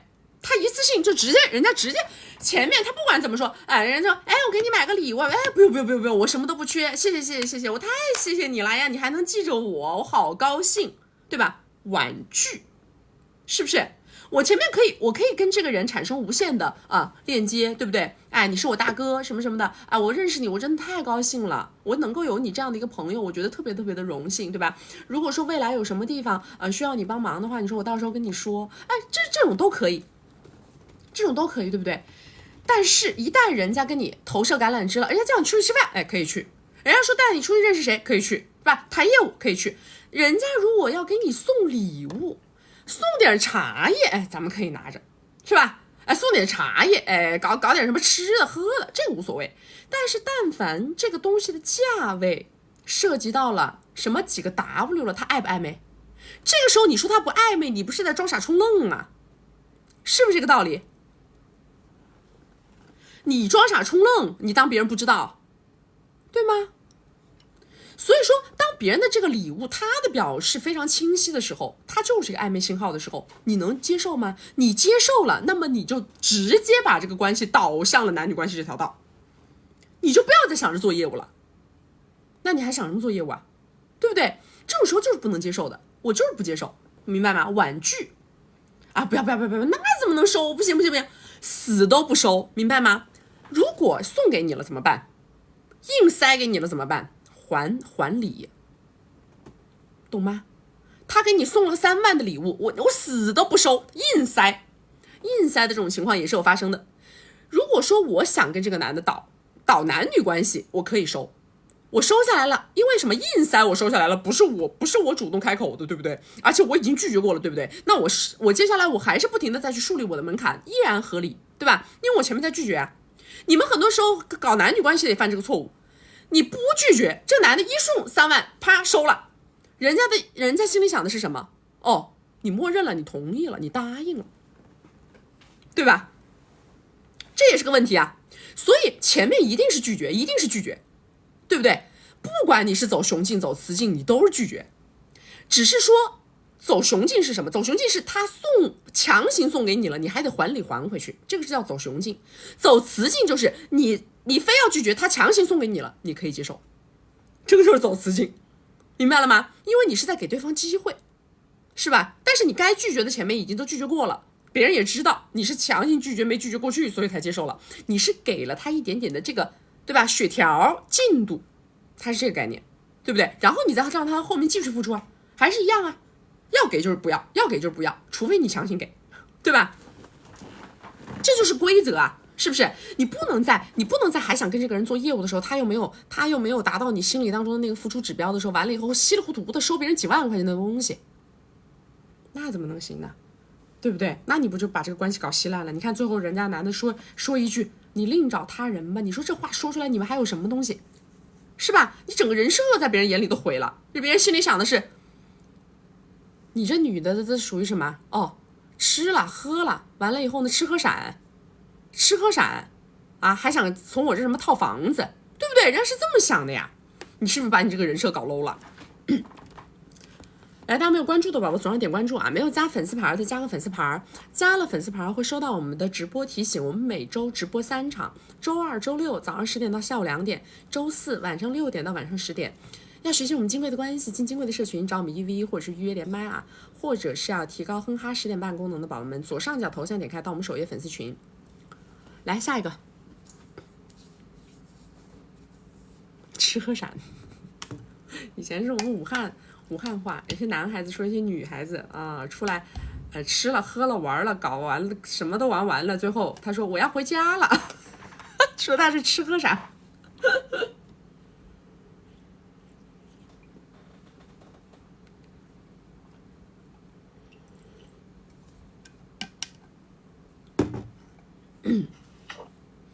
吃了什么 ？Hello， 哎，你好。Hello， 你好，哎，很高兴可以连麦。你说，听得到吗？哎，你说。很高兴跟你连麦，有点紧张，有点激动。我知道你很高兴了，你说2遍了啊。那我的基本情况是这样子的，我今年是32岁，然后在1线城市自己创业，年收入在150左右为内，有一个2岁半的女儿。然后我的另一半呢是36岁，也是1线城市，他之前呢是演员，然后现在的情况是全职爸爸。然后由于我们现在工作的关系，我们现在是分居2地的情况。然后我跟他现在的婚姻状况可能是有一点像，就是背道而驰的感觉，就感觉不是很在一个频道，然后没有什么共同的语言。然后就我这边的话就是非常拼命在搞米，然后他呢就是比较在家里什么都不干，然后负能量也比较多。然后其中我也尝试让他来帮助我的一部分工作，但是效果并不好，而且我们一直吵架。然后每一次我们现在见面的时候，基本上就是会被他的负能量席卷，然后我自己也会非常不开心。然后我最近有提出想要扯快乐证，那他就极度的挽回，然后说他会改变他的状态，然后希望继续这段关系。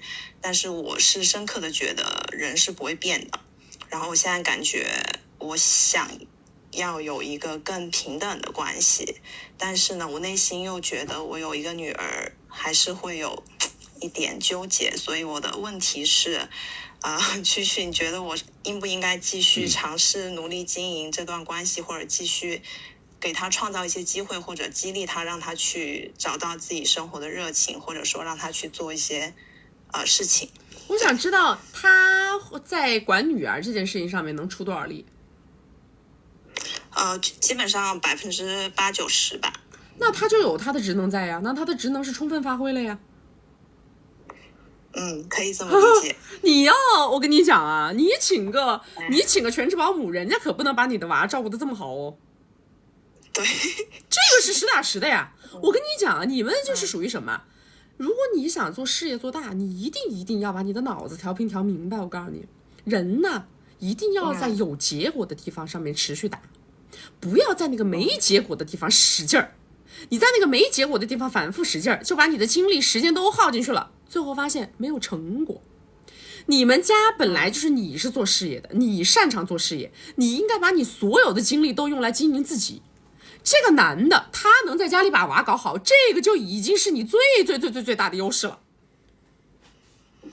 你觉得你把他踹了，你能找一个跟他一样认真负责的给你娃当爹的吗？不行。对呀，那他没有这个能力做事业，你千万不要让他上进。他上进了，他到时候把你挣的米都亏完了，我告诉你。真的，人家为什么说富二代不要乱创业呢？对不对？一个道理啊。这个人他没有这个基因，你就让他躺平，他躺平把他自己的事儿干明白就已经很好了，对不对？你在外面你现在挣150，你以后挣1500多好呢。OK， 明白。我觉得不是说我想要让他去挣米，而是说现在我觉得他的状态就是呈现一副非常负能量的状态，然后以导致我们两个现在的夫妻关系，我觉得也呈现别跟他交流。哎呀，我跟你说啊，他呀在你们家没有话语权，明白吗？你把这个事儿想简单一点，你就是手上拿的锤子的那个法官，明白吗？这段关系完全是由你决定的，你是一个宣判者。所以说你不要被他卷到他的情绪里面去，你不想跟他沟通，你就别沟通，你不想跟他处，你就别处。他有价值，你就让他发挥他的价值；他没有价值了，你想让他出局，他分分钟就得出局。所以你不用纠结，就是你不要把你的精力放在这件事情上。他有什么负能量，你让他自己一个人负去。OK， 你不跟大家对话，哪来的负能量？明白，对不对？你跟他说话3句话不好听了，夸直接给挂了，有什么好？你跟他纠结个毛线啊！好听的时候多听2句，不想听了直接挂了。好，明白。我说一下，我没有蹭流量，因为我看到很多人说我在蹭流量。不重要，反正大家都是花了800上来的，你们爱干嘛干嘛。好吧。好，谢谢你，旭旭。好，好，拜拜。好，拜拜。是不是这个道理？你们的思维不要走死胡同，对不对？你自己能挣钱，说明你有挣钱的天赋，咱们就把自己好好激一激，对不对？有的女的，我跟你讲，我妈这一生啊，她就是这个点位上就没搞明白。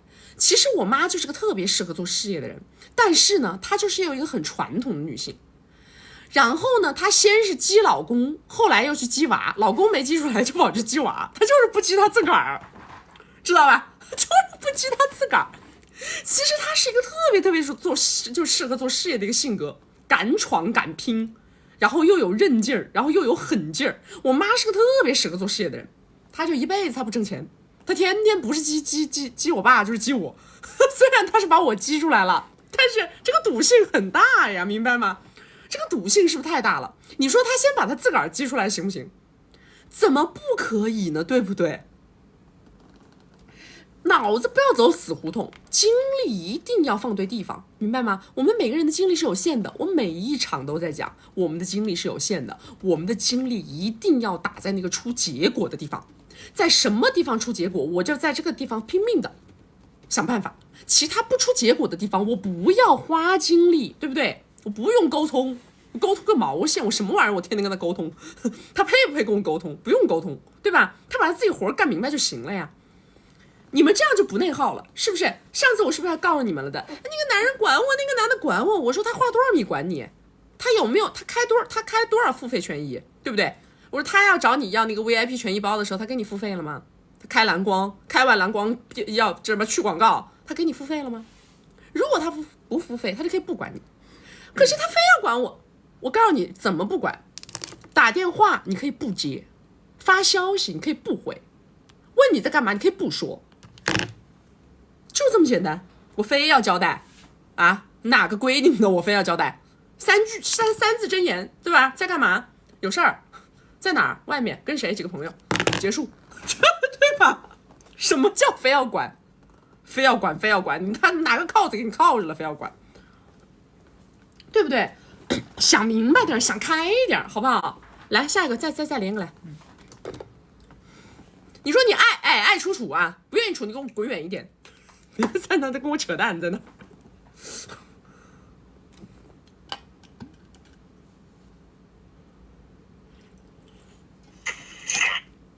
Hello， 你好。就是可以听到我讲话吗？哎，可以，你说。你可以听到我讲话，为什么我不能听到我自己讲话？你自己讲话你自己听不到啊？啊，你还需要从话筒里听？你聋了？哎呦我的妈呀！你们什么奇葩？说，快点。好吧。那个，我介绍一下我自己啊，然后27岁，然后呢，月入100，然后呢，月入100啊？月入100？对。你干啥的呀？跟大家分享啥行业？不会是干情感的吧？那不是。你说，然后我介绍一下我自己吧。然后因为我跟你在同城，我跟你同城。然后呢，我有一个还算比较喜欢的人，然后呢，就是他跟我的差距就是差的还蛮多的。可能我们家就是我说家族，可能我们家族的话大概是30几个小目标。对，然后他们家的话就是在我们家族上面后面再加2个0。好。那你还不来闺蜜圈？你在这跟我连个毛线，连，又在我们同城，又有钱，不来闺蜜圈，还在这蹭公共资源，你过得去吗你？没有，他们一直在跟我说这个事情，所以他们后来有给我反馈结果，但是我不信，我一定要听你说。好，你说，然后就是对方的话35岁，然后他比我大了大概7、8岁，然后我们俩第一次见面是5月份吧，5月底，然后我们俩大概聊了差不多3个小时，就什么都聊，感情也聊，工作也聊，生活也聊，什么都聊，然后就是因为我个人，因为我平时会比较忙，因为我就会经常飞啊，这样因为会比较忙。然后后来有联系，就是我空的时候我就会联系他，我说你有空吗？然后我们一起喝个咖啡。然后呢，他有跟我回，他说最近有点忙，他说最近如果说不忙的时候，然后再约我。然后后来我有2次给他打过2个语音，然后他没有回我，他没有回我。对。然后呢？然后结果就是我想，其实我不知道该怎么去跟他推进关系。就是这男的明显有女的呀，这很明显的事儿啊。有女的，这100%有女的，这100%10000有女的呀，很正常啊。是啊，他就是说呀，别人有女的，你现在要干嘛呀你？就是因为我们当时就出来聊的时候，其实我们是以就比如说大家认识一下，看可不可以有这种就是想要继续了解彼此的这种空间，对。然后但是就见过1次，那就是说明他不想啊，他不想跟你继续了解，人家这不是行动是答案吗？行为是答案呢。对啊。你干嘛呢？我现在的要求是我想要跟他推进，但是我不知道怎么跟他去推进。你就是非要硬扒了这个男的呢，他现在很清晰，如果他是按你说的这个身家水平的话呢，人家旁边的女的首先就是乌泱泱啊，再一个的话呢，他已经跟你聊了3个小时，聊了3个小时之后，你约这个人约不动啊，然后呢打语音不回，就是说明别人没看上你啊。我说个不好听的，别人就是没看上你，这个是非常直接的。而且他旁边也有对象，他有对象，然后呢他连聊骚他都懒得跟你聊，说白了是这么个情况啊。OK， 你当个朋友嘛，你轻松一点，你干嘛非要扯这个什么男女关系呢？你搞得别人压力很大。一上来不是我要提这个，因为我们当初就比如说，我们当初真的就是以恋爱的那种方式，然后来聊这个事情的。什么叫以恋爱的方式来聊这个事情？你们是对碰认识的，还是什么认识的？你可以理解为我们是对碰。而且我们一上来就第一天我们就有聊到，就是说双方是有，比如说可能我们后期如果真牵扯到那个测，这个结婚证那个，对，那个就是我们婚前是都要做公证的，我们有聊到这方面的问题，第一次就有聊。不是第一次聊能证明什么？他跟每个女嘉宾他第一次都能聊，他不得把个事儿说明白？这不就是个正常流程吗？第一次聊，第一次就见了一回，再也没见过是吧？后来没。那还说啥呢？你们认识多久了？我们那时好像有5年吧。5年？你不要告诉我你们是5年前见的第一次面，到现在没见过啊？不是，我们5年前就大家都有在那个就是联系方式里面，但是因为一直没有见。虽然我们是因为就比如说我是之前可能企业家里面，然后大家可能都认识啊，说我给你推荐个人，然后他很好，那 OK 那就推荐，但是一直没有见。我是因为其实我约他见面那一天，其实我那天情绪非常不好，对。然后呢，我在上一段感情里面我还走不出来，我说我就给他打电话了。然后当时其实我不了解他是个什么样的状态，因为我这个人我不太会去听别人跟我讲什么东西，我是对自己的很多东西我有一个非常非常清晰的一个判断。我也是后来才了解说他是谁，他的家族是谁，后来我才了解到的。我之前我是很多，就比如说可能企业家里面很多人会来链接你，但我不太 care， 我也不太关注这些东西。你们认识5年，什么时候见的面呀？今年的5月底，对。今年5月份到现在已经5个月了，5个月都没有办法见上第2面是吗？我应该也没有那么强行的要推，因为我记得我有给他打过2次电话，然后呢，他说他有点现在开会不太方便，因为我知道，因为他的身份是那个 CIO， 对，现在的职位是。我跟你讲，你不要你这是属于你自己一个人在那幻想，知道吧？你跟这个人压根也没有故事。说白了，认识了5年，前面也没啥链接，然后呢，这次见了一面，大家把自己的择偶观呐什么这个的稍微说了一下，但是在此之后再也没有见过面，然后你压根就约不出来，然后平常呢，你跟他讲话干嘛的，他也不积极，对吧？甚至于打电话也经常不接，反正问就是忙，这还有什么好说的？这个行为就是非常清晰的答案嘛，对不对？做个朋友，我觉得做个朋友没所谓，但是你非要往男女关系上面那倒，第一，人家压根儿也不缺，什么样的女人他都有，他都见得着。我也什么样的男人是这样的，所以说你们都是这个样子，但是没有进框架就是没进框架。你也知道没进你框架的男的，你也不搭理人家，对不对？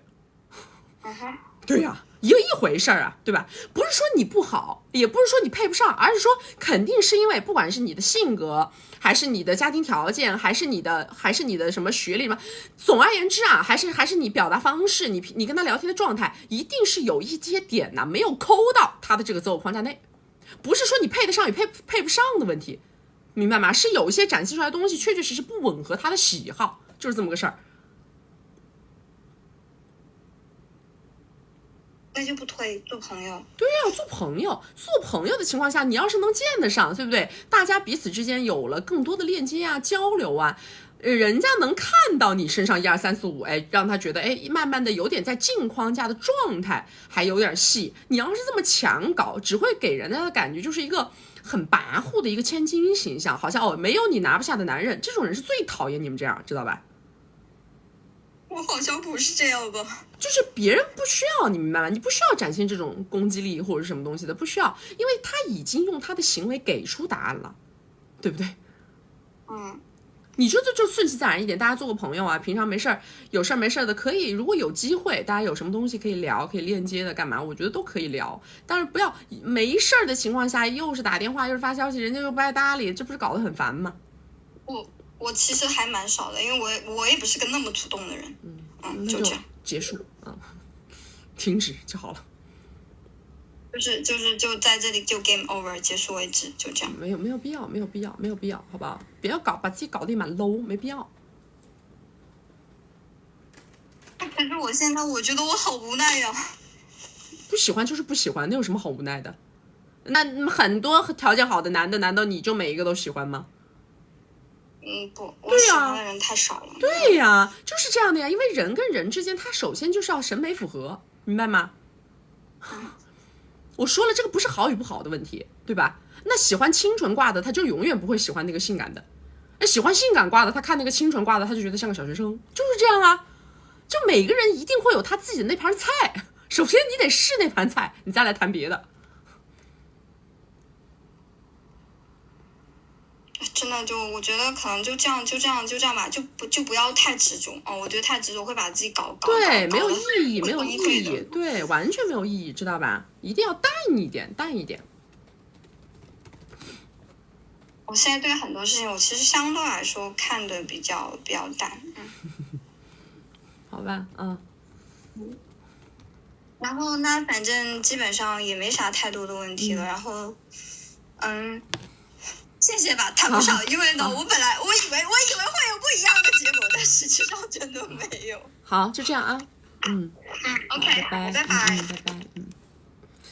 很多女孩子是这样的，她会有点不理解，我哪儿都挺好的，怎么她就不那个，没有那么多怎么啊，没有那么多怎么，真的没有那么多。不喜欢这个事儿，他还有那么多理由啊！我告诉你，只有说他自己啊，没有说条件好到那个份上呢，这种男的呢，是吧？你说你的条件也挺好，那我主动，那他总归啊，会有点波动或什么的。但是你们要知道，那个条件非常好的男的，那就不一样了，对不对？你什么样的主动的没见过，什么样条件好的他没见过，对吧？根本不需要，明白吗？态度就是非常明确的，他但凡对你有点兴趣，他不至于，是不是啊？他至于吗？5个月都不跟你见第二面，他至不至于？他但凡你稍微有一点点进他框架，他都不至于，明白吗？大家没有关注的，我要早上点关注啊！没有加粉丝牌的加个粉丝牌，加了粉丝牌会收到我们直播提醒。每周直播3场，周2、周6早上10点到下午2点，周4晚上6点到晚上10点。然后现在呢，我们每一次都是不定在哪个号上播，所以说呢，大家一定要找到我们的大本营，找到大本营才不会迷路，好不好？所以说左上角头像点开到我们首页的粉丝群啊，小助理会引导大家找到我们大本营，然后找不到的呢，直接后台私我就好了，好吧？今天我们就到这里啦，下播啦，拜拜。哦，对，你们赶快啊！马上下播以后，我会在我们那个金贵的社群里面发布我们这一次的这个有奖的这个活动，好不好？我会给大家设置一个非常丰厚的奖池啊，大家待会儿一定